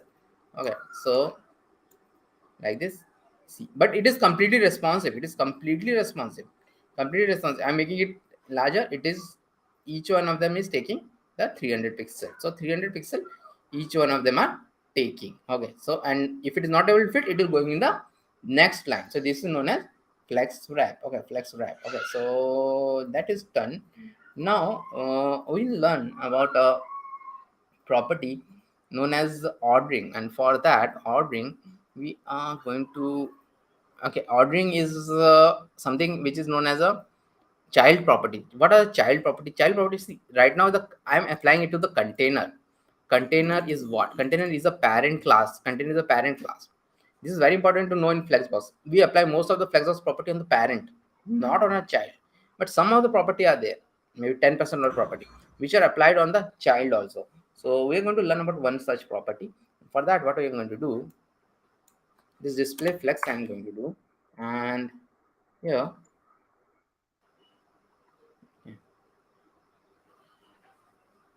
let's save it. So it is coming, it is showing like this. Okay, let let us use the width only. If I use the width at this time, see what is happening. It is adjusting. What happens? It adjust means whatever, it will go completely, it will occupy the complete length of the row, but it will adjust accordingly and it will divide the space in equally. So there is a property known as a order property. What does that happen? So I will do a box 3. I'll do, and here order of 1. By default, everything is of order 0. Order 0. Everything is of order 0. And then dot box of 5 and order 2. Save it. See what happened. Box 3 of order 1. So it has moved here. Box 5 of order 2. It has moved. And then by default, everything is of order 0. So that's why order 1 has moved. See, 3 has moved here. 5 has moved here. So this is like this. This is a child property because I'm adding that property of order here. Order in the child. A box 3, box 5. So like this I'm adding. So that is there. Now we are going to go back and here. Next, let us learn again. Okay, now what we are going to learn? We are going to learn the main Flexbox property, and those Flexbox property are, let me open a very good link which is for all of your reference.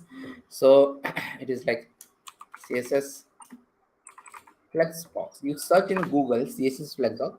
first or the second article will be from CSS Tricks, and you have to open that article. So CSS Trick article I'll open, and it is one of the best article to quickly reference Flexbox. Also, there is an article for grid also, and it is on a top article on the web. That's why it is on ranked number 2nd. Okay, so it has got all the things which I've taught till now, all the things. But here is the main thing. Okay, so justify content. So it has Flexbox had got actually 3 properties. I think, yeah, 3 properties for the parent. It is like justify content, and then align items and align content. So these 3 properties we are going to see, and these are one of the main properties in Flexbox, which makes Flexbox. Okay, and Flexbox so powerful. And that is you right now only you're seeing it has got like 10 times more properties than float. Okay, float is also layout technique. Okay, by default float is also layout technique, Flexbox is a layout technique, CSS grid is also layout technique. What is layout technique? How the website will be laid out. So they are all layout technique. Even Bootstrap is a layout technique. Okay, Bootstrap is also layout technique. So now what I'm going to do, I'm going to remove all these things and again make a list. We're going to learn justify content. Yeah, we're going to learn justify content. What does justify content mean? Justify content means the alignment along the main axis. Main axis, this word is very important, along the main axis, because in Flexbox the main axis is dependent upon the flex direction. Okay, it helps to distribute the extra space or leftover when there is either all flex items on the line or inflex on whatever is there. Okay, so it is, they also given us this nice thing like this, how it will be shown. So if I do a display flex now, see there was a lot of space is left here. So now what I'm going to do here, I'm going to do a first, let me do a border of 5px solid black. I'm going to do, then here I'm going to come and justify content flex start. Okay, that's a flex start I'll do. Actually nothing will happen because by default everything is flex start only, everything is at the start only. Now I'll do a flex of end. See, everything will move to the end. This is so powerful. Everything, all the items will move to the end. Flex end. Then we'll have a center. Everything will move to the center. Then we have like space, 3 properties, space around, save it. So a bit of space around is been created. See, space around, a bit of space around means first 2 will have a little bit of space and everything will have the equal space. Space around means that. Then there is a space between, which is used the most. Space between is used the most. I'll save it. There will be no space here. And everything will be equal space. And the other thing is space evenly. Space evenly. Space evenly. So space evenly will have, this also will have the same space. So this is known as space evenly. Okay. So let us change it back to the flex end. Okay. And one more thing we are going to do is like, okay, I'm going to reduce this because we're going to see a different thing now. Okay, so I'm going to reduce the size. I have reduced the size actually, and then I will come here and I will make the height as 100 vertical height. I'm going to do, save it, 100 vertical height will be made. Now I will do one thing. Okay, now I'll do one thing. I made it small because I'm going to show one more thing. In this situation, the flex direction is row, but what I'm going to do now, I will change the flex direction. And justify content, we have already read justify content is on the main axis. So if we change the flex direction as a column, what will happen? The main axis is changed. Main axis is from top to down now, top to down. And see, now the flex end. Now this thing will move from top to down. Flex end is everything is showing at the end. Now if I do it at the start, everything will be shown at the start. And if I do it at the center, everything will move at the center. If I do it at the space around, it will be like this, space evenly, like this, space between, like this. So it is like this, it will be shown. So that is there. And now we will look into the next thing, which is a align items. So align items means what? Okay, this defines the default behavior of how flex items are laid along the cross axis. Cross axis is the opposite of the main axis. So how they laid upon the cross access we're going to see. So again, one thing is that I'm going to change this to 100 px and 10 pixel is there, and the container is display flex, border is this, and this I will remove, and height is okay. This I'll remove and save it. Okay. So if we come here, we'll see something like this. Okay, again we have made it 100 and all. So now we are going to look into the align thing. Okay, so align doesn't have the space between and all those things. Okay, so align items flex and will move to the end. Okay, it will move from top to down, because that is the cross axis. Start will move like this, center will move like this, and one more thing is there. It has got something else also here, which is known as your this baseline, which is known as the baseline. So this baseline is actually very important. So what is this baseline? So this baseline is that, as you might have been seeing, this text is there. Text is on the same line. This is known as the baseline. Text is on the same line. So to show this thing, we're going to change a bit. Everything is okay, 100 vh and all. Okay, what I'm going to do here,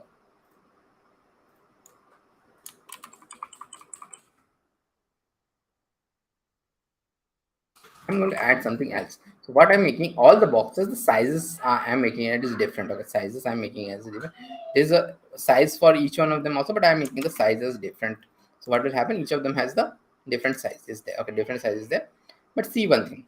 Right now the flex is like center. So the main thing of baseline is that all the text content will have the same line. Suppose there is imaginary line is there. So all of them, the text content will have the same size. So how to do that? Just for to do the instead of center, I have to do a baseline. I do that, save it, and see. Main thing is that see the bases. Baseline means base. See the bases. Bases are all same. Bases are all same. So this is known as a baseline. This is known as baseline. Okay, so that is the baseline is there. Now, but the next thing which we are going to do is you're done a lot here. Okay, so what I'm going to do, I'm going to create another. Okay, I'm going to use another thing so that you can have some. Oh, okay, all this code will be given at the end of the day. All of this code will be in the description of the video. The video will be there, and the description, all the code will be there. So this I have done, and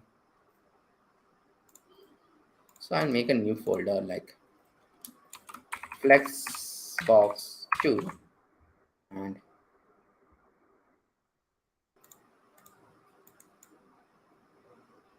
okay, index.html and style.css. Okay, a lot of people have come. Please do like and subscribe our video. We are putting a lot of effort, and we are now means from 9 a.m. we are doing this live, and it's 2. Okay, it is more than 5 hours. Okay, so please do like and subscribe, and tell your friends and college people also. Okay, so now this is flexbox 2, and here I will link and css, and then let me have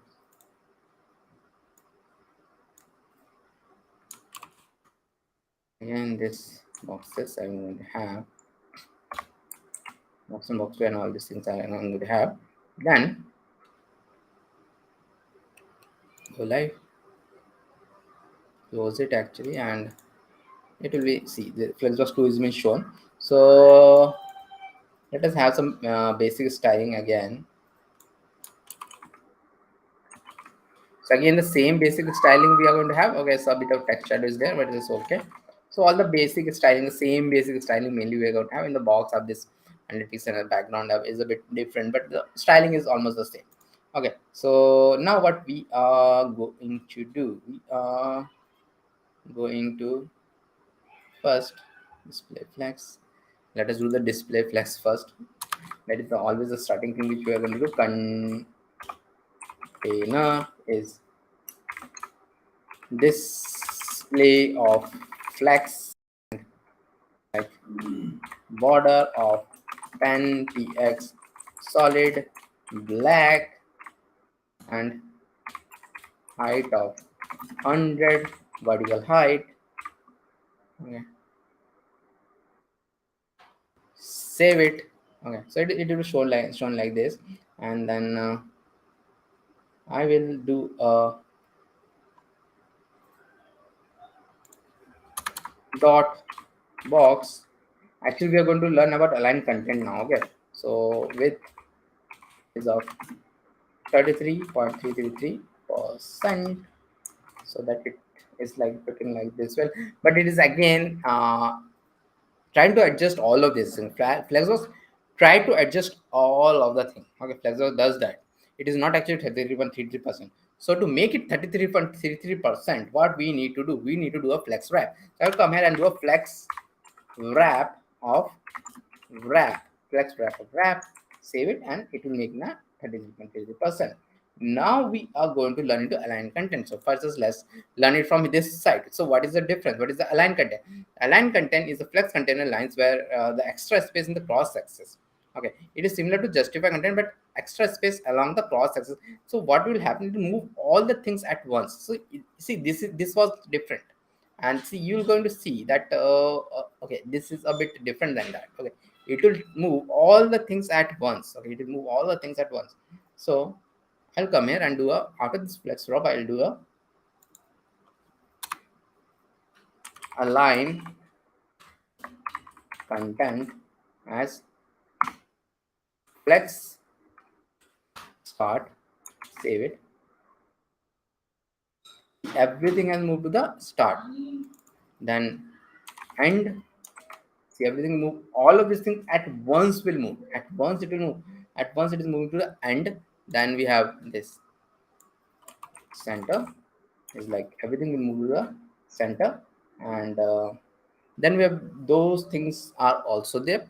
Those three things, which is like the space around is there, space between is there, and space evenly is there. Space evenly is there. So all these things are there. Okay, so these are all about the aligned content. So now what we are going to do,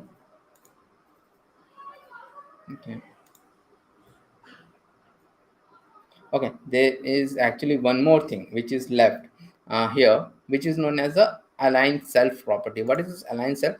See, in this side, what is there? The flexbox have this right hand side have got the individual properties. Okay, individual properties. So align self is something which is attached to the children. It is not like, and it overrides align item. Whatever align item is there, it will override that.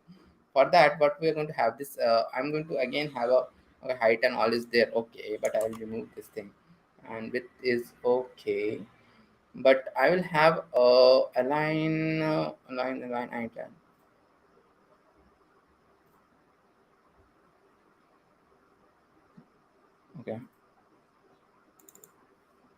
Okay, I'll explain that.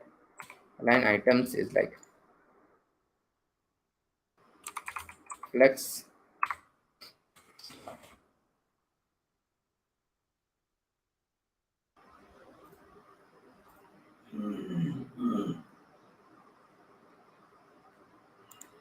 okay.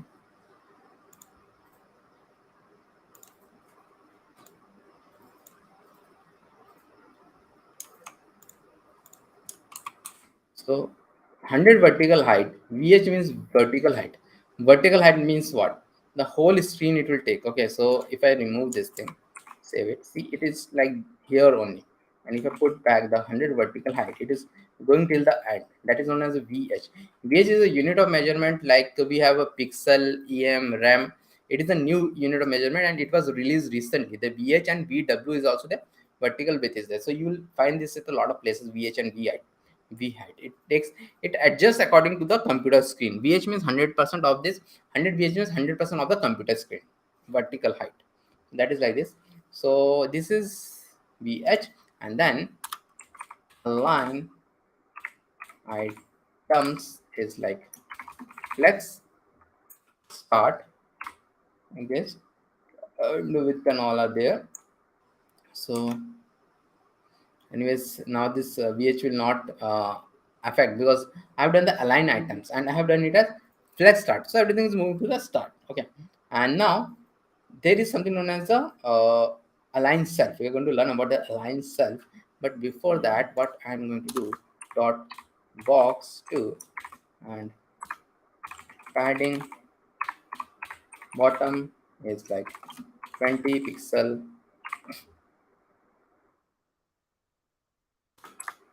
dot box 6 padding bottom is 20 pixel and dot box 9 padding bottom is like 300 pixel. So what I'm doing here, I'm giving some padding bottom so that we can distinguish them. Okay, they are different. Okay, the padding I've given. So now what I'll do here, I will learn of the align self. Okay, so align self we are going to do, and it is like flex end. I'm going to do flex end, so it will move to the end. Align self, right? Start. Nothing will happen to the sixth one, and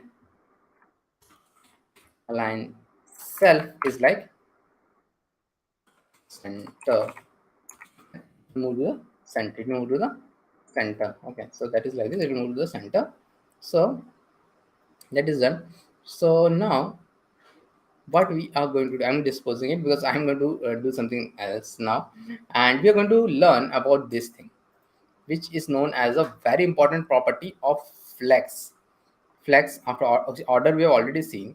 So but we are going to see the very important property of flex, which is a shortcut of flex grow, flex shrink, and flex basic. Generally we should use them in a combination of flex only, but I will also show how to use them separately. This is a very important property of flex. Whenever you're going to create some website with flexbox, you're going to use this property heavily, this flex property, and this is applied to the children again. Okay, so but this has got a different thing. So one sec, I have to create.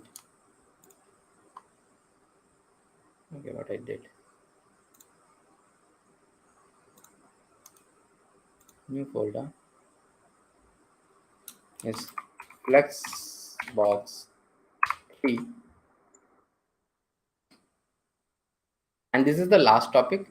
After that maybe we'll have a 5-minute break, because then Mausam will start. So this is the last topic.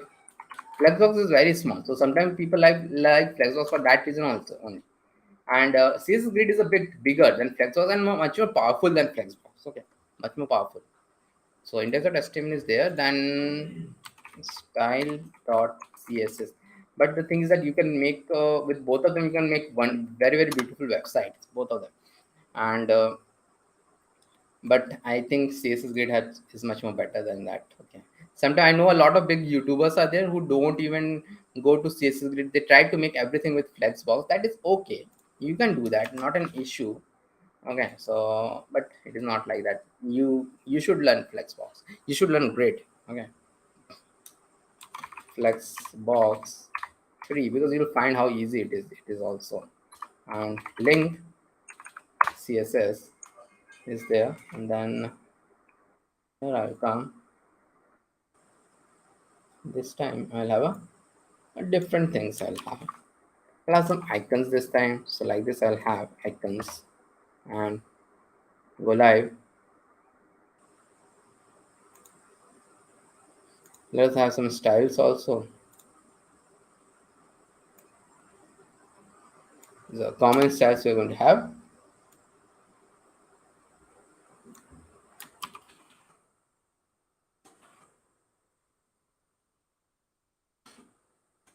So I have this common styles and all, so it is showing like this one after another because no flexbox and all are there.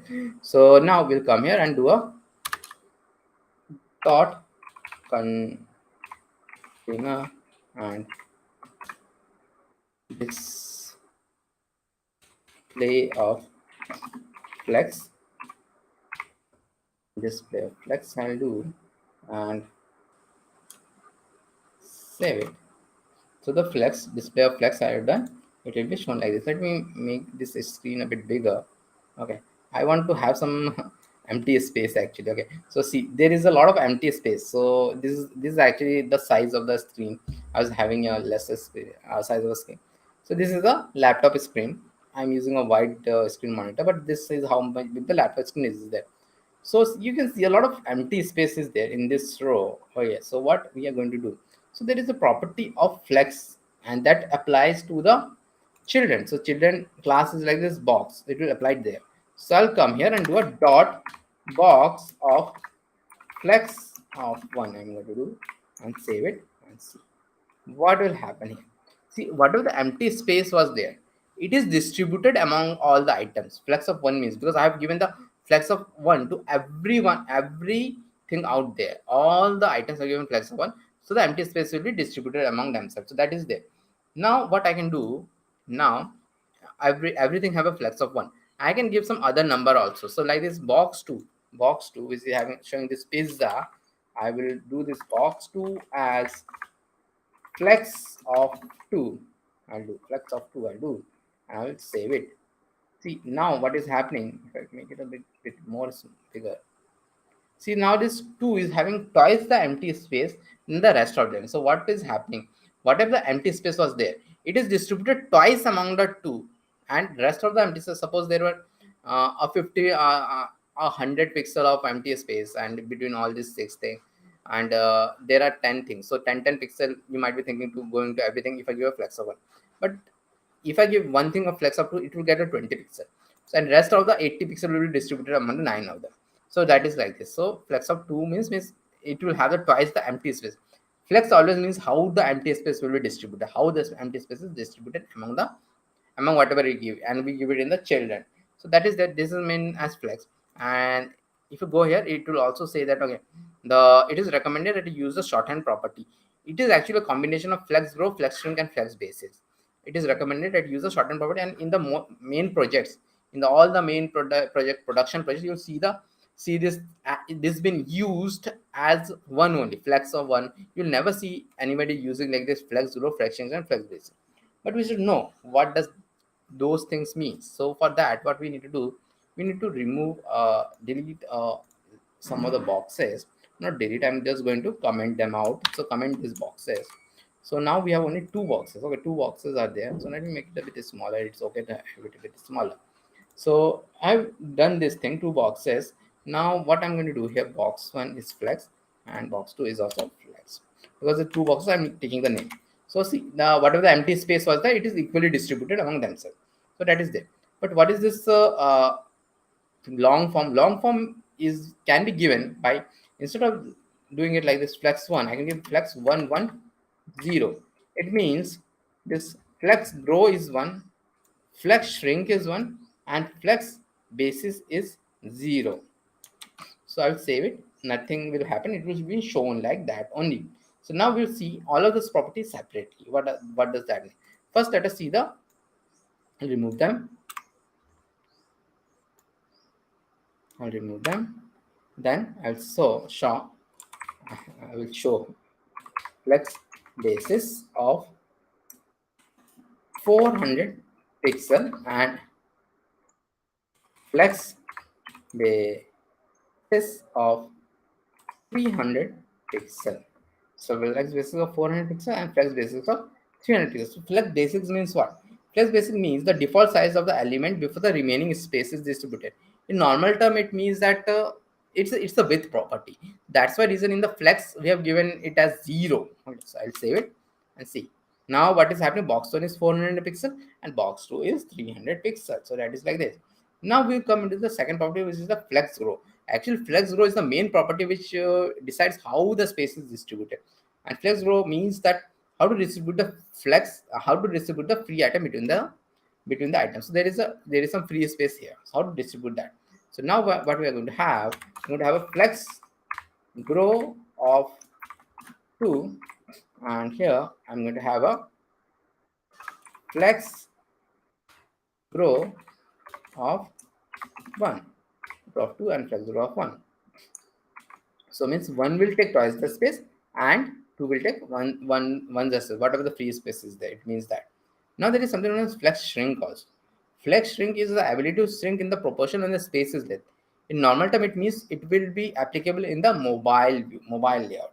So I'll go here and do the flex shrink as 5, and here flex shrink as 1. Flex shrink 5. So flex shrink 1. In this view, flex shrink will not be applied. So in the mobile view, so I have to keep it in the mobile view. I've kept it in the mobile view. See, it has shrinked.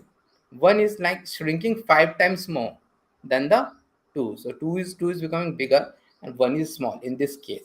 But in the bigger case, it's the opposite. So intentionally done this thing. This is how this is the flexion. But as I told you, won't use this property. You use the shortcut form, which is a flex. Okay, which is flex you are going to use. Okay, so yeah, so we're done with flexbox. Flexbox is this much only. Okay, so what we are going to do here, we are going to do the setup now. Means yeah, we need to do the setup after, because now Mosom will be starting. So what I'm going to do, I'm going to stop sharing, and okay, it is showing me. That's good. So we will going to take another 5 minutes. In 5 minutes we are going to start. Okay, so just wait for 5 minutes and we are going to do the setup and we are going to start on 5 minutes. And after css grid might take 2 hours, and css grid will take 2 hours. And what is the time right now? 2:30 means 3:30, 4:30. Maybe we'll not have that much time for javascript, but we will continue with at least 1.5 hour we'll do, because tomorrow then we'll continue with javascript and then we'll start with react. Tomorrow I thought to complete javascript today only, but we don't have time to complete javascript today. But javascript will be anyways, we were having some buffer time, so that is okay. So I have created a empty folder. Okay, 1 sec, let me share my screen.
Hi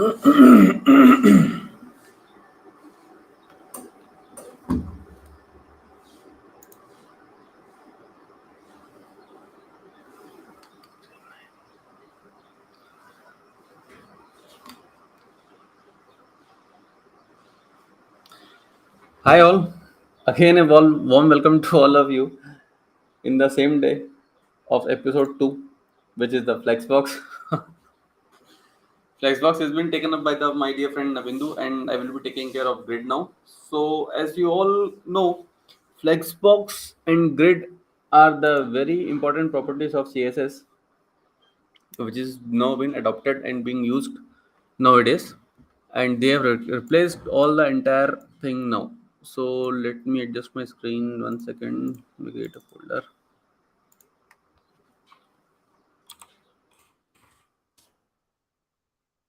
So here in this I will be using CodePen. One sec. One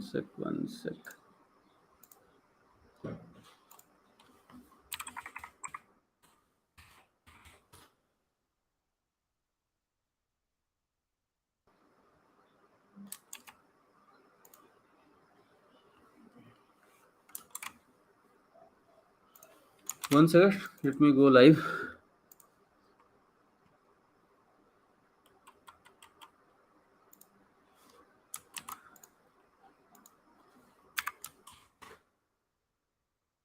Okay, perfect. So as you all know, this is the last topic of the CSS project or of the CSS, and the name of this topic is CSS Grid. CSS Grid has come into the practice in 2015 by the W3 schools, and actually CSS Grid has helped a lot of people to come out of this bootstrap trap. Yes, the bootstrap trap. It helped a lot of people to come out of from this bootstrap trap. Perfect. So, and as what I can say, it's an awesome system and can be used to develop the whole website. Nothing is required. You can only use CSS Grid to make the complete website. Generally, people use the combination of CSS Grid and CSS Flexbox on the projects. And again, also it is advisable to use both, because with CSS Grid you can do anything what you want to do. So now moving on to next, let's I'm as I have already told you, I am using CodePen to understand the concepts, to understand the things here.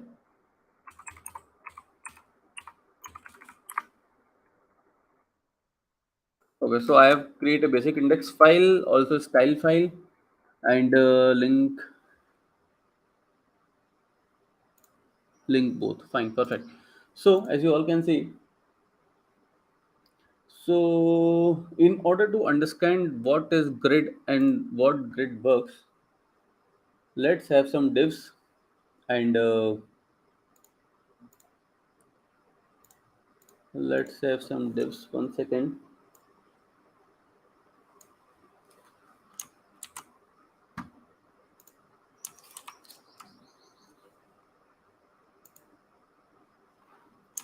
Okay, as you all can see, these are simply divs, nothing more, from item 1 to 10, and every item has a different class. So let me explain you what is this. This is a parent container and have the items in the parent container. They we have 10 another divs with the class name of common class as item.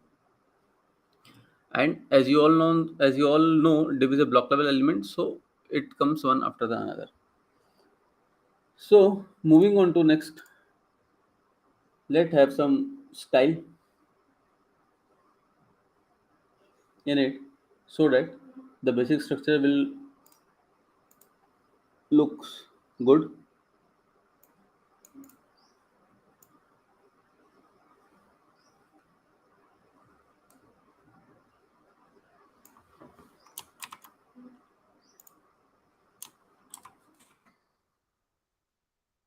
So as you all can see, the background is there, and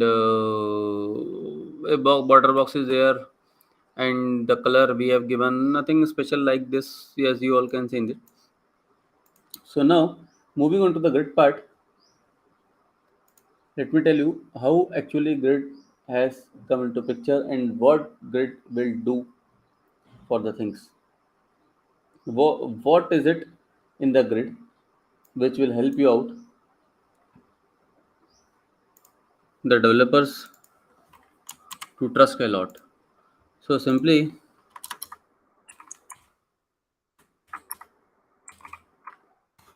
DG is a simple shortcut. Save it. Nothing will happen. Why nothing will happen? Because grid is a row level element. Okay. So for this, in order to work this into column, we have grid template column, and let's have two columns of 200 px and 500 px. See, one column, as you all can see, one column of 200 px and the other column of 500 px. So this is great. They automatically have adjusted they automatically have created the columns based on the available screen size and align them. And one thing I just want to tell you, the response low currently it's not working, but we'll show you in some couple of seconds. So after this, we will move on to the next property as grid template row. So what we will be doing, we'll just create grid template row. Grid template row. Let's create three rows.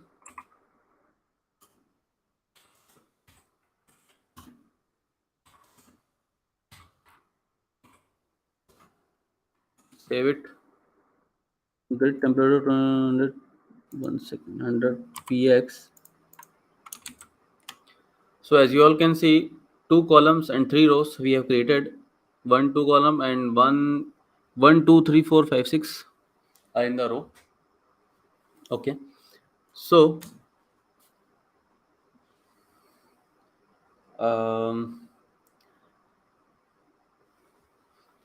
one minute.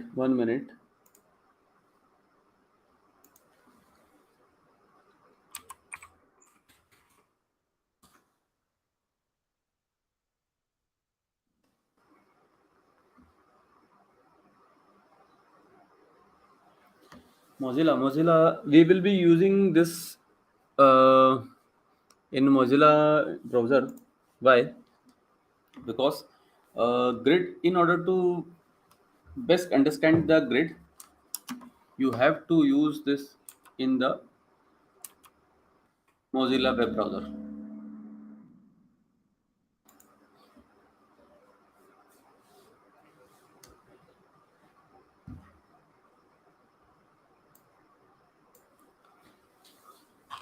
So let's have the Firefox Developer Edition. We'll soon shift this here. Before this, or we'll do one thing. Let's shift.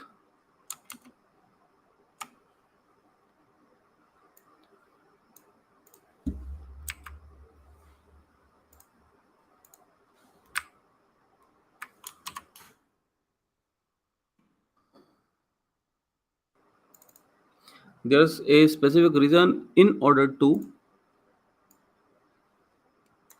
shift this live server here.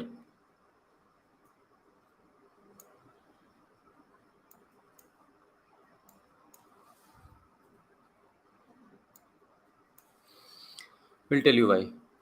So as you all can see, two column and three rows we have created, and as you can see 7 8 9 10, what 7 8 9 10 have did, they have by default take the available column size and row size according to the internet browser. So they have automatically adjusted the height, they've automatically adjusted the column height, the row height as per themselves. So let me do one thing. Let's add some grid gap also. What is grid gap? Grid gap is a thing. Wait, show you. The lines, these lines are grid gaps.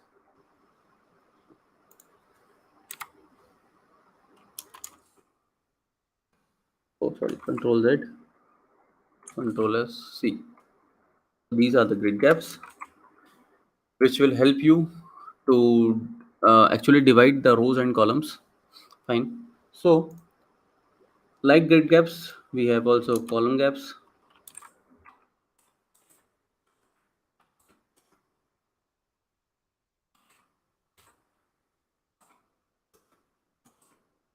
See, these are column gaps. So right now we will not be using column gaps. Let's remove it. Moving back to grid gaps. So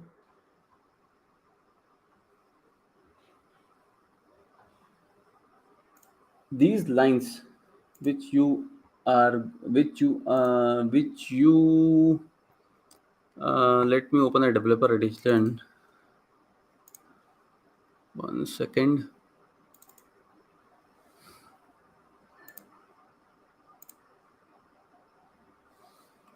See, let me zoom out.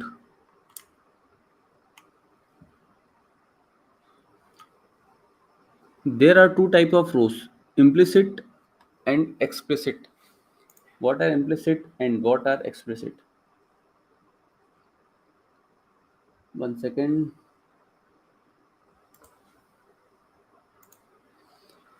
So implicit are basically the dotted lines and explicit are basically the dashed lines.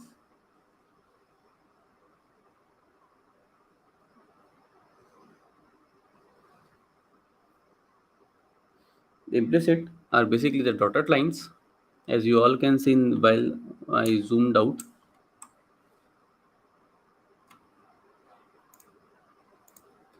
And explicit are basically the dashed lines, as you all can see. So moving back to the original size and closing this tab. So as you all can see, the 7, 8, 9, 10 cells have automatically adjusted themselves. So now let's have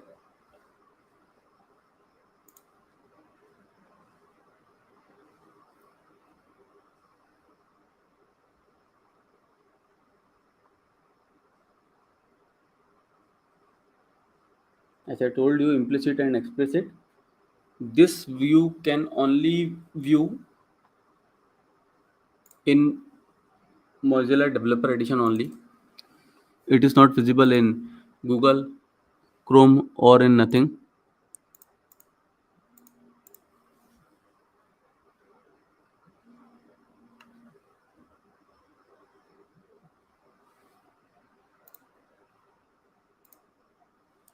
So as you all can see,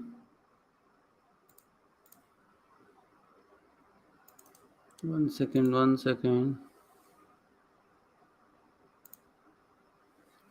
Perfect. So moving on to, let's create some another grid.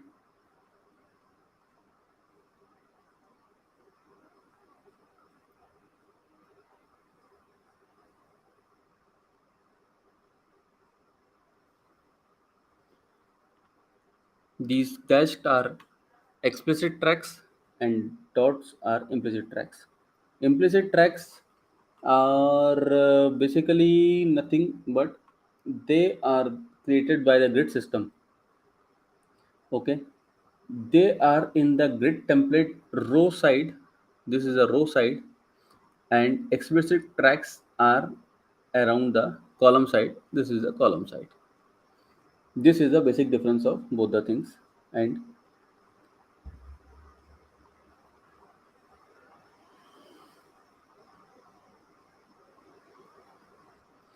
Let's introduce another function of grid auto rows. What is grid auto rows? These implicit tracks are by default takes the height of the element inside it. As in this case, it takes height 7, 8, 9, 10 height. We can change them by a property known as grid auto rows. The height which this 7, 8, 9, 10 have taken automatically, we can change it with the help of grid auto rows. One second. So in this, we will add grid auto rows of 150x. So now the row size are 150px. As you all can see, this one and this one. This is of 150px as we have given, except these three and these two 5. If there are any more items, this will come automatically in a size of 150px box. So as you all can see, grid auto rows has been inserted, and let me add one more div so that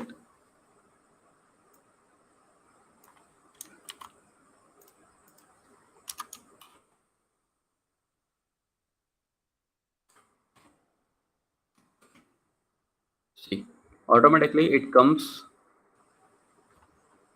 with 150px box. So I'm just removing it.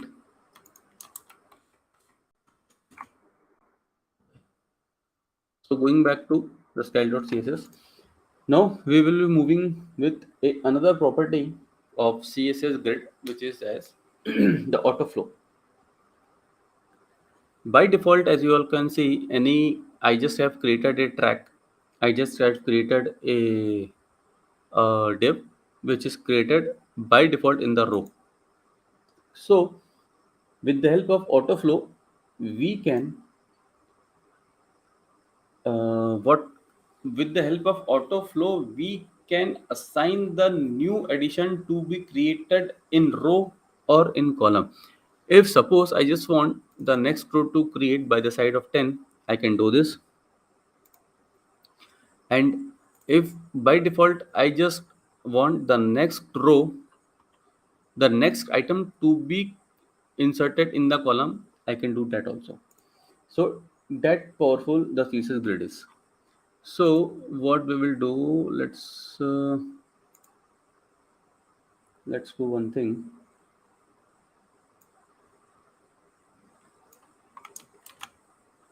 Let's change the CSS a little bit. Sorry, let's change the index a little bit.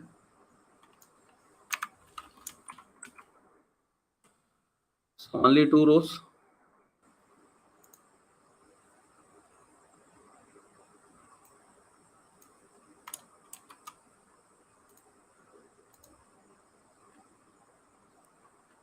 Here in container,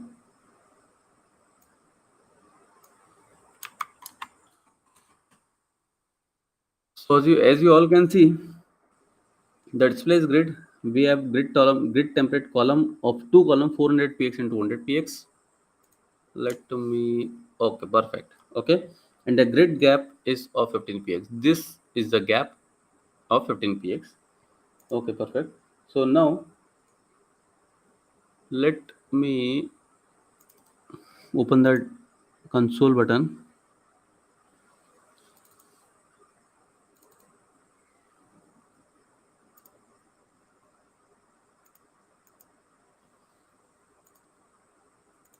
Okay, so now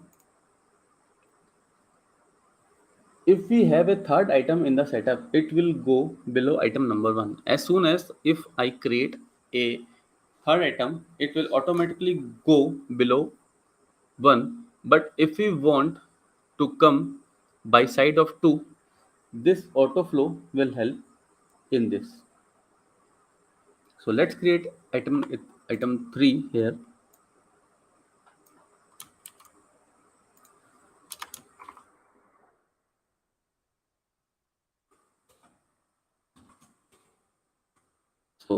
It's by default, as you all can see, it goes below position 1. Now, with the help of autoflow, grid autoflow, we can insert the new item in the same line. By default, it uses the row. See, Control S.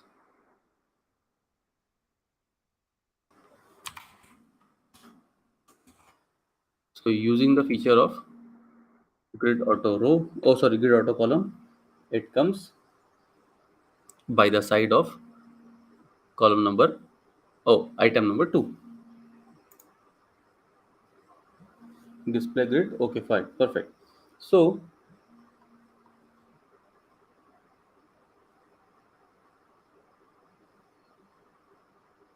we'll move on to the next property now. The next property, what we will cover, 1 second.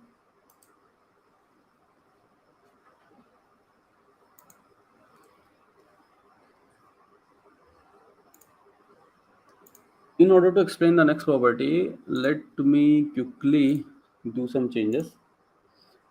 I am actually explaining each and every concept with the help of 1 second practical examples. 1 minute. 1 second. Hello.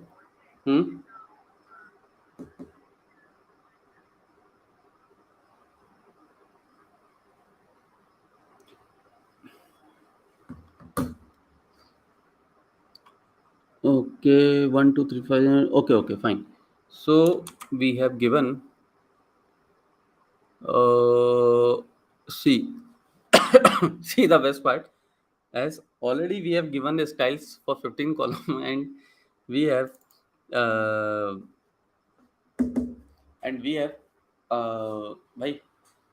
and we have, as you all can see,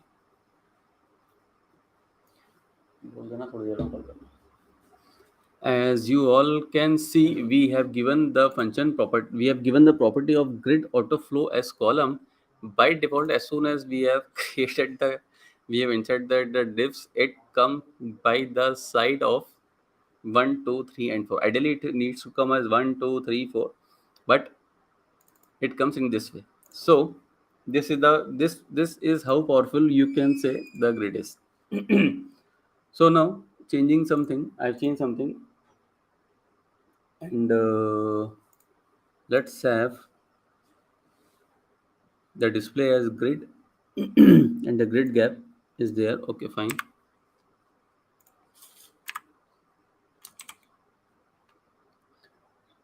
Grid gap, let's say of 20px.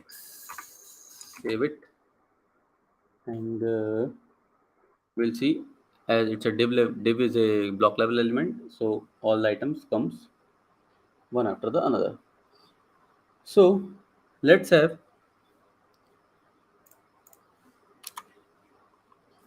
grid template column of 25%,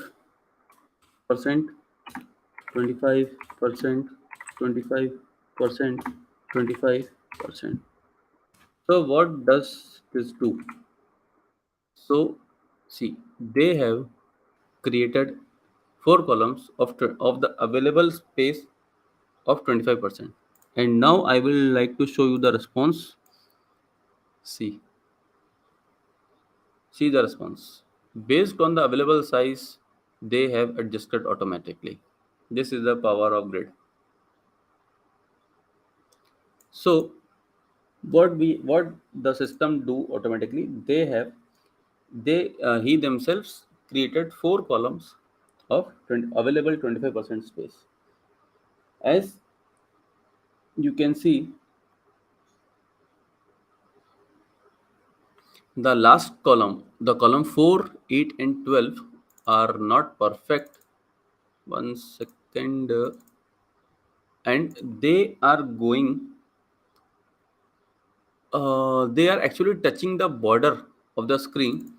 So, in order to adjust this, we will have a separate property.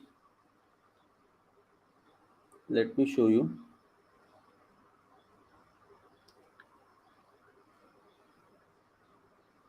One second, 1 second. So CSS Grid introduces a new unit called. So in order to in order to fix this thing automatically, CSS Grid introduces a new property which is called as FR, and this the leftover free space will automatically be adjusted with the help of this FR. So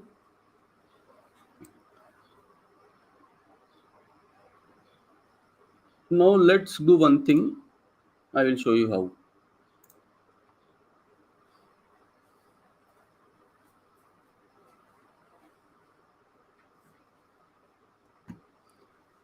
Displays grid gap of 20 px. And let's do one thing.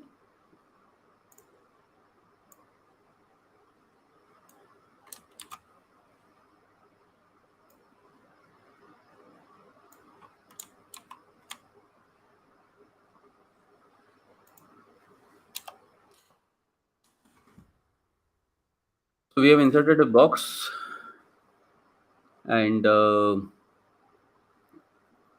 5px solid. Black color is the border, as you all can see.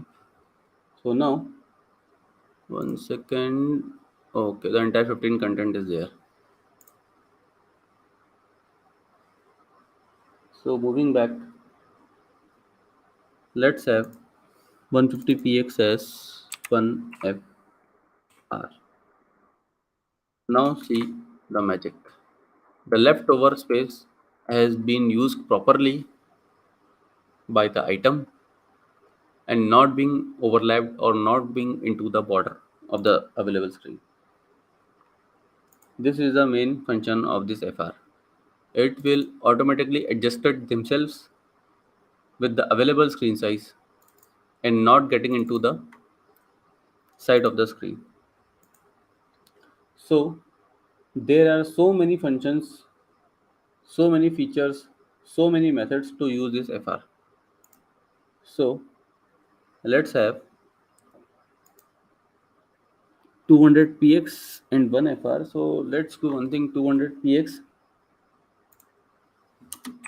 150px, 1fr and 2fr. So save it. See the magic. The first column is of 200px, second column is of 150px, third column is of 1fr, and fourth column is twice of 1fr.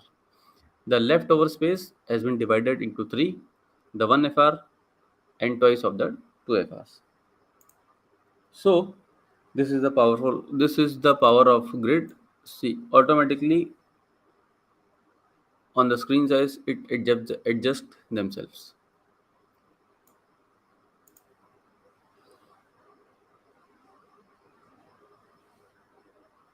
So now there is another property called as auto, which uses to size a track. The auto property gives the column the width of the content. We have 3 columns of auto 1fr and 2fr size. So let's change it and insert auto. So what does this do? They have create 3 column, first of auto, second of 1fr and third of 2fr. So auto means depend upon the size of the item, they have adjusted themselves. We'll show you. We'll replace this. See, this is the power of grid. So the first column size is of auto, second is of 1fr and third is of twice of 1fr. So this is the auto function.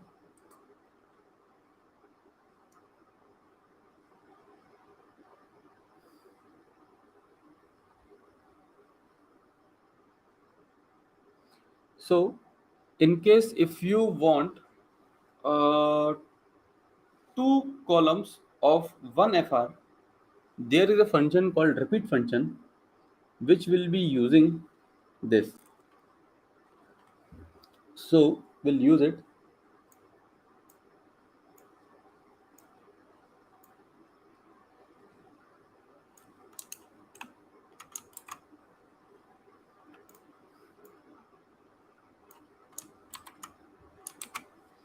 See, what does this do? Automatically repeat 2 times of 1fr and 2fr. So first is the auto, second is the repeat 2 columns of 1fr, third is of 2fr. So third means the last. The last is of 2fr means twice of 1fr is the last column, and second and third columns are of 1fr. This is the function of repeat function.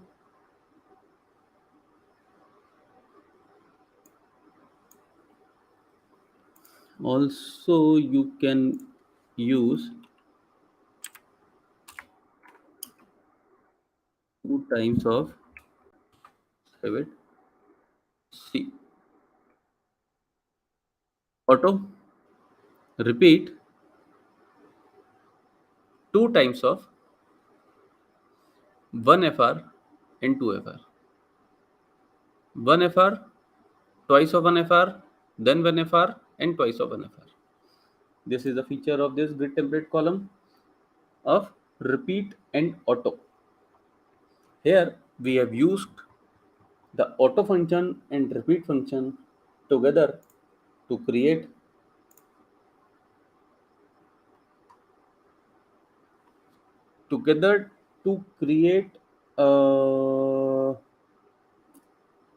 what we have created together to create how to save the time, how to save the codes like this.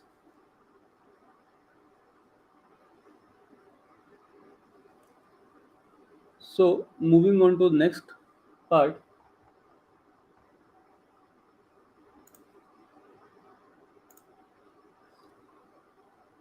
For this to understand,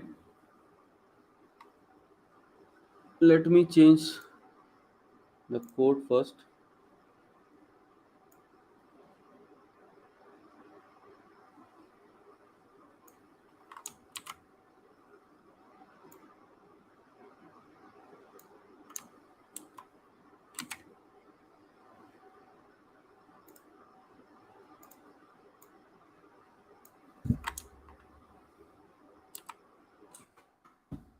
By default, it will come like this. So here we will be going with the another property of sizing grid items. So as in Flexbox, what we have learned, like it's very similar to that, but we will use it in a different way. So again, in order to understand this, we will be using 30 items. As you all can see, I've already inserted the 30 items here.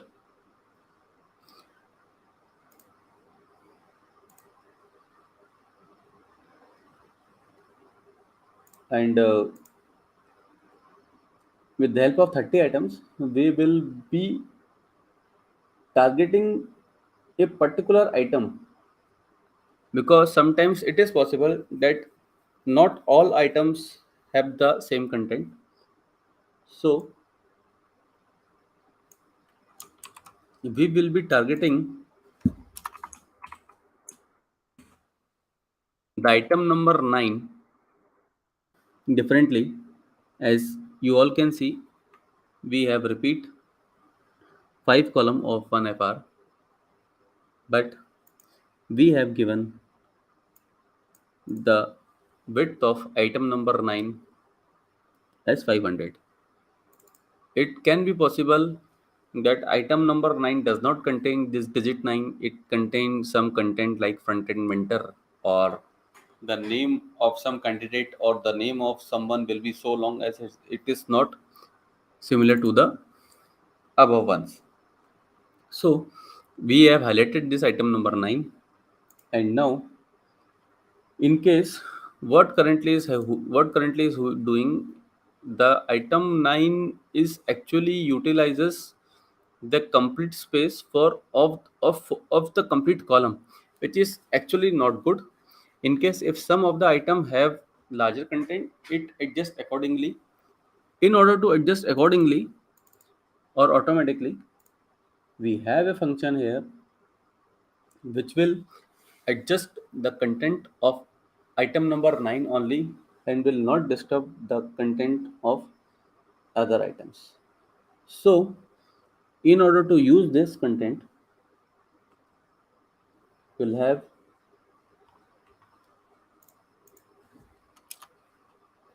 the grid column span of 2.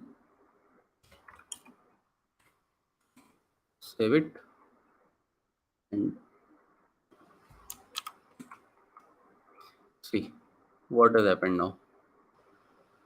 So as what we were discussing, the content item 9 has not disturbed the rest of the items, and they have taken the space of the 2 available items because it contains a larger content, so they have adjusted accordingly. Or in case you want to see, let me change the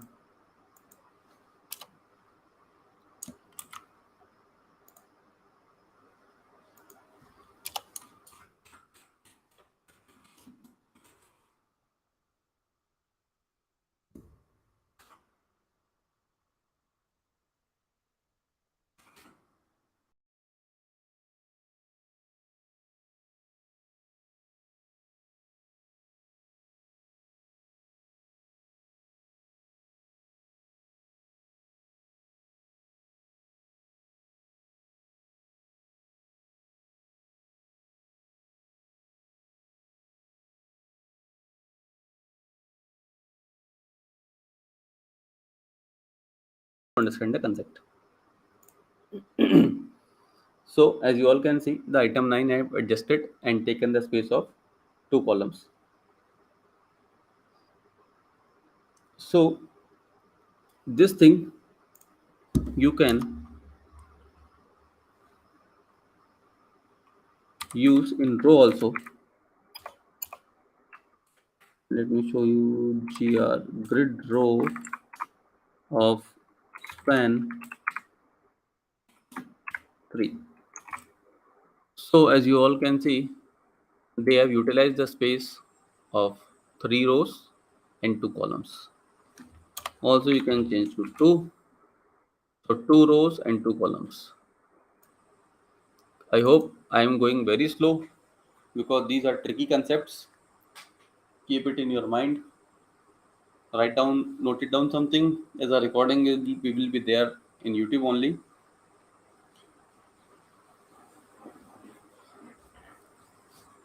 So moving on to the next part.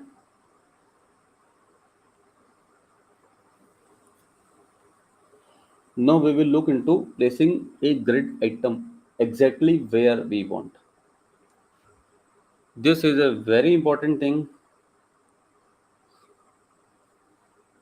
Let's target item number 16 now.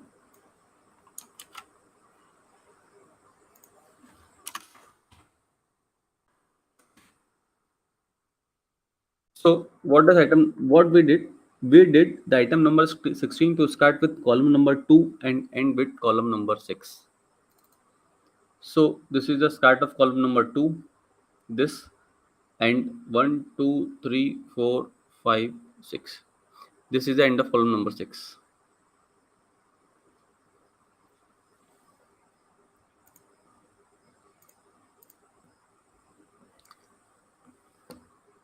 One second.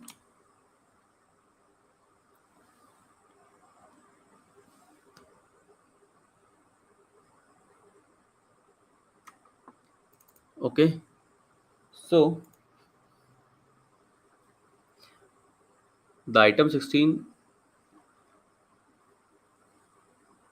has a size of almost, I can say, 1 2 3 4 4 of the item, 4 times of the available items. So as you all can see, they have adjusted accordingly from start of column number 2 till end of column number 6. So there are another two ways to do the same. So let's do it. Grid column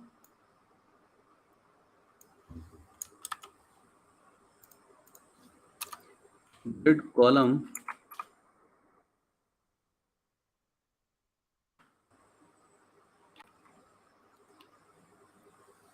2/6. See, it starts from 2 and end with 6. Please do remember the shortcuts, as these shortcuts will be very helpful to you in your coming future. The second way to use the span is, let me show you the another way. First way is a plain thing which we have done. Second way is 2/6. We'll go with the third way. What do you want? We want grid column 2/span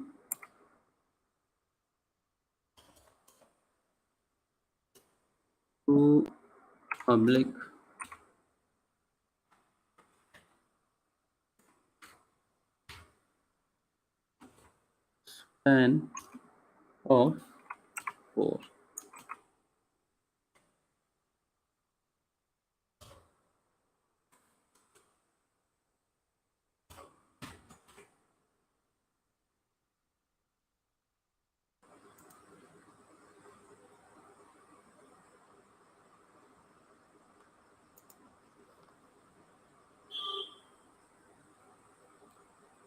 So in this item 16, it starts with 2 and take the space of 4 items.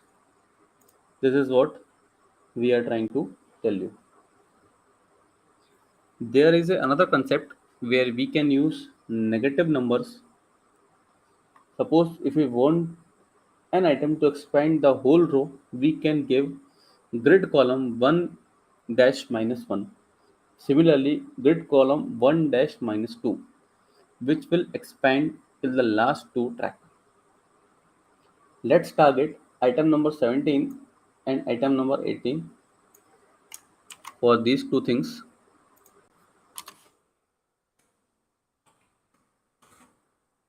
and see the result. What we did for item number 17, we have changed the background color and grid column 1 2 minus 1. This is 1 and this is minus 1. As you all can see, the number there, this is minus 1. So it starts from end, it starts from 1 and ends to minus 1.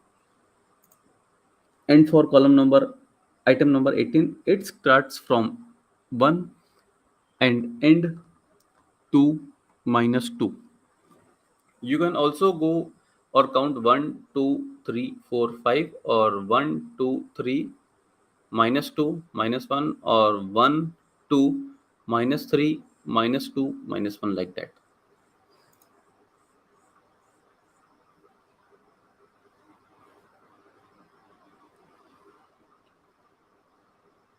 So you can use this not in columns but also in row also. See, targeting item number 20. Where item 20? See, it is very useful. It starts with column number 1 to minus 1. Sorry, column number 2 minus 3. So 1 2 3, or minus 3 minus 2 minus 1, and in the row from 8 to 10. see the row. One second, let me zoom. Column number O, column number 8. See 8 till 10.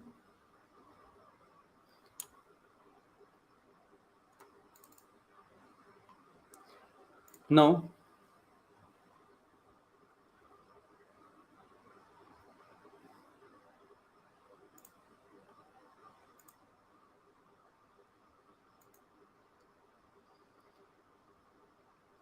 going to the next part, we will have to consider some changes in the div part. Let me do it first.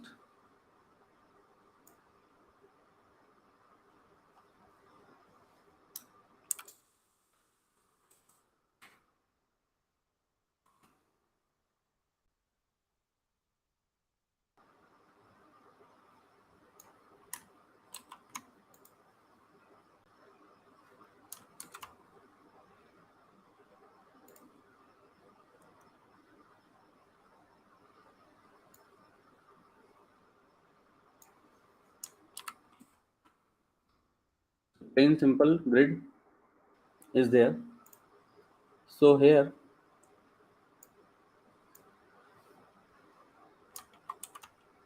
let's do a simple styling.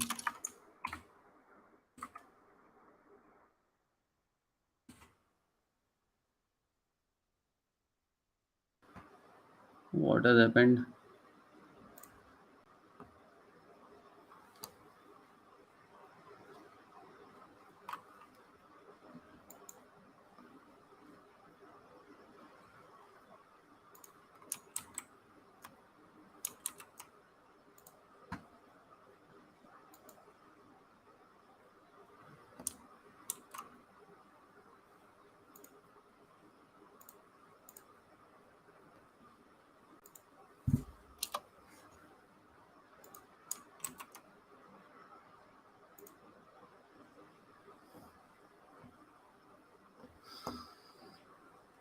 So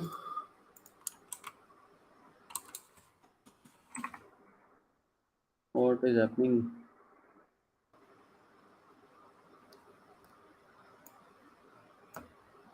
One second, let me check the code. Autofill 150px, fine. And display is grid.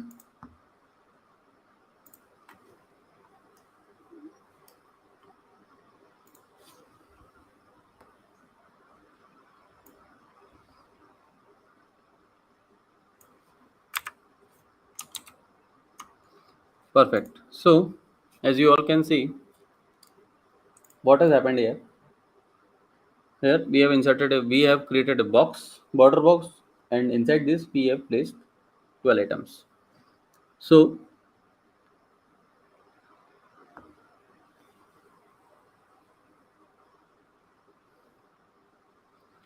let's create a tablet view. See, tablet view will be like this. This is a desktop view, and this is a mobile view. See the response. And now moving on to there is a property called auto fit and auto fill. What is auto fit? Auto fit is basically used with repeat function. Auto fit, sorry, autofill. See, I have used autofill.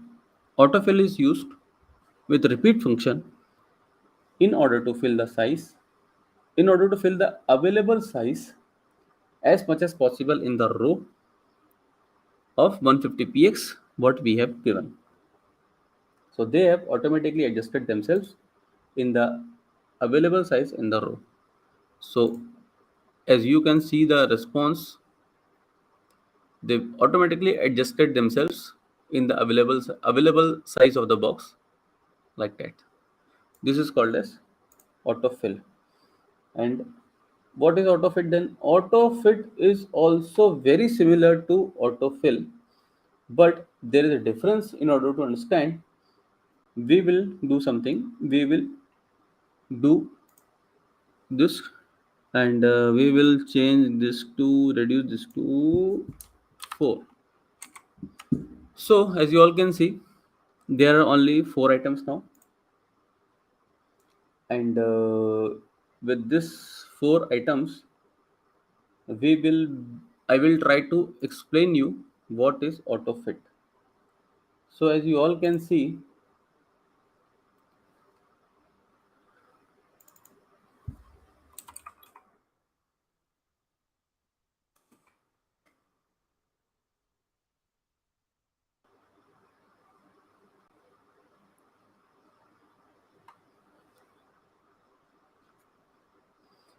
now for item 4, let's have a property to understand what is auto fit.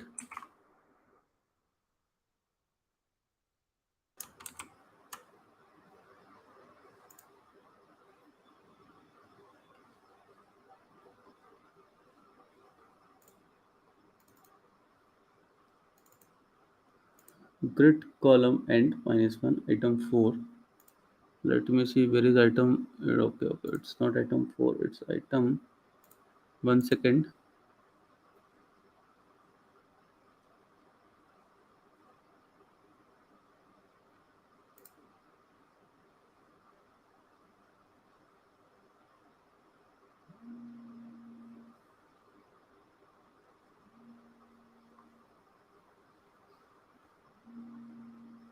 We'll do one thing.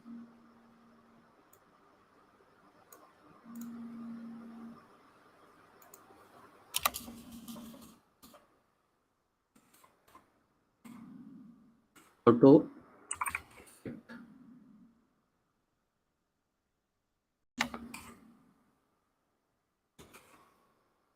save it, and let me see why it is not working. Grid column and is there -1. Perfect. And display grid gap is 20 px. Fine. Grid template column. No. We have to use autofill here. Perfect. So as you all can see, it moves to the end. Why? Because we have assigned a special command to this item number 4 to move to grid column end of -1. So this is, you can say 1, 2, 3, 4, 5, 6, or you can say the last one as -1. So now we will use the autofill property with the help of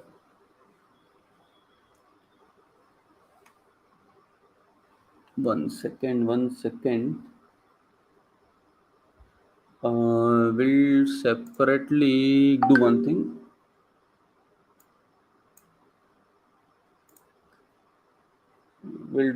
In order to understand autofit, we'll change the code now. One second.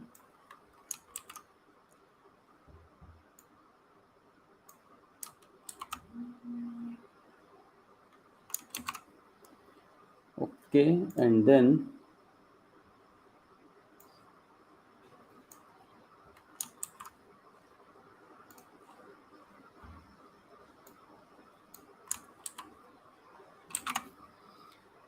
see, as you all can see, there is nothing special. Grid template column repeat autofill of 100 px. Perfect. So as you all can see, the item number 2, that is the goodbye, does not come or does not fits inside the space available of which is of 100 px. One second.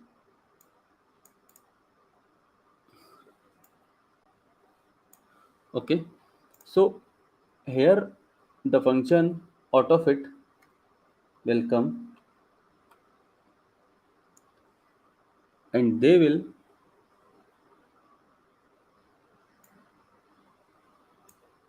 adjust the things accordingly.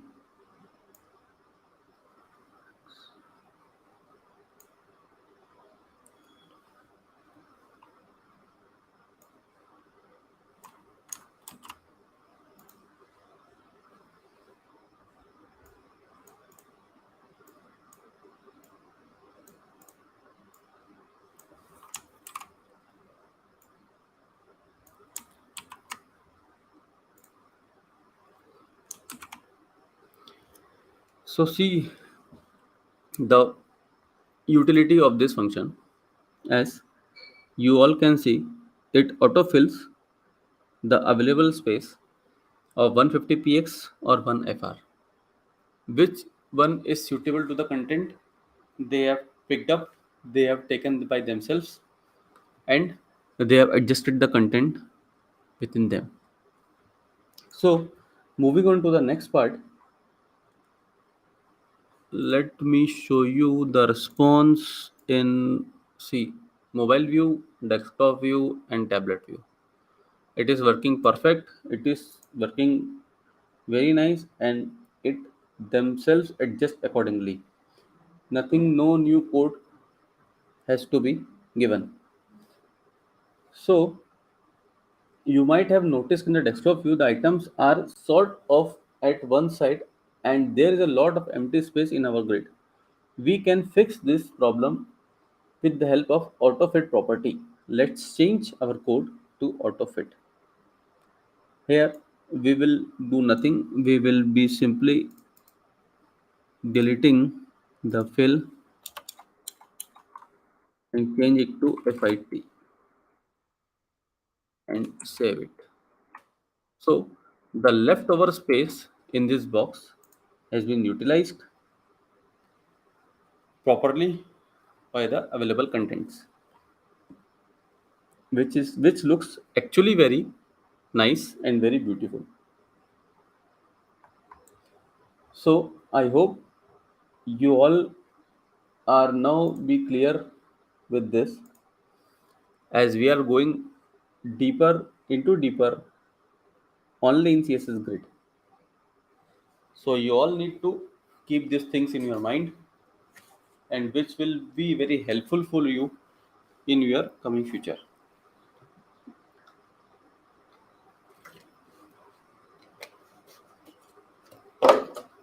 So moving on to the next part in the grid, which is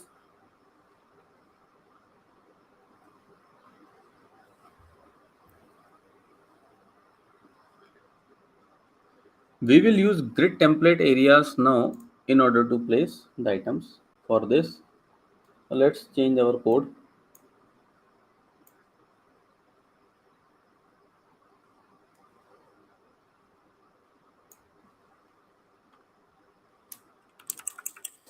Please do like the video. Don't go deep into grid. Liking the video is also an important task which is expected from you all. Please also subscribe to the channel, which will help you to create more and more useful content like this.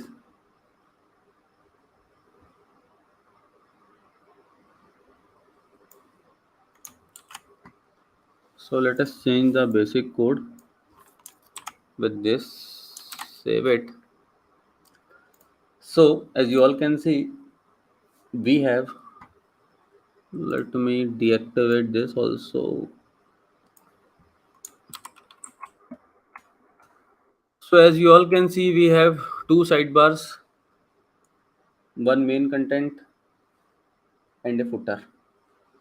So in order to understand the power of grid, we will be using this technique where you can actually place items with the help of grid template areas. So what we'll be doing, let's create some rows and columns in the style sheet. So as you all can see, 3 rows and 3 columns are there, but the content doesn't fit in the desired space. So moving on to move, we have actually two sidebars, one main content and the footer. So in order to use this,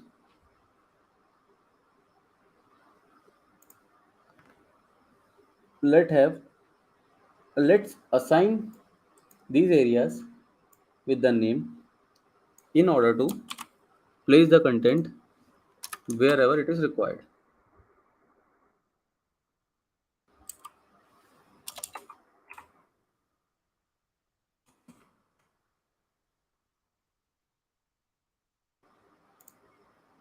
See, okay.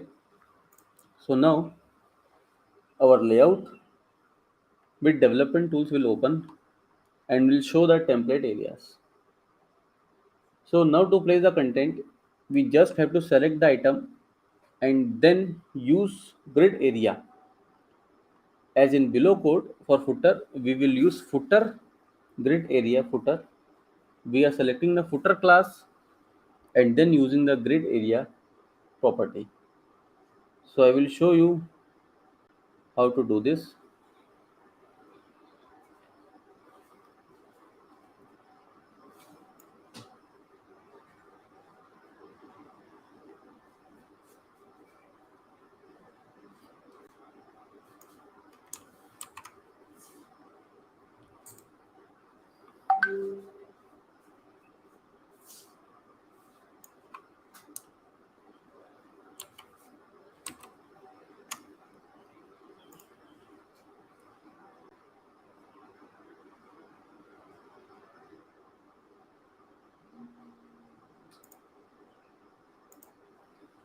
We will target footer, the item 1, the item 2, the item 3,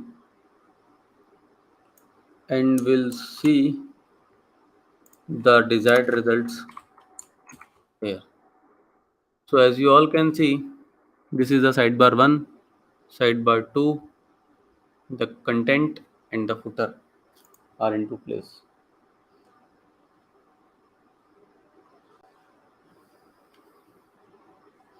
So now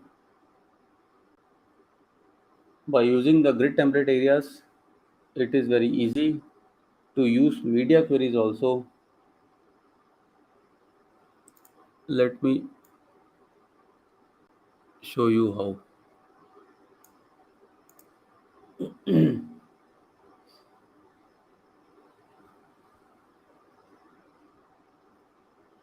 So here we will be doing a very specific thing where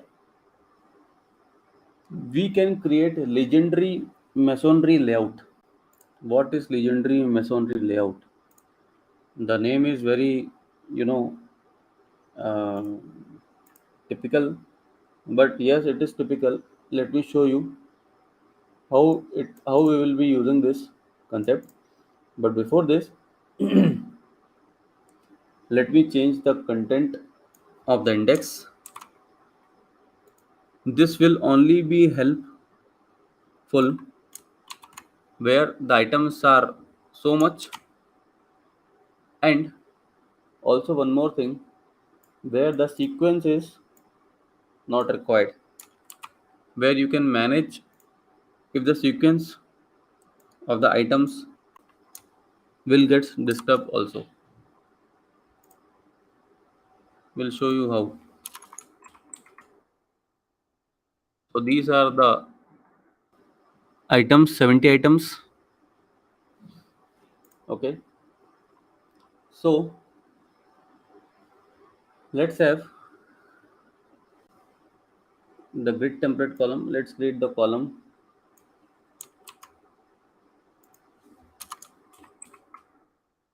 So we have created 10 columns of 1FR, as you all can see.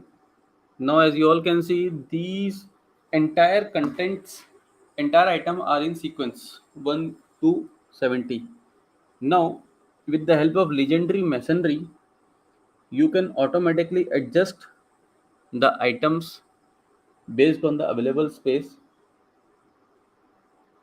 But before, let's give some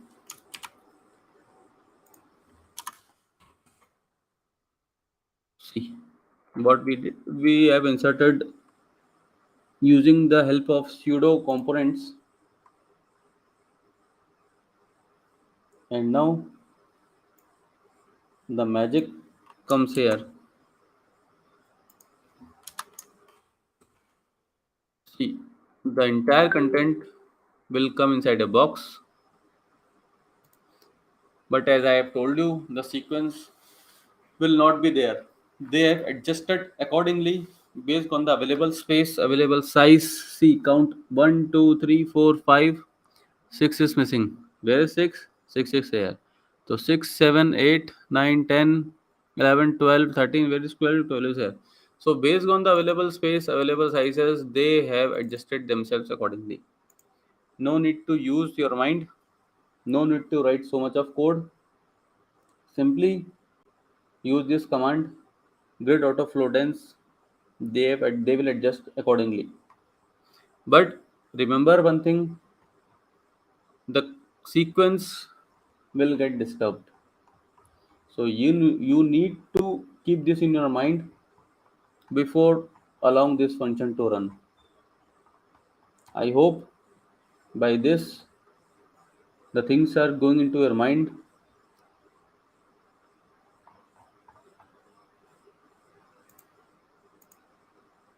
This masonry function is very, you can say, very tricky,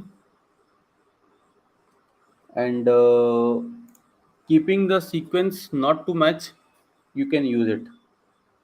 Now going on to the next property,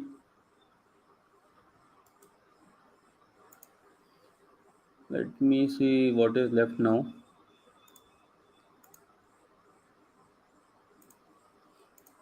Going on to the second next property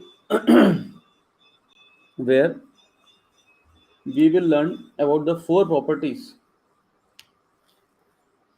which is justify item, align item, justify content, align content, justify self, and align self. CSS grid does not have a flex direction property like flexbox. So justify is row axis and align is column axis. Like in flexbox, we have flex direction property, but in justify we have row axis and align have a column axis. Our basic CSS is as below. Let's change it to understand this: justify content, align content, justify self, align self.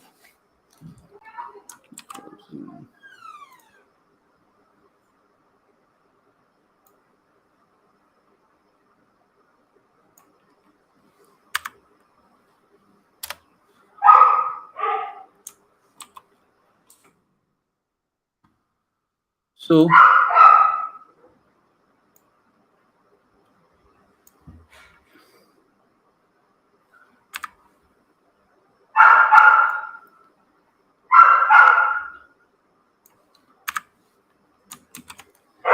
as you all can see, nothing happens here because div is a block level element and everything will comes one after the another. So let's insert some columns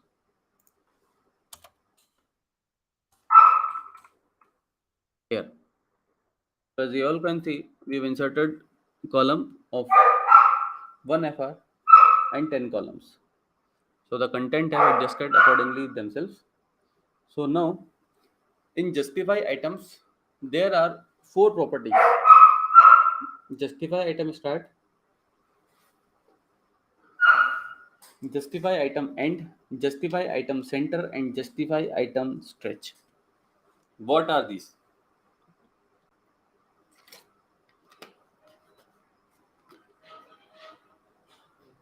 Sorry.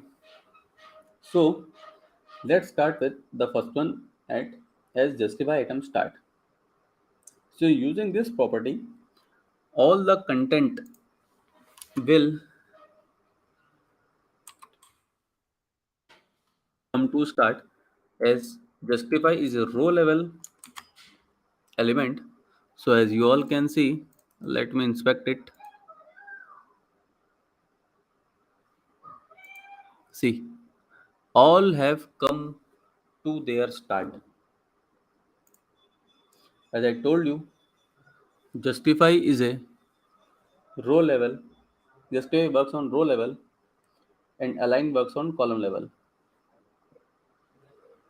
So let's target the item with white color.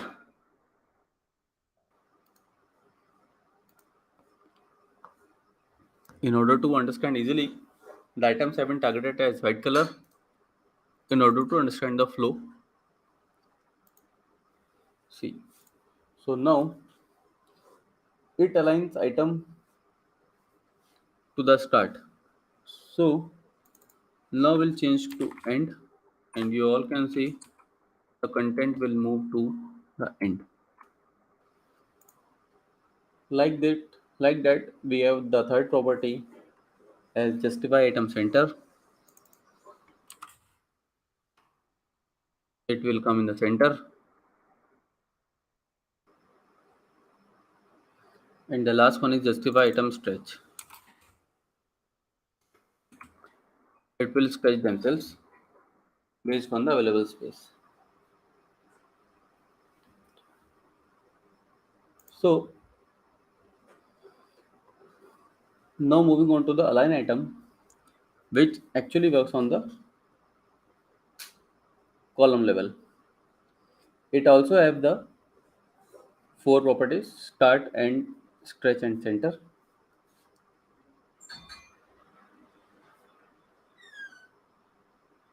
So let's change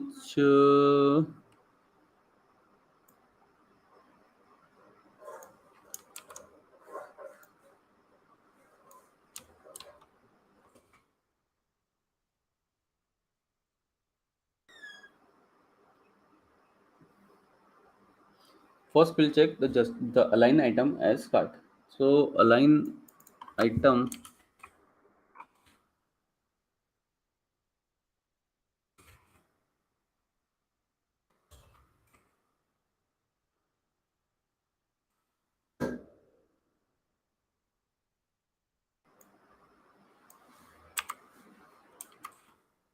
align items as start. So all have moved to the start of their cells.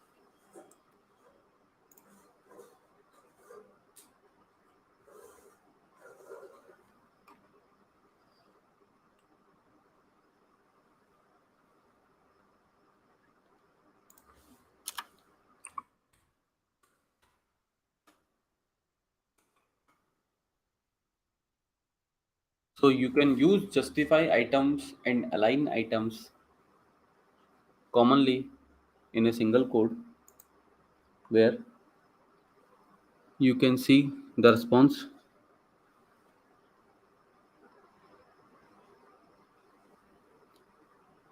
So now let's have the just align item to the end towards the end.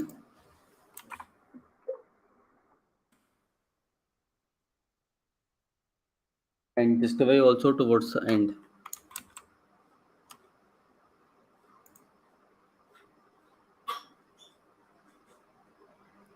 Now we'll have the align item as center.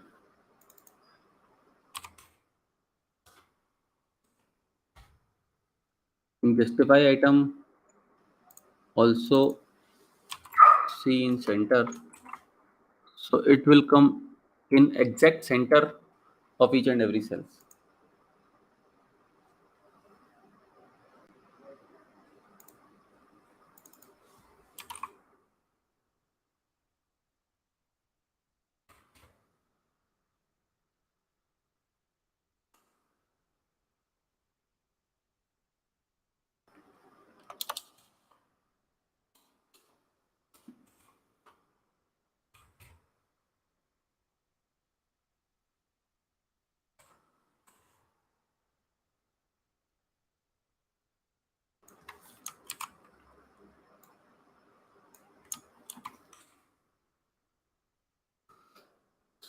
going back to the last function, stretch.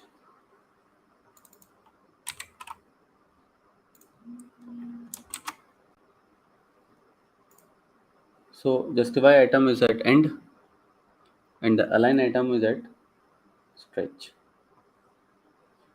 So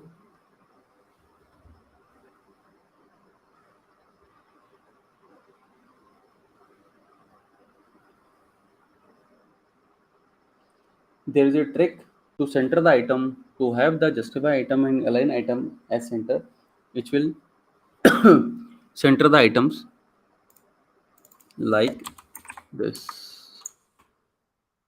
All the items are in the center of every cell, as you can see. Perfect.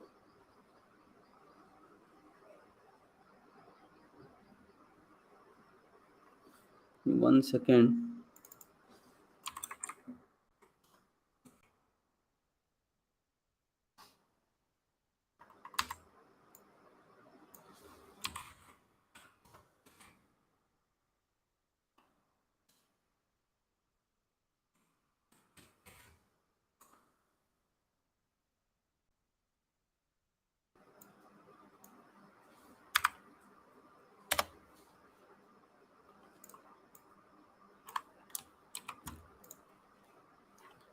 One second.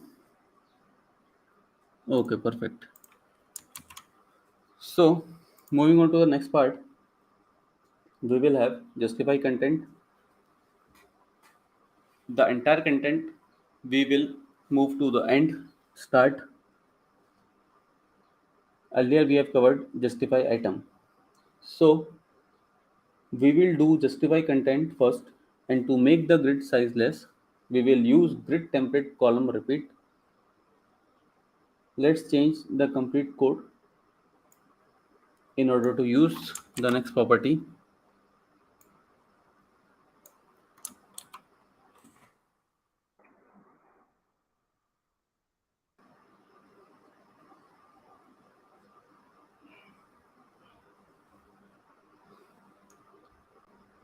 So justify content have 7 values: start and center, stretch, space around and space between, and even space evenly have. So justify item have 4: start and stretch and center, and this have 7 properties: start, end, center, stretch, space around, space between, and space evenly. So we will now start with start first.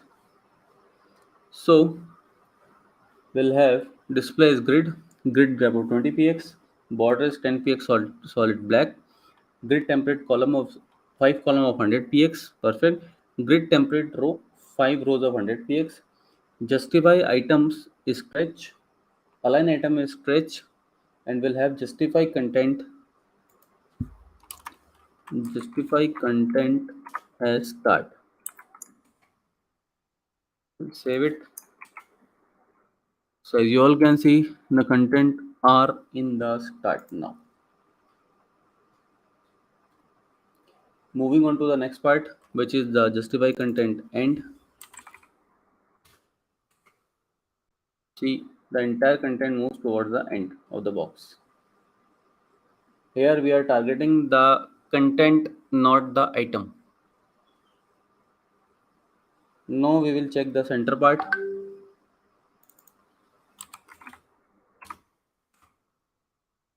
The content moves in the center, and the next is space around.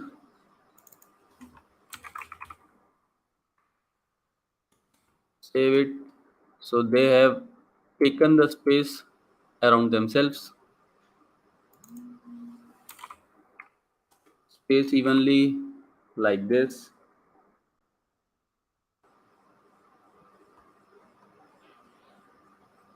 And next is space between. So that is why grid is used a lot, because of the so many functions available. See the response automatically they adjust accordingly based on the available size. So now we'll move on to next part.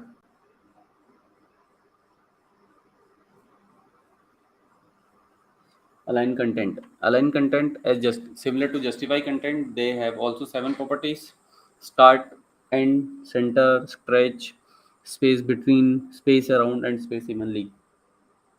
So it actually applies on the column part.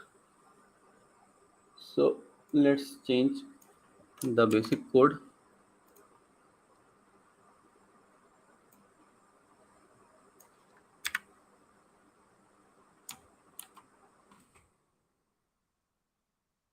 So here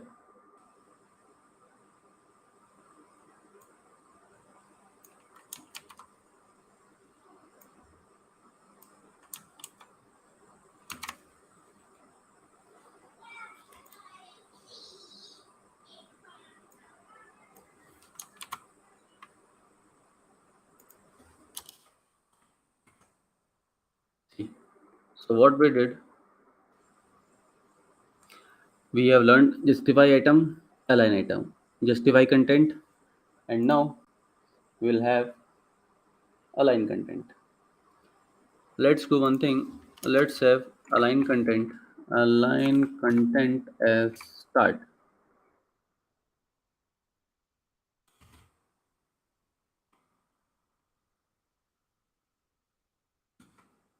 See, it have moved to the start of the cells. Now the next one is end. Save it, end. Now the third one is center.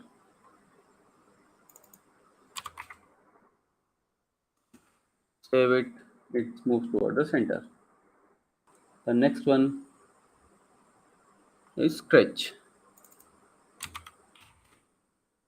Please do like and subscribe.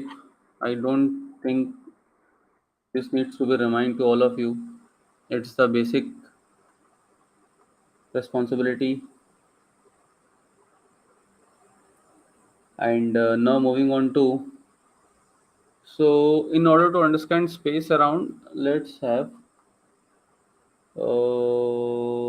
increase the diffs now.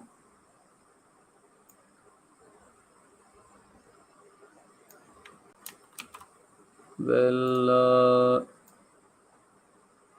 control B, control S. Okay, perfect. So let's have align content as space around. Align content has space around. See the magic? They have space around all the directions. Now the next one is at align, sorry, space even, space between,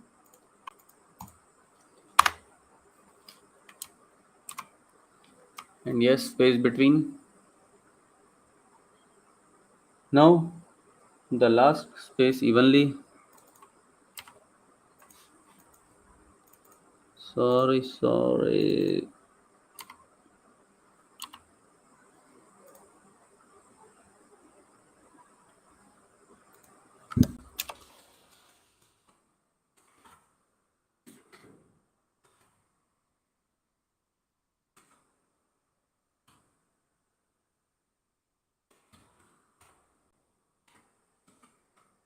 See, it's very responsive. Now moving on to the next part, as justify self and align self. As justify self again have 4 different properties, which has start, end, center, and stretch. Justify self is very similar to justify content and overrides the value of justify content, but is meant for a single item. It have got 4 values as what I've told you. So let's start now.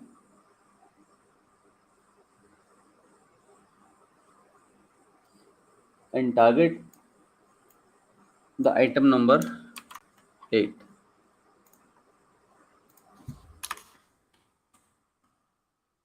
As you all can see, the complete string is space between and stretch, but the item number 8 has justified himself with the start. See,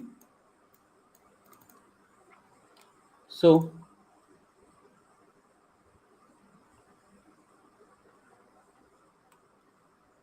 we'll check the second property as end. It moves towards the end. And the next property of align self is center. It moves in the center. And the last property of this is stretch. Sorry, SP. So is stretch themselves. Perfect.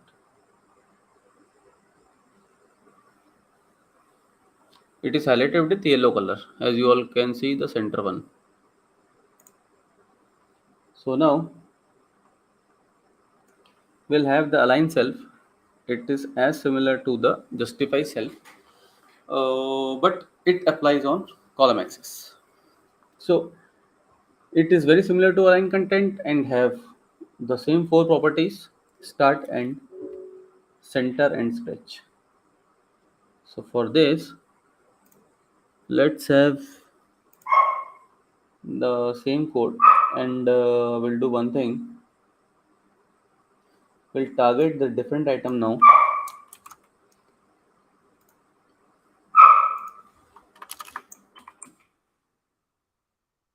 Background is targeting the background as, let's target the background as red. Align self as start. Now we'll use the end. So you can see it move towards the end. Center, it's in the center. And in the stretch, the last property of align self.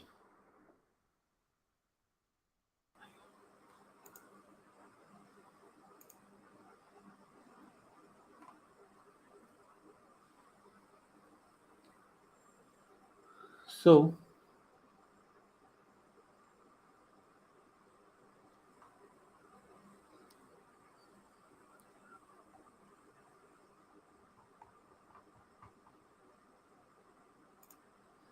moving on to the next topic of CSS grid,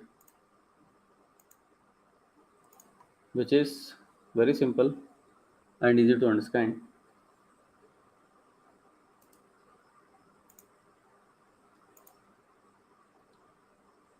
And here we will use the album layout page. The basic code without any style except the general style is here. So we'll do one thing.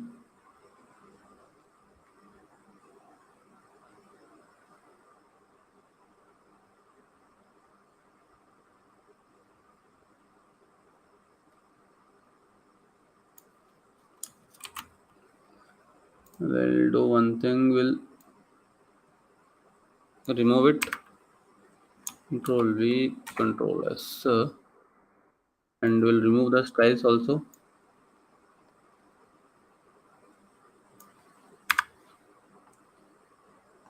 Okay, perfect. So now you all can see.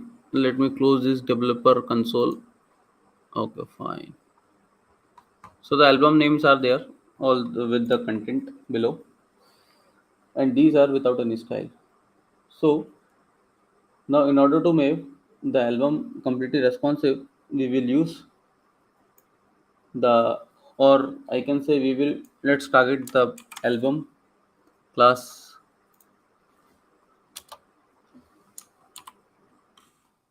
and see the displays grid and have the grid template column. Perfect. So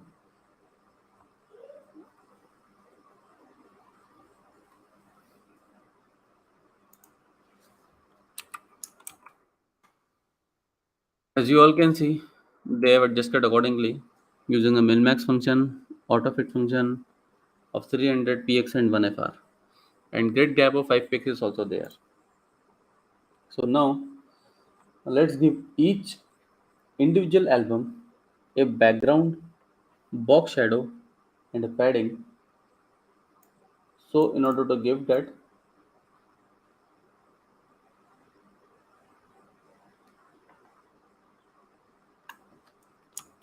let's do it in a very simple way.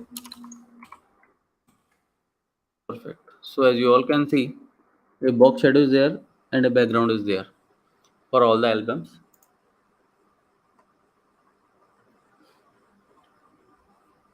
Now we want the album details to be shown on the right side of the image. So we will make each individual album also a grid. It will have two column 150 px and 1 fr wide. So let's change for album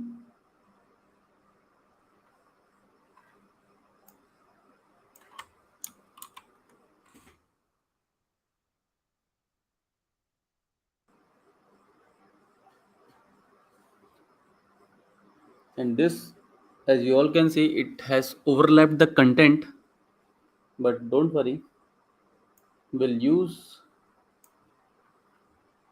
will fix it with the help of this thing. This is the power of grid. And now one last thing is left. Let's vertically align our columns of album class.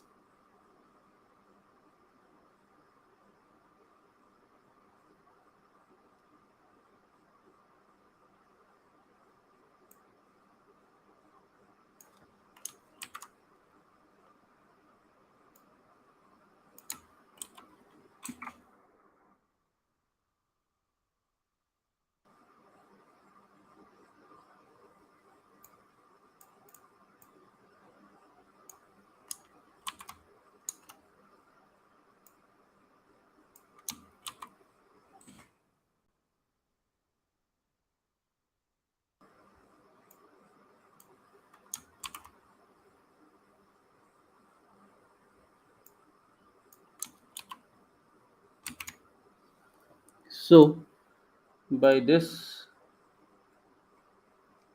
we are done up with CSS grid, CSS flexbox, the basic of CSS, see the response. That is why grid is being preferred by all the developers and used nowadays a lot. Thanks a lot. Thanks for your patience. Please do like, please do subscribe.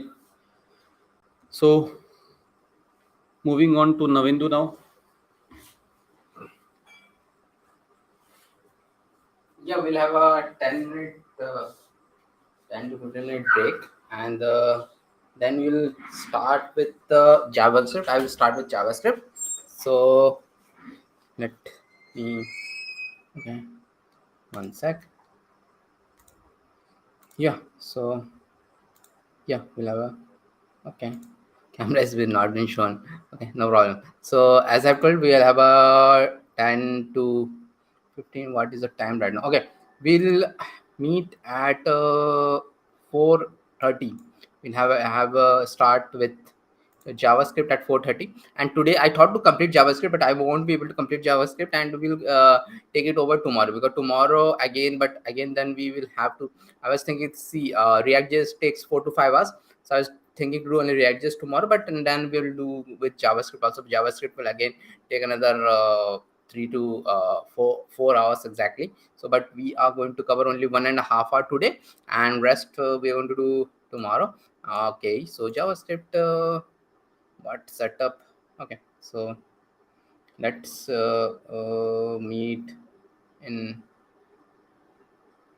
1 second, and we will meet in another, like, yeah, so we'll meet in another 15 minutes. By 4:30 we'll start. Let me also tell that on the thing. We'll meet at 4:30. Okay.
Okay, so we will start now, and so let us just start it.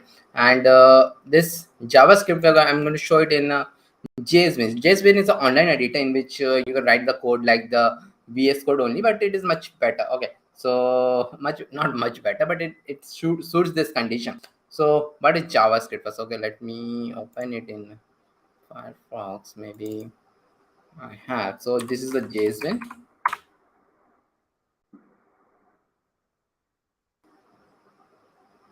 Let me make it the whole screen. And what is this JSBin? JSBin is like that whole HTML, CSS, JavaScript, everything you can see it here. So you can write your HTML here, you can write your CSS here, you can write your JavaScript here, and you can even see the console log. Okay, console log is a very important thing, and even you can see the output here. But we won't be using all these things. We will be using only this JavaScript and console here.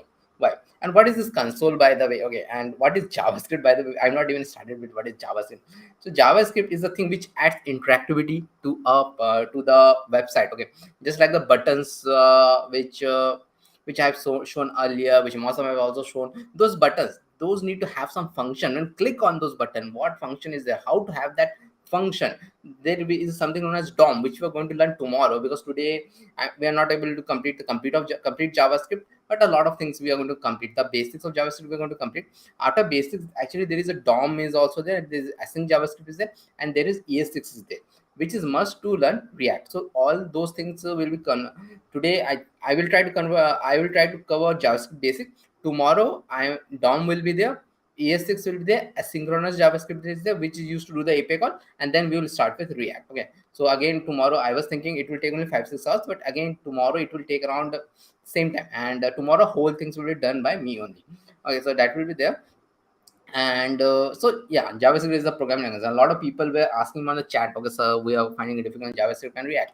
Yeah, it is, because HTML and CSS, most people from non-IT background, they find it very easy, HTML and CSS. But the thing is not very easy, but if they do it, they will understand it. Okay, because they are not actually programming language. JavaScript is a real programming language when it starts. Okay, so that's the variables and all those things are a bit tough, and sometimes it takes more time to teach, but we don't have that much time. Means I have to teach everything in around 20 hours. I am teaching everything. Means 2 days means how many? 18 hours. Maybe tomorrow also I will take 9 hours. So 9 and 9, 18 hours. We are teaching everything. So sometimes even more details are required, and all those things are required. But then also I'm teaching this thing. I'm teaching the thing which I generally teach in my boot camp and all. Okay. So, but the thing is that there I do mentorship also. There I can answer more questions and all those things. Handholding is more. Here the handholding will not be that much. YouTube is mainly a broadcast platform. Zoom, the online classes are through Zoom, or physical classes are also. So they are like more interactive and all. Okay, so that is there. But I will try to teach JavaScript in a very easy way, so that you all can understand. Okay, so as I told, JavaScript is a programming language. When is a programming language is like this, you cannot see a programming language. Okay, you can see a programming language like HTML is a structure, you can see. CSS is very beautiful, you can see those beautiful things in CS. But JavaScript is what? And JavaScript is like a programming language which you have to see in something known as console, which is not even accessible to the end user. See, if you're end user, you will never do this thing, right click and inspect, you'll never do this on a website. But a JavaScript developers do that thing, because all the result of a JavaScript they will get in that console only, so they will do that thing. Okay, and what this JSBin does, it gives us a very nice console. You don't have to do this right click and all. Okay, so if you're coming from an IT background, and then 90% chance if you're coming from IT background, you must have learned C or Java in the college, because they're teaching these 20 years old languages in colleges right now. So that you have learned, but that's a good thing also. Why? Because they are much more tougher than JavaScript. C and Java, they're much more tougher, and they belongs to different breed of programming language, mostly Java and C++. They're known as object-oriented programming language, which is much more tougher than JavaScript, which is mainly a functional programming language. There is a bit of object-oriented, which was introduced in 2015, and that is ES6 that we will cover tomorrow. But mostly it's a functional programming language, JavaScript. Okay, so let's get started with JavaScript, and hope you all are joined. So let me also tell now. I am starting with JavaScript.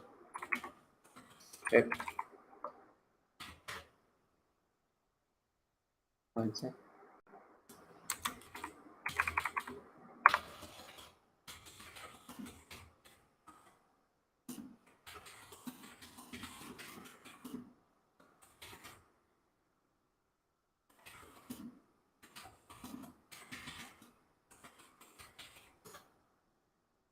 Okay, so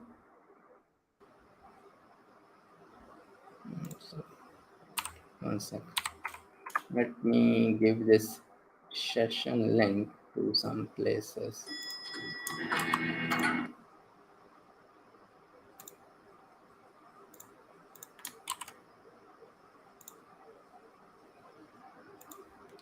Okay, so how to see the console.log? So I will do a console.log and not even coming. Console.log and hello Java script. If I do this, and you can see the hello JavaScript will be printed. Okay, so like this. So this is known as a console.log, which is an inbuilt thing in your JavaScript. Console.log. If you're coming from C++ background, there's something known as printout and cout and all those things are there. Printout and cout, all these things there. Please, it is similar to that. Okay, so now the thing is that we are going to learn about variables. So variables are there in all programming languages. So here also we have variables. Okay, so what are these variables? I will tell about them. What are the variables and all. So let us first understand what are the different kind of variables in JavaScript. JavaScript originally was developed in 1995 when the internet just got started. After 2 years it started. Okay, JavaScript. So with JavaScript, what is there was a variable type known as var. It was there for the past 20 more than 20 years, means 19, it is still there actually. Not for the past 20 years, it is still there from 1995 till 2015 only. It was the only way to declare variables in JavaScript script. And if you're coming from some other programming language, you might have heard something like int is there, float is there, double is there, string is there, boolean is there. So you declare variables in that way in C, C++, Java. But here you have only var to declare everything, and the compiler decides whether it's a string, boolean, or all those things. Okay, so you declare something like this: var and first name is equal to Nabendu. So I have declared something like this: var first name equal to Nabendu, and still the third attendance is remaining, which we are going to give towards the end, towards around 6. We're going to give. Okay, so first name equal to Nabendu have given with the var keyword. Okay, var keyword have given, and see this for this thing. First name is Nabendu, and it's a string. But if it have been some C or C++, you would have written string, something like this. But this is not C, C++. This is JavaScript, and everything is a var here. Okay, var here. And if you're coming from non-IT background, see what is this var f name, var first name, and all. And we are going to do a console.log of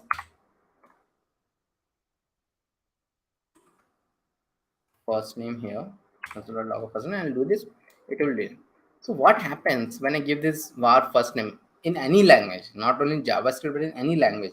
What it does, what it actually does means, what is this variable by the way? What is this variable? The variable is something which we declare it in the RAM of the computer, in the RAM or random access memory. All of us knows RAM, even if you're from non-native background, you know what is the RAM. Every computer has a different RAM. You buy a computer depending upon the RAM. The more RAM it has got, you have to pay more for that. So the 8 GB RAM, 16 GB RAM, something like that. Okay. So this RAM of the computer, they stores this thing which you write in a variable, not some permanent hard disk or something. Programming is never permanent, it always resides on the memory. So first name is Nabendu, there will be a MAC address given to this thing. So those who come from electronics background, they know what is a MAC address. There will be a physical MAC address in the RAM of the computer which will be given, which will the first name will be given, and that Nabendu will be stored there, and there is something like a pointer will be pointed to this that thing. So var first name equal to Nabendu, it will have something like that. Okay. So, and it is mainly, it is used to declare the variables which are used throughout the programming languages. So they are used to declare variables. Variables are mostly temporary.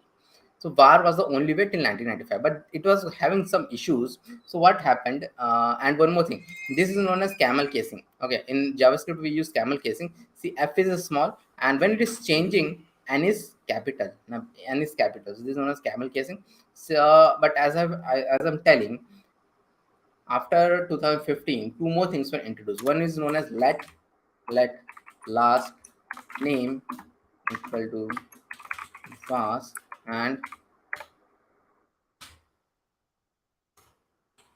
const full name equal to Hindu stuff. So like this was done.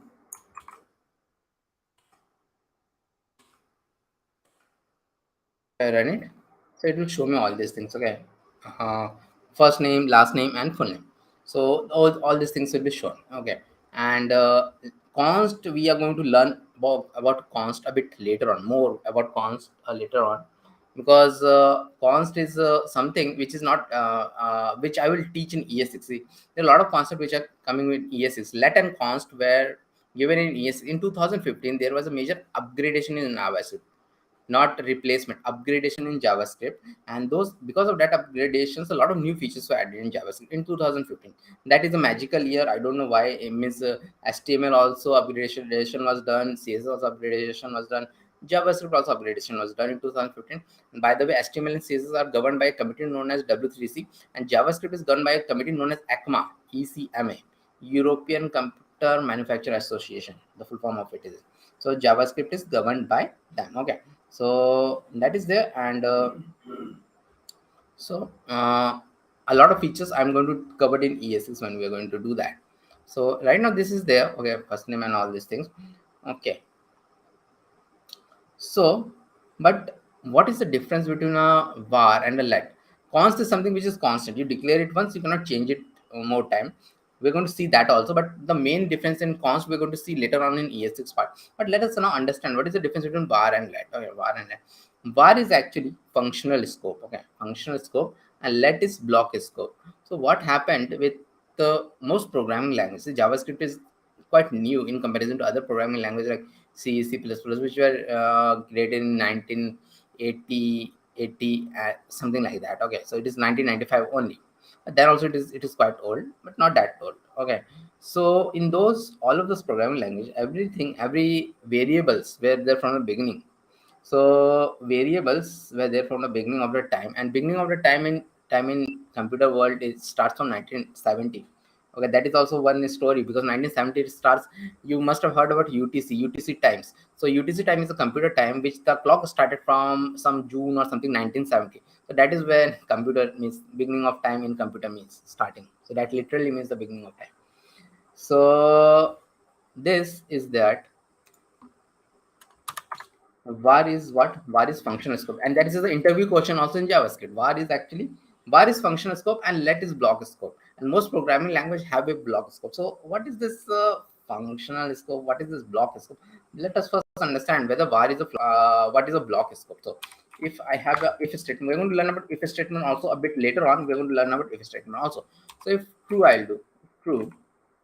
If a statement is a statement which will check the condition, and this is a boolean thing which I have taken, check the condition. Generally we give some condition, but I want to just pass the condition, so I'm giving the true. I'm giving the true, so it will always pass. Okay.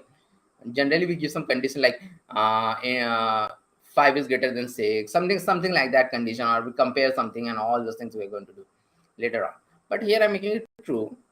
True is a boolean expression, so it will always be passed. And what happened when it will pass anything in a if a statement passes, it will go inside it and execute all the statements. Okay, and only one time. So I will have a var num1 equal to 10. See here, var I am taking as a number. This is only possible in JavaScript. Okay, number I am taking, and then after that I will do a console.log inside if var and plus num1 and here outside the if statement I am taking outside if bar. So what will happen here? It will give me both of the thing, inside if bar and outside if bar. Okay. So in most other programming languages, outside thing will not work. Outside this num1, the value won't be there, because in most of the programming language, what happen, if you declare a variable within something like a if statement, switch statement, for loop, or anything else, they create a scope. Then the scope is from where the curly bracket starts and the curly brackets end. So in most of the programming language, their block scope, variables are block scope. So var or something like integer or something which you give, it will start from here and end it here. Not in JavaScript, not in JavaScript. It is not block scope. So var we are able to access outside also, and it's a very big bug in JavaScript. Okay, so that is there. And now what I'm going to do here I'm going to okay, let us see. First thing, we are going to copy this thing, and I'm going to comment it out. Comment is like a control backslash in JavaScript, and so it will not. So I don't want to show this also. Okay, so I'll come here and I can do this thing. This time I'll do a let, and let me do a num2, and let was introduced in 2015, as I'm telling. So let that inside if let is outside if let and num2. Okay, it is done. So if I run it, see, it failed. Inside if let is 10, but outside if let is, it is failing. It is telling me it is not exist, and all these things, it is failing. So this is the correct behavior. It should have failed in var case also, because here the scope of num2 is from this curly bracket to this curly bracket. Outside it doesn't exist. This is known as block scoping, and this is the same in other programming language like C, C++, Java, Python, everything else. Not in JavaScript. Okay, so not in JavaScript. Okay, so this is known as block scope. So that is there. Okay, and now I will comment it out, and I will tell what is actually the functional scoping thing. Okay, functional scoping thing. Okay, functional scoping is like that. Okay, what are functions? As we always say, JavaScript is a functional oriented programming language, and C++ is an object oriented programming language. See, the programs are actually huge. So what happens in most programming languages, you have to divide those huge things in smaller chunks. In functional programming language, you use functions to divide everything in smaller chunks. In object oriented programming language, which are much more tougher than functional programming language, you divide everything in a classes. And those were the things which were used a lot before. If you are an engineering student, you have to learn those Javas and the C++ of the world, which are very tough and which nobody uses nowadays in the industry. Because anyways, Java might be used somewhat because it's the most powerful server language. It is used in the server a bit. Okay, but C++ nobody uses. Okay, so those are only taught in colleges which are actually 20 years behind the industry. As simple as that, at least 20 years behind. So that is there, and then I will go to do the function. So functions in JavaScript are done by like this: var ext do. So this is how we declare function in JavaScript. You are coming from a C background. We do a void or integer there. Okay, here we do a function keyword mostly. So function keyword I'll do, and var I'm creating, and then I will comment here like this, and all I will do. So then I will call this, and when you declare a function, what you have to do, you have to call it also. You have to call it like this. You have to call it, and I'll clear it. And anyways, it will. I'm calling it, so it will run both of them. But if I declare something outside here, outside the function, outside the function, like this, outside function var, if I clear it, run it, okay, sometimes this thing require a hard refresh. Okay, so this is giving me error. Inside if and outside if var is only running, this outside function var is giving me error. Why? Because var is a functional scope. So what happens in var, it scope will starts here and end here. If was not able to, we are not able to store it with if, but we are able to store it with a function. So the var num1 starts with here and ends here. Var num1 starts here and ends here. So var num1 is like that, it starts here and ends here. So that is there, and this is the what var and let.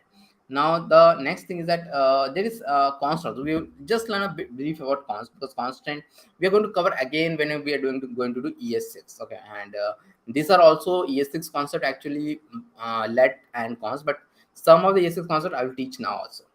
Okay, ES6 means all the modern JavaScript which was introduced in 2015. Const num2 num3 equal to 34. I'm going to do num3 equal to 34, num3 equal to 35. I'll try to do this, and I will comment this out, or else it will give me the error first. I will clear it and run it. So see, it is giving me error because this if you assign some variable to constant, you cannot change it like this. Although if I do a let, or if I do a let here like this, and let me have a console.log of num3 I'm going to have, and it will give me 35. But the moment I give a const, it will throw an error. Okay, it is still giving this because sometimes this VS Code is this is okay. It is giving error. So like this. Okay, let us give the error. So now we are going to learn about data types. Okay, so one thing is there. Just saw a bug in JavaScript. I will tell why that bug is there. Okay, this thing is actually a bug in JavaScript. Okay, that var is a functional scope and your let is a means var is a functional scope, not a block scope. And to solve this, we created let, and let was created for some other reasons.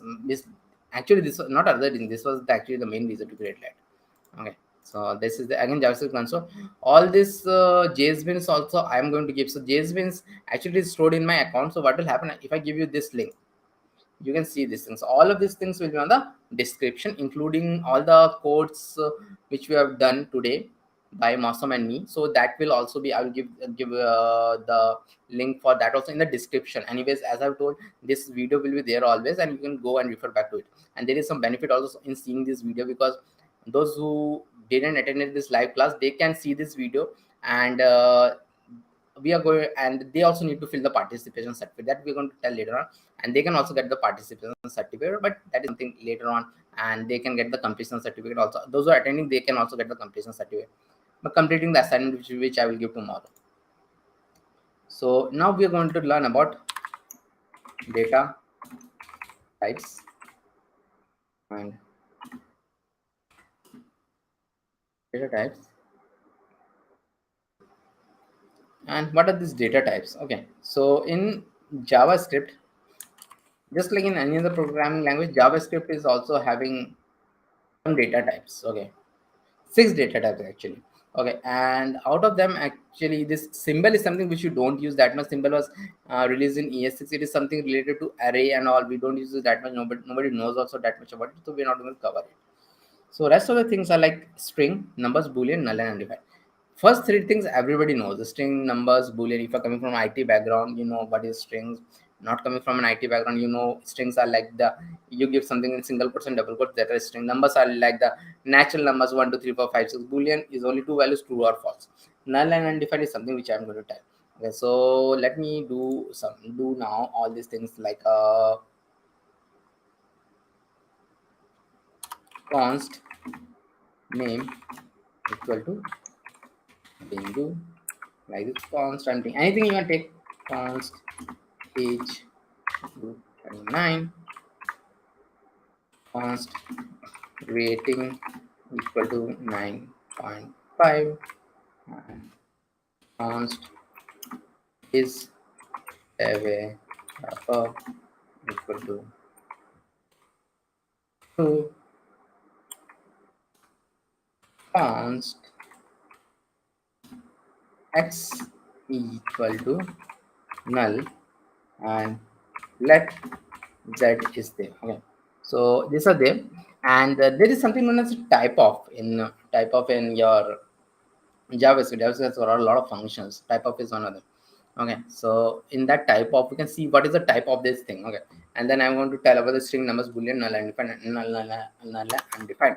So here I will have a console.log of type of name,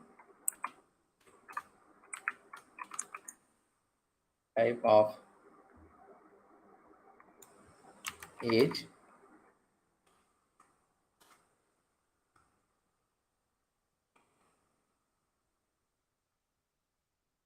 rating is developer X and Z. So what is this? So let me run this thing. So type of name is coming as string. Type of age, it is as a number. So string is what? String, anything between this single quotes or double quotes is a string. There is another type of string which I'm going to tell soon. So single quotes and double quotes are string. So it is giving a string. See, one thing here, I can use instead of const var and let also. It doesn't matter. You can use anything, but it is not like some other programming language where for string you have to use a string, for number you have to use int, and for floating numbers, these are floating numbers actually, 9.5 and all those, these are not floating point numbers, and for them you have to use 9 for them you have to use float or double. In C++ it is like that.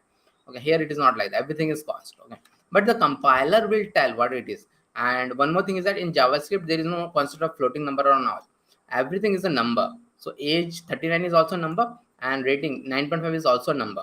In other programming language there is a concept of number and floating numbers, here it is not there. Okay, so then is developer is true, which is like boolean. It is there in other programming language also.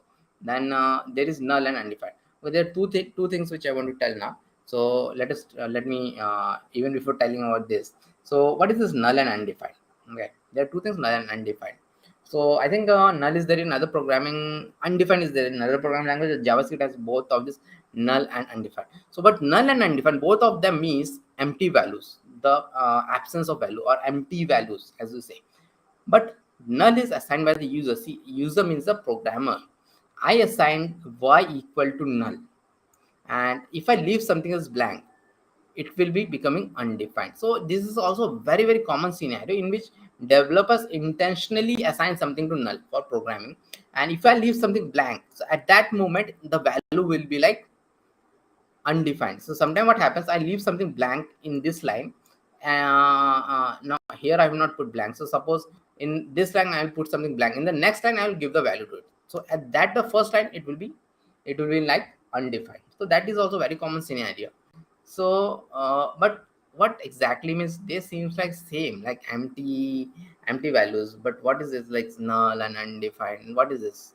So you can equivalent that to a real life scenario, like all of us have filled the physical form in India. Physical form you have to fill for everything from college admission to your anything, school admission or anything. You fill the physical form, and in the physical form there is like a field like first name, middle name, and last name. A lot of us doesn't have our middle name. So what happened, you'll go there, you will fill the school form, a college form, you'll fill the name and your name, then the mid name you will fill, and the last name fits. Those who don't have a mid name, what they will do, they will either leave it blank, they will either leave it blank. They're leaving it blank like this. They're leaving it blank, or they will fill it as any. Any means not applicable. This is something which we do. Not applicable, they'll fill means null. The user is assigning null to it. So now what happens if I fill any, or if I leave it blank? Both of them means empty values, and that physical form the computer operator or the clerk will see, and then she will fill it in the computer.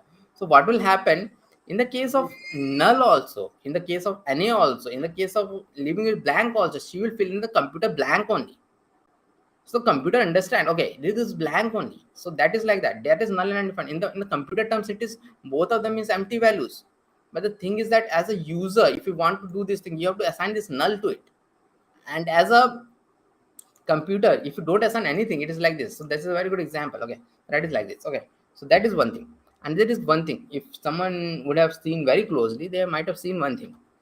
This type of was giving type of everything. Okay, type of y. Type of y should have been null. Type of y is object. Why? Type of z is okay. It is undefined. That is okay. Very good. But why this type of is wrong? Type of is object. Because this is again the bug number 2 in JavaScript. There are like this a lot of bugs in JavaScript. Why there are so lot of bugs in JavaScript when this is the most popular and most widely used programming language on planet Earth and on the next planet also. Those who don't know, on Mars rover also JavaScript is used. On Elon Musk is sending all those mission, so they also use a JavaScript. So not only on this planet, on the next planet, on which we humans will go, there also JavaScript will be used. Nothing else will be used. JavaScript will be only used. And but then why this so many bugs are there? Because of the JavaScript backstory. So JavaScript, what happens with JavaScript was released in 1995, and that was also because of a person. And what happens at that time, 93 HTML was released, and internet was released. Internet was basically from American security agency. They were having intranet, and someone then got the idea that we'll make it public and release the internet, and it was a hit. Then HTML sites were there, then CSS sites were there, and people used to access it in a different way. But in 1995, the first browser of the world, known as the Netscape Navigator, was going to launch in 1995 with HTML and CSS. Then someone got the idea: why not include a JavaScript? Why not include a programming language in this thing? HTML and CSS are not programming language. Why not include a programming language in this thing? This mix. What is the benefit of using the programming language at that time in 1995? So at that time also there were a lot of buttons in the websites and all. So those buttons, if any button, see in this button I'm going to click, this is something which is beyond the capabilities of HTML and CSS, and it can be done, but it's a very, very difficult way. With a programming language, I can listen for the click of this thing, which we are going to do tomorrow, and I can do something. So that person thought, okay, let me release and that day you can release the programming language and everything, everybody will accept it like that. So that person thought that let me release a programming language that will bundle up with this Netscape Navigator, and it will be good. But the thing was that there were only 3 days left. Okay, so that guy, that genius guy, developed that programming language in 3 days, day and night he worked, and that he developed in 3 days. In those days, also the programming language used to take at least 2 to 3 years to develop. Swift is a programming language developed by Apple, and it took Apple literally 4 years to develop that programming language. From 2010 to 2014, they developed Swift for iOS programming, and it took them 4 years. And JavaScript was developed in three days by one single person in his garage. Okay, so that person released that JavaScript in 3 days. So there were a lot of bugs during those things. First bug is that he thought that, okay, let me make a var as a functional scope, but that is a bug. And this is a bug which he even didn't notice, that type of null was going to be an object. Type of null should have been null. But then what happened, they never got a chance to fix that bug, because JavaScript became an instant hit. And all the earlier site, what were the earlier site like Yahoo, Google, they picked it up. And the thing is that I spent 16 years in the industry. I know that once a site is made, that site is there forever. So those old code doesn't goes away anywhere. Always the code is added over it. Always the code will be added over it. So those old code are there. And we as a developer, a lot of developers, what they do, they do a if statement. Like they do something like that. I will show one thing. What a developer will do, something like not type of x is triple e. Okay, no, type of will be required. Type of x is triple equal to object. This they will put in a. So let me do the real thing. If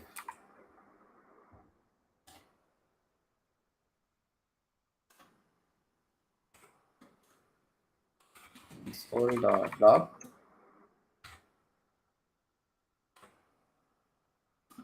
x is null and x is null is printed. Why x is null is printed?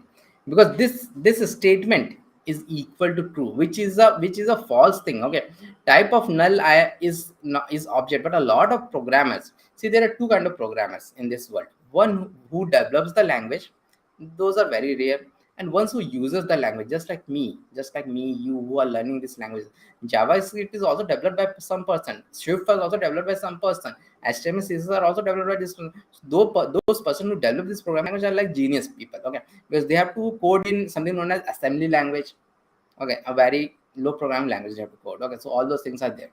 So that is there, and so a lot of mortal programmers like me, those who used to work in Google and Yahoo, they have coded this thing. They have coded something like this. Okay, it should be like this. They coded something like this, and that's why if you're going to change, if they going to change, suppose in ES6, they say that in ES6 we're going to fix this bug and we make the type of null is equal to null, then half of the internet will break down. Google will break down, Yahoo will break down, all those old sites will break down. So they cannot fix this bug anytime soon, or anytime they cannot fix this bug. So that is like that. So that bug stays. So we're done with this, and then now let us go to the next topic, which is like a string. So we have seen this string. There is something known as string concatenation. See, I'm going to cover some of the ES6 concept also now. ES6, most of the ES6 concept will be covered later on, just before React, because ES6 is a must for learning React, and React is the thing which will give you a job. The just having React in your resume will give you a job. Just having that React in your resume will give you interviews at least, and then it upon you that you clear the interview or not. You have a lot of projects under your belt, then you'll clear that interviews also. Okay, so that is there, and now we are going to learn about something known as string concatenation. Okay, string concatenation, string concatenation we're going to learn. So suppose const, okay, suppose what, I already have this const name and const age. I'm going to use these things. Okay, so I'll have the console.log. So if I want to have a string, means I want to have like this, my name is, I want to print. So this, whatever I pass in this thing, it will be printed like this. Okay, but some variables are there. I want to show the variables. How I show the variables? Variables we show in JavaScript by plus and this name, this plus, and if I want to connect it with something else, I'll do again a plus. My name is, so it will print my name is Nabendu, and I am, age will be converted to 39, and years old, YEARS, but it is not taking years old. It is not taking. Why? Because see, I want to print years old. Okay, it will not take. Actually, it will not take. It will give me error. It will not even take. So what I have to do, I have to actually escape it. When you have situations like this, you have to escape it like this with backslash. I have to escape it, and then I will come here and do the again one this, and it will, the error will be gone. So I will think, okay, the error is gone, and now it will be printed like it was giving me error. So I'll clear it and I will run it. So okay, it is printing it, but it is not printing it correctly. My name is Nabendu and I am 39 years old. Okay, it is printing it, but where is the space here? There is no space here, no space here, because when you do it like this, most of the time programmers will forget about this. Okay, so what I have to go here? I have to go here and do the space. I have to remember to give the space here, space here, space here. I have to remember this thing. Then I will do it and it will run. So this used to be a problem a lot. Okay, and this is actually the old way, but you can do it old way. Although it is the old way, you can do it. There is a new way which is came in ES6 in 2015, and which is the new way. I'll do a console.log of, see this back, this thing is there, backtick is there, okay, backtick is there, and then my name is dollar name. My name is dollar name. Okay, dollar name is there. Okay, and so what happened here? I have given the backtick, which is just below the scape. The backtick is just below the scape, and whenever I'm taking a variable, I have to give it in a dollar and that quotes, dollar and that curly bracket, and I am dollar age. Okay, I have to end it also like this. It is here, I forgot. Okay, and I am age year. See, I don't have to even have to escape it. Years old. I don't have to escape it. Years old is there, and then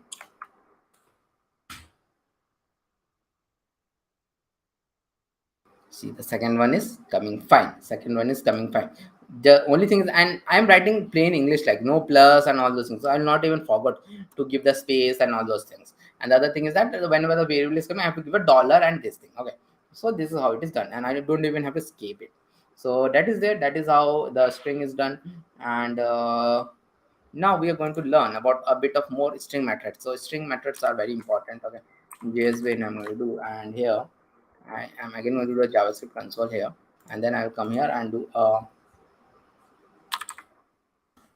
string methods. I'm going to do and const str equal to hello Java hello JavaScript I'm going to do, and string methods are all like other programming language. JavaScript has also a lot of inbuilt string methods, array methods, object methods. Those are the things we are going to learn later on. So all those things are there in JavaScript also. So here I'm going to do a console.log str.length. str.length I'm going to do, which is the length of the string. Okay, length of it will give me the length of the string. After running it will give me 16. So the length of the string will give me, even the spaces are counted. Okay, string dot length, it's a JavaScript method. Then I have a lot of methods like this, like string dot to upper case, to uppercase is there. So what does this will do? To uppercase, it will change everything to uppercase. Similar to this, we have string dot to lowercase. To lowercase is there. It will change everything to lowercase. Now we have string dot substring 0 comma 7, string dot substring 0 comma 7. I'll do what it will do. It will give me a substring. And what is the 0? So all programming language like Java or JavaScript, everything starts with 0. Nothing starts with 1. The indexes is something known as index. Indexes starts with 0. So h, this 0, h is the 0. Okay, 0 is there. 0. This is 0, 1, 2, 3, 4, 5, 6, 7. So 7 one is not taken, and hello J is been done. Hello this. Okay, so that is there, and then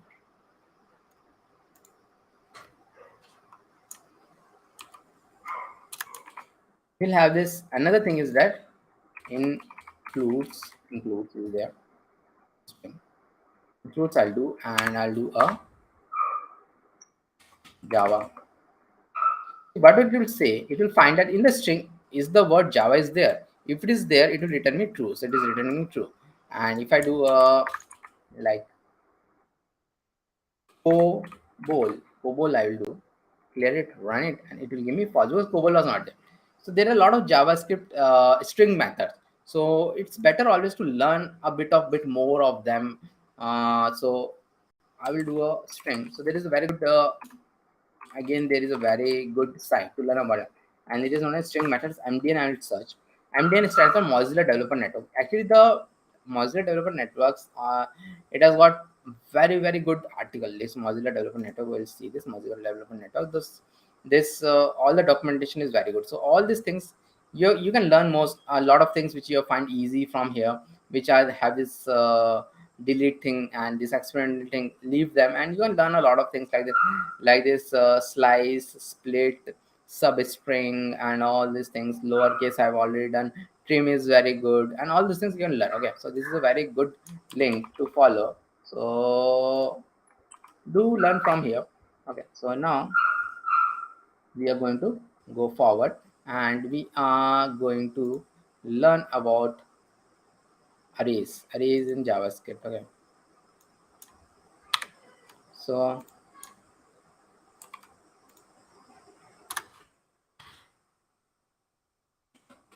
what are array?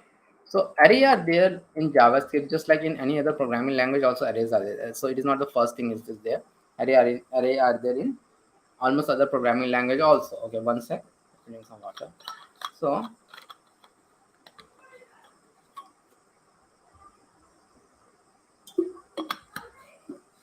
okay, so array are also known as non-primitive data types. Okay, so here how the arrays are been done, like if I will come here and do a const of length equal to,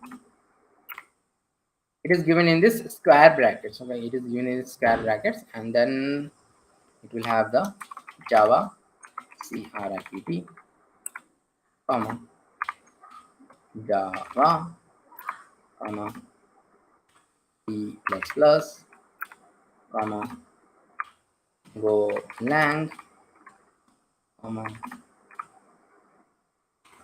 or clean comma 5 comma true. So these things are there. So this is known as an array. First thing is that JavaScript arrays are a bit different than other programming language. In other programming language, you have only string array, number array, boolean array, but here I can have a mixed array like this.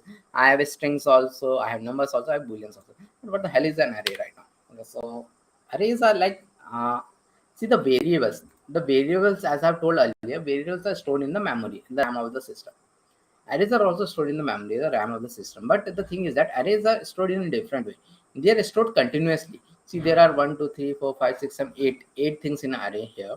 So what it will take, it will go to the RAM and try to find out 8 continuous MAC addresses, 8 continuous addresses, MAC address, whatever you say, 8 continuous addresses. It will try to find out and put this all of this thing in those 8 continuous addresses. It is going to put all those things in the 8 continuous thing. So that is known as an array. Okay. So if I come here and do a console.log of length, if I'm going to do, and then if I run it, it will show me the array like this. It will show me. It will show me like this. But the main thing is that how to access a variable in an array. So access a variable in an array, we do this thing. Do this thing, and 2 I'm going to do. Okay. So these are the indexes. These are the indexes. This is 0. This is 1. This is 2. Array like string starts with 0 index. JavaScript is 0 index. 1. Java is 1. C++ is 2. Okay. So now if I run it, I'll get this. Okay. Again, some bug is there and all. Okay. So refresh it. So see, this C++ will be shown. C++ is shown. Okay. So this is the arrays are actually the most powerful thing. Okay, so arrays have a lot of functions. Arrays, we have a lot of functions. So inbuilt function, again like a string method, arrays also have a method. So suppose I want to do a lang, I want to change something in the mid. I'll do like this, change lang3 equal to C and console.log of lang I'm going to do, and then I'm going to clear it and run it. So it will actually, instead of this Golang, it will put the C. Actually, this is not a very good way to do it. Why? Because in arrays, most of the time you have to insert it something at the end or insert something at the beginning. Delete something from the end or delete something from the beginning. And for all these 4 operations, we have some methods in array. Okay, so let us learn about those methods. First is lang dot pop, lang dot pop, and then lang dot pop. So why I'm doing 2 times lang dot pop? Console dot log and lang. So pop, what is pop? Pop removes the element from the end of the array. So this 5 and true, these two things will be removed from the array. Okay, and I'll clear it and I'll run it. So okay, so it is again doing some weird stuff. JSBin. Okay. So see, this 5 and true are removed. 5 and true are removed from there. Lang pop does that thing. Then similar to removing the last two things, we can also add something. Not removing the last elements, we can also add something at the end. Again, we have something known as lang dot push, and I can push Pascal.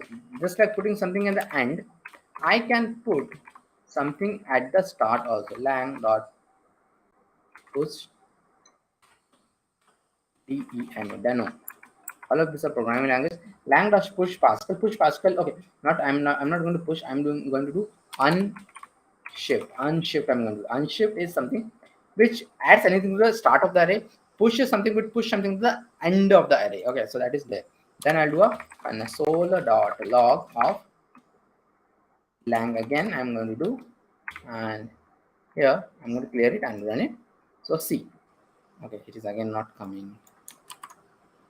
Okay, so you can see the Pascal was added to the end because I added push. Deno was added to the start because I uses the unshift. Now we can remove element from the start also with lang dot shift. We can remove something from the start. Okay, lang dot shift. Okay. So this is done. Clear it, run it, and again it is not coming. I think I have to refresh it. Okay, so deno is removed. So this is how this shift also works. So this is there in array, and array also have a lot of methods. Okay, array also have a lot of methods. In fact, array have more methods than string and all those things, because array methods are very important, and we're going to learn about a lot of array methods during ES6 also. Array methods are actually the basics of your React. Okay, so array methods we are going to see. So let me actually take this this one in this other JSBin. Array methods. So besides this push and pop, there are some methods like string method. Actually, there are a lot of methods in arrays. Okay, so this I'm going to do, and then suppose console dot log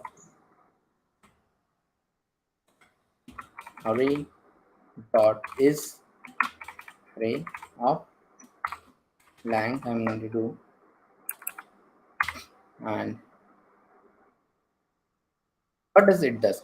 It checks whether the past thing is an array or not. It is very important to do in programming. So to check something is an array or not, so it is checking that whether this thing is an array or not, which is true.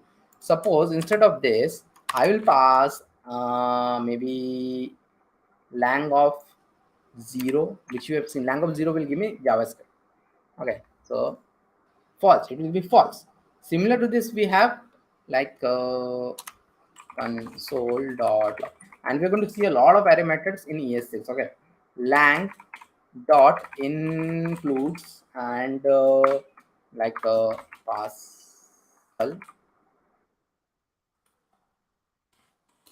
lang dot includes 𝐝𝐞𝐿. So and run it. See Pascal, see false. Pascal is not there in this array, so it is giving me false. 𝐝𝐞𝐿 is there, so it is giving true. Similar methods which we have in your where is that?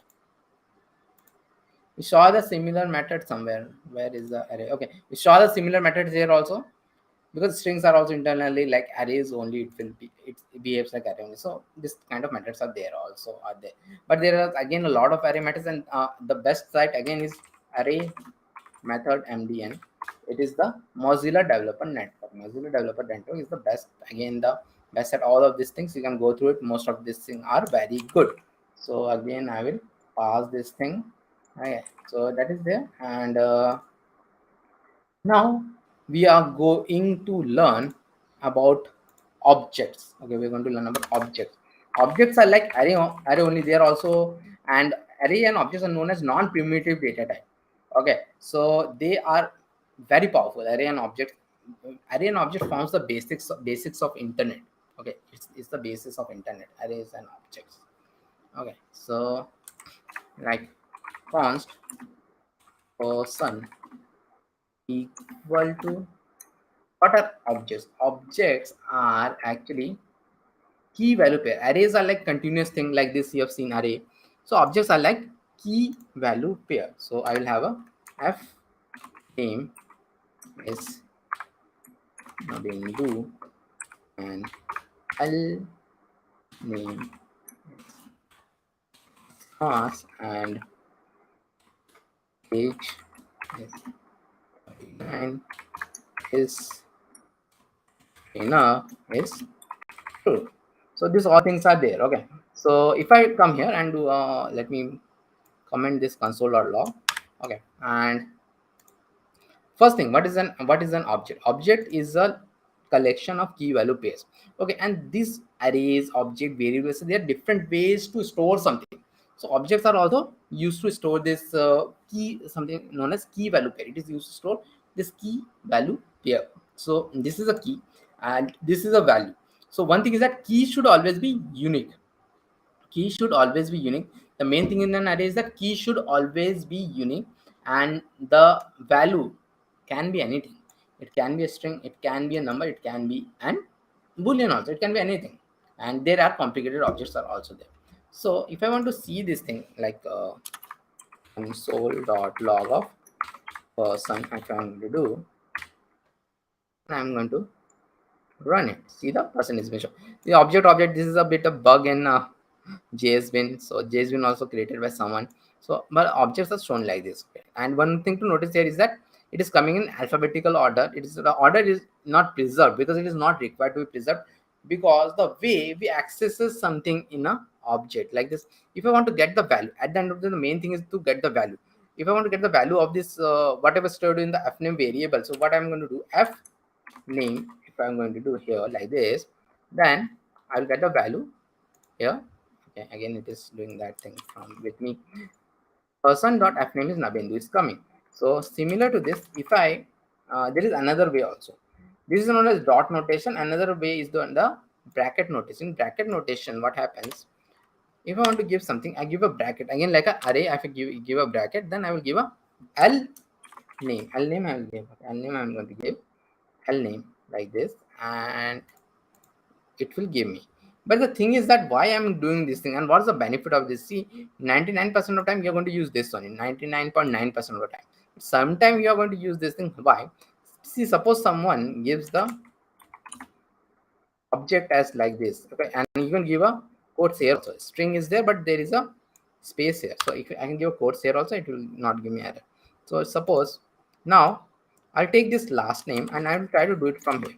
It will not be possible because there is a space here. It is not possible here, but it is quite possible to give it here like this, and it will be printed. Okay, so that is like this. Arrays, this object doesn't have many methods, so it's okay. So but the thing is that you should know what's an object and what's the thing. We are going to use a lot of objects and all. Okay, so that is there. Now the next thing which we are going to learn here is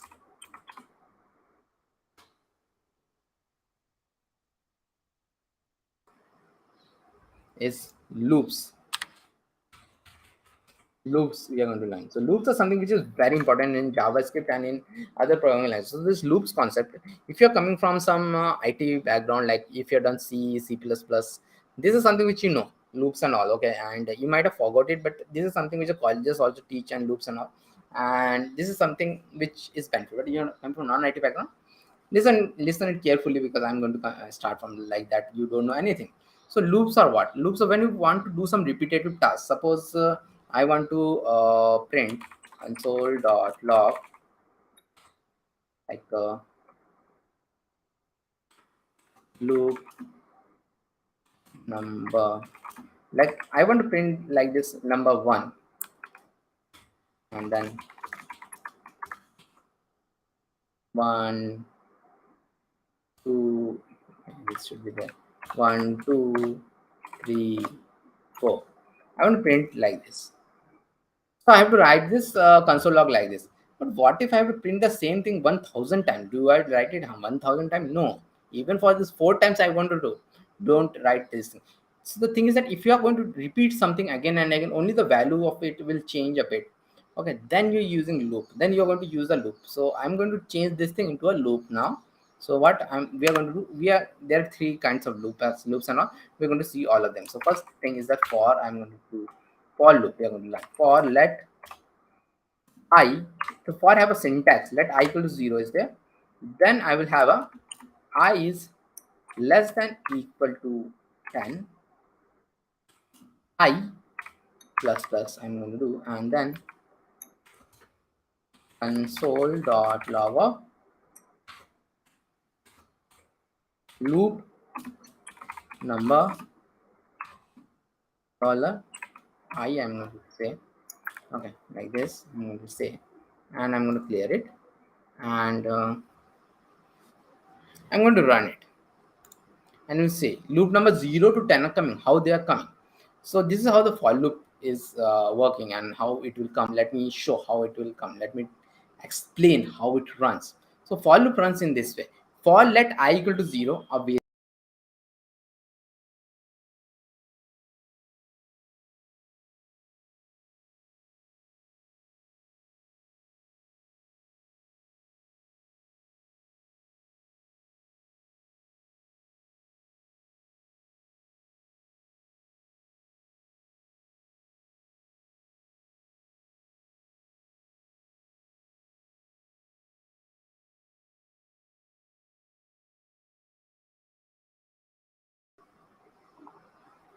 okay. So yeah, okay. So then what will happen? Then loop number 0 has been printed. Then it will come up from this side, I plus plus. It will come up from this side, and I plus plus means I equal to I plus 1. I equal to I plus 1 it means. So it will come up from this side, I equal to I plus 1. I will become 1 now. Then it will check. Okay, then it will come like this. 1 is less than equal to 10, it will do, and then it will come down. Okay, then it will not go here. So then it will come down. 1 is less than equal to 10, and 1 will be printed. Then this will get repeated 2, 3, 4, 5, 6, 7, 8, 9, 10. So 10 it will come. It will make it 10. 10 is less than equal to 10. 10 is not less than 10, but 10 is equal to 10. Yeah, it is true. So it will come down and print the 10 also. Then it will go again up. It will make I equal to 11. 11 is less than equal to 10. No, this is not true. This is false. So what it will do, it will exit the loop. So the main thing is that it will run till this is true, till this is true. Okay, one more time I'll repeat it. First time only it goes like this, I equal to 0 and I is less than 10. From the next time onwards it comes like this. From the right hand side it comes from here and down, here and down, here and down. So this is how it runs, and this is how the for loop runs. So that is the for loop. So we have another kind of loop also that is actually much more easier than for loop, and but the thing is that nobody uses it, no developer uses it for a reason, and I'm going to tell that reason also. So to see that easier loop, that easier loop is known as a while loop. What I'm going to do, I'm going to convert this for loop into a while loops. How? So for that, I will first take this statement that I equal to 0. Then I'm going to create the loop while I is less than equal to 10. Then I will have the console.log, this thing I'm going to have. Then I'm going to have a I plus plus. I plus plus I'm going to have. See, I have changed all these things. I equal to 0 is there first. Okay. So this everybody knows the program runs from top to down. So I equal to 0, it will do the initialization. Then never it will go do the I equal to 0. Then while 0 is less than 10, so it will print the 0. Okay, let me clear it and print it. 0 is less than 10, it will print the 0. Then it will do a I plus plus. Then it means the I will become 1. Then it will come here. 1 is less than equal to 10, it will do. Yeah, it is true. Like that, at the same time, the loop will work. 10 is less than equal to 10. Okay, 10 will be printed. Then it will do 11 is less than equal to 10. No, it is not true, and it will come out. So this thing seems to be much more easier. I don't have to explain all of you like this. What is this? You have to go first time like this, then like this. But this thing is actually a blessing for loop. What happens in while loop? What used to happen in while loop? See, most real programs won't have one line. Most real programs will have 10, 50 lines in a while loop, 10, 50 lines in a for loop. All those things will be there. So what used to happen? People used to forget this thing, this I++. Most programmers used to forget this thing, I++. Okay. So then if I clear it and if I run it, see, this has now got into infinite loop. If you see closely, the screen is shaking because it is printing 0 at such a high level, such a fast level. It is printing the 0, very fast level. It is printing the 0 because it is never incrementing. 0 is less than equal to 10, 0 is less than equal to 10, 0 is less than equal to 10. It is doing that. Okay. So and it will break my browser soon. So I'll soon break it. It actually hanged my browser actually. It's not even coming out. It is hanged my browser. So this is known as infinite loop, and this kind of programming breaks the browser. So if you do this kind of programming, your website will break and it will cause production issues. See, this is already an issue. I'm not able to stop it. I'm not able to stop it. This is out of my control. Okay, it is out of my control. Okay, so it's better. I will copy it. I will close this thing and I will have to open a new one. So actually it broke my browser. JavaScript console output HTML and this do, and then I++ and do I++ run it and see, now it is again, it is showing like this, I++ showing. So that's why people don't use a while loop a lot, while loop a lot. Okay. So like this while loop, we have the while loop, we have a something like a do while loop also. So what is this do while loop? Okay, do while loop, what is the do while? So do while is again a special case of while loop. Again, we don't use it that much. We use for loop the most because of syntax. Sometimes when you learn programming, the syntax comes in your head, like this is engraved in your head and you know, okay, for loop have something like this. Okay, so now the while loop, beside this while loop, we have a do while also. So the same thing, I'm going to convert it in a do while. So in this do while, what happens, everything will be like this, but instead of this while here, cut it, while will be put here, and there is something like a do. So what is the difference in this thing? If I run it, it will be like this only, no difference is there. So the thing is there, first time, see, if you see the difference, first time I equal to 0 is done, do is come, I equal to 0 is printed. First time the condition is not checked. So do while loops are used in places in which you don't check the condition the first time. First time you don't check the condition. So here you might see no problem is there. But what if I do I plus equal to 11? So I plus equal to 11 is again a shortcut. It means I equal to I plus 11. So what will happen? It will come here 0, 0, it will print, then I will become 11.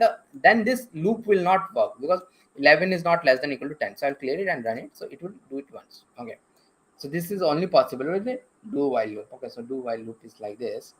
Okay. So now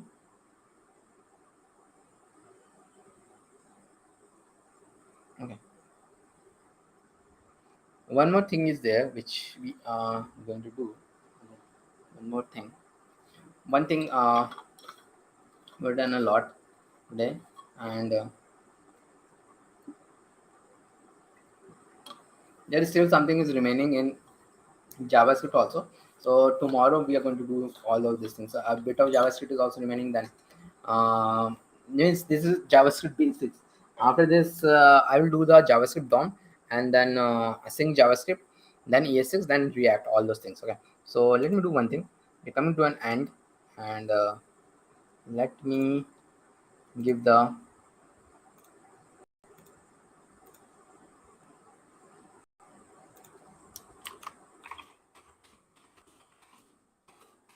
do while loop runs at least once in a event loop. Yeah. Okay. Attendance 3 I've given. Please fill the attendance tree. Okay. So that is like this.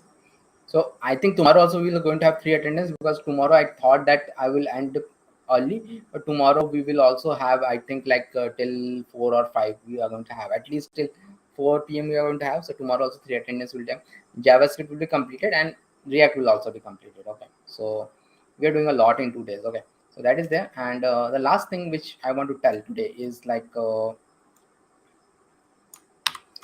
I told that arrays and objects are important. There is another thing which is known as the array of object. Okay.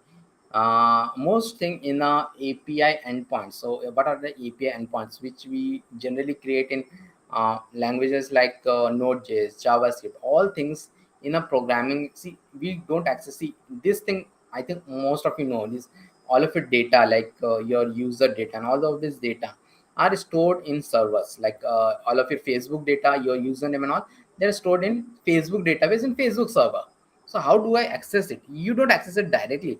There is something like a middle layer, like a programming language like Node.js, Java, or .NET, in which the middleware is been made, in which the middle layer is made, and through that we create something known as API endpoints, and those API endpoints, through those API endpoints we access the database. But nowadays the most number of jobs are for front-end engineers. Database is also there, but there are so many database and back-end engineers are there. There are most number of jobs in front-end only, because most it is a client facing thing. Front-end is client facing and most number of jobs are in that only. And back-end, sometimes what happen nowadays, full stack developers are in high demand who know MERN development is MongoDB, Express, React, and Node.js. And Node is also completely based on JavaScript. It is very easy to learn. Okay, so as I've told, most thing in the internet is runs like I'll show like how it is done. There is a very popular JS uh, placeholder. This site is there, JS placeholder site. So this is like a API endpoint is there. Okay, this API endpoint is there. If I go to this raw, you will see this. This site is like you have a post site. You have a post site, and in that post you have a list of posts. So how you will show that data like this?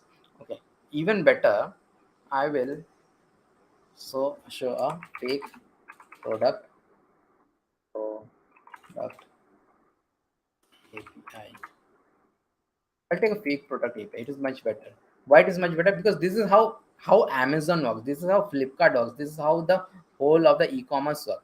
See, we have there are endpoints like this products endpoints. You go to the Amazon main site, it will have this endpoints like this product endpoint. Okay, so what will happen in this? It will have actually it is not been shown quite good. Okay, it will have something. Okay, one sec. Sometimes these things are not shown very good in my Firefox. Okay, I'll show it in this. Okay, so see, this is a Chrome. So array of objects. So this is how the data is passed in Amazon. Amazon front site you will go. Amazon site it will go. All the data in the page it will come as an array of objects. Arrays are very easy to iterate. Arrays properties is very easy to iterate, and objects are very easy to store the data. Like the different items are there in Amazon site. See, in this site also different items are there, like this ID, like this some item are there. So it is very easy to do it like this. So this is the most preferred way to for the data to travel on the internet, and mostly this way only the data travel. So what I am going to do is like I'm going to paste this only, and this is known as JSON format. This JSON format is like, and these objects are known as JSON objects. These are a special kind of a object. If you I will compare it. Okay, I'll show one thing here. See this where is this object? See this object here. The left hand side it is a string, but it is not required to be a string. Means you don't have to give a quote. In JSON object, what happens if something is a string, you have to give not only single quotes, you have to give a double quotes there. And if it's something string, you have to give double. That's the difference between a JSON objects and a normal JavaScript project. They are much more stricter. Okay, strict. Okay, okay. So that is there, and so okay, let us you understand how it is there. So let us take this easier example only. So array of object, it is how it is passed. So I will copy this, and I will now make it full.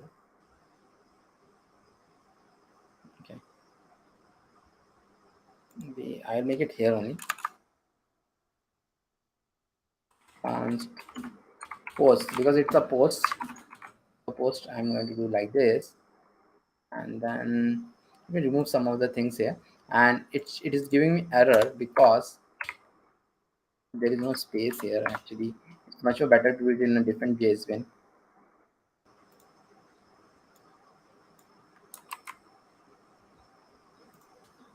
JSBin.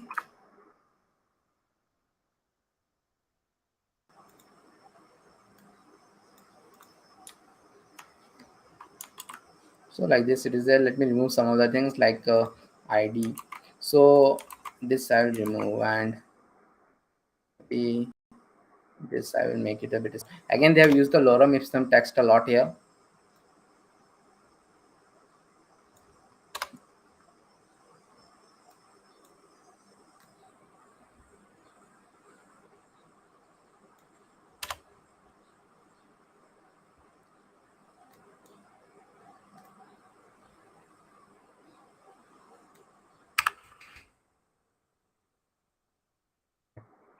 Like this array of object is there. So how do we loop through this array of object? Okay, how do we loop through it?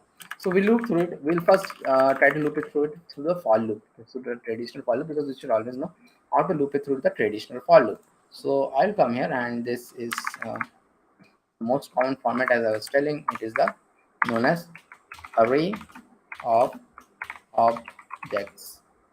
Okay. Loop through it like for let I equal to 0, I is less than lang dot length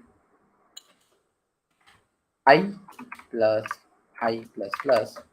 and console dot log of lang I value. So what I'm doing, I equal to 0, I is less than lang dot length. So okay, lang is, what is lang? This is post dot length. Post dot length. Post dot length will come how much? Post dot length will actually come 1, 2, 3, because array have 3 items, so it will come 1, 2, 3. So it will change like this. I equal to 0, I is less than 3, I plus plus. So first time it will go inside the loop. It will say post of 0, so it will give me this object.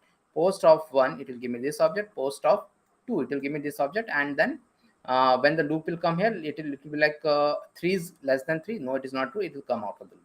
So if I run it, so it will show me like why it is not coming. Okay, posts I.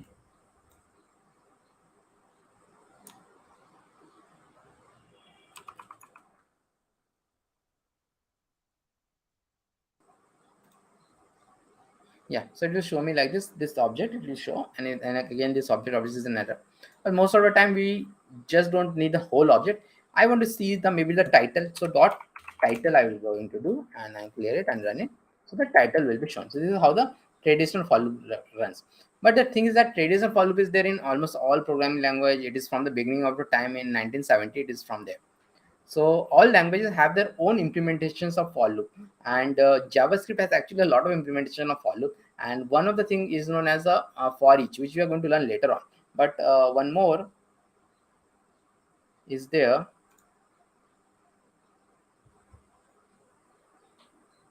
Why I will provide the notes in PDF? I don't have notes and all these. Okay. So for I don't have notes and all. Go through this again, and I don't know why people are asking notes and notes. A lot of them. Why cannot you all go through this video? Okay, don't have notes of lang.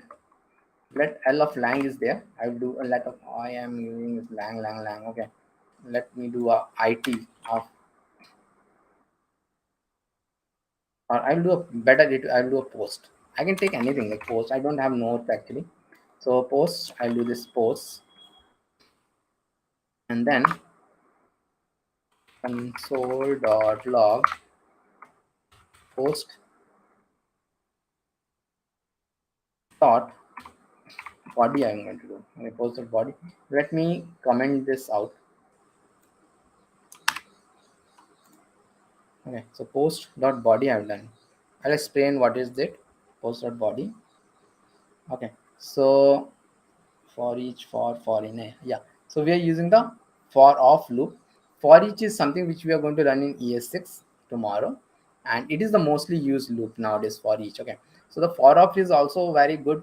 So what happens in this for off loop? So it is the internally it runs like this only, for only, but the for off happens like internet runs, but it's very easy to understand. See, this post is the array which you have to give, but this let post of, so this is something, and this post which I have taken, you can write it as item also, you can write it as it also, you can write it as I also, anything you can write, it's a variable. So when I do this, it will access each of the object, and then I can use like this body or title, anything I can use. So this is known as a for of loop. And yes, there is a for in loop is also there. And the most important loop is the for each loop, which I have not told yet because it comes with ES6 and all, and we are going to learn it with ES6. So I'm keeping the main things from the for the last, and that is something which we use the most, because I've never used the for of loop in a production project. I've used this traditional for loop a lot, because there are some use cases in which you have to use traditional for loop. The for each works only on arrays only, and for loop can work on anything. For each can works only on array. This is actually an array, so here also for each could have worked. Okay, so maybe if someone is asking, maybe I'll tell the for each also right now. Okay, so why not? For each we do like this: post dot for each. It is a camel case, and again this post is something which you can write anything, and then I will do the arrow function. Arrow function is something I'm going to tell, which I'm going to tell tomorrow, and then console dot log of post dot title I do.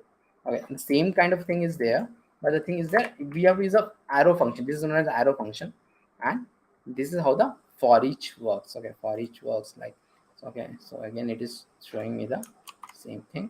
Okay, this is how the for each works.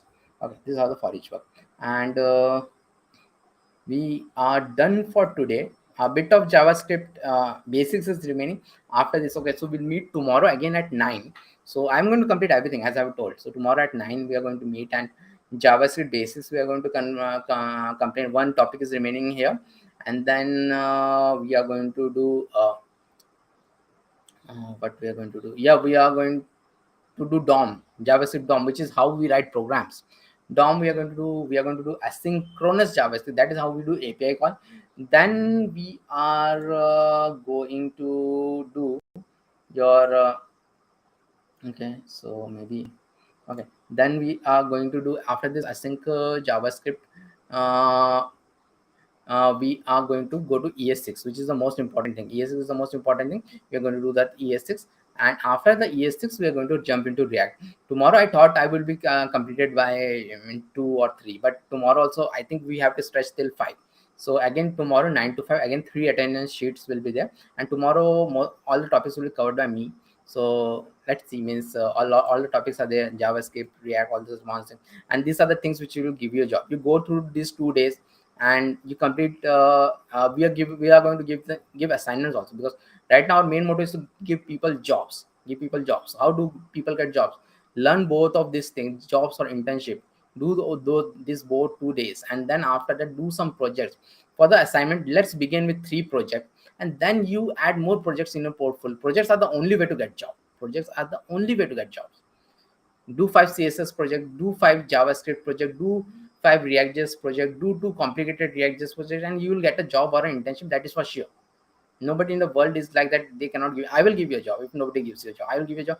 I'm running a service company also. I will give you a job. Okay, you do those projects on your own. Okay, and those are there. So that is there, and yeah, I don't have the notes and all, so people please go through this videos and all. You'll get all the notes, all the things. See, in our age, we didn't used to prepare these notes and all this. These are very new things, and if you want to prepare, you prepare the notes on your own, and that will be a good task, and that will be a good way to learn also. I think you prepare the notes on your own. Going through this video, prepare the notes on your own. Keep those notes for yourself. Okay, there is no shortcut in life. Keep those notes, and certificate will be given. As I've told, participation certificate will be given, completion certificate will be given. Completion certificate also comes with something else. The first 5 people to complete the completion certificate, they will get my book. These are like hardcover book. Each of them is 2,500 rupees. Each of them is 2,500.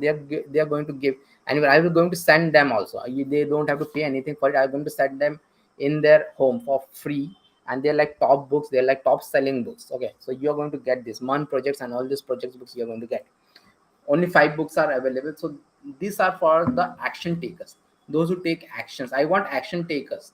and those action takers who finishes this thing 5 things quickly, who get the completion certificate from us, will get this book. 5 action takers who complete the assignment which we are going to give tomorrow. We're going to give you some projects to complete, not much, only 3 projects to complete those 3 projects, submit the GitHub link. We are going to give another form. This is a different form we're going to give, and then you complete it. Not only you're going to get this, you're going to get my mentorship also. A lot of people are asking about the pass or not. I used to do a lot of one-to-one early free, but I don't have right now any time right now. My schedule is jam packed, so I cannot. And I have my paid students also, but those people who will get this certification, they will get mentorship from me, one-to-one mentorship, one-to-one call also, how you should proceed to get a job. All those things they are going to get. Only I'm asking to get the completion certificate. It's not like first 5 people get, even 10-15 people will complete it, even 100 people will complete it. They will get one-to-one with me, 1 hour one-to-one, half an hour one-to-one with me. And we have group classes, group streamings also. In that, career related questions are solved, that you will be invited to that also. So those things are there. It's a very good opportunity to get a mentorship with me, but the only thing is that I need you to create the completion certificate by taking some actions, completing those projects. More details will be there on my LinkedIn and all, so those details also I'm going to pass and all. So stay connected with me. Those who are not connected with me, connect with me, be on my WhatsApp group and all those things are there. And I will end here today, and tomorrow we are going to meet again at 9. Okay, 9 a.m. Okay, thank you all. Bye, and please do subscribe and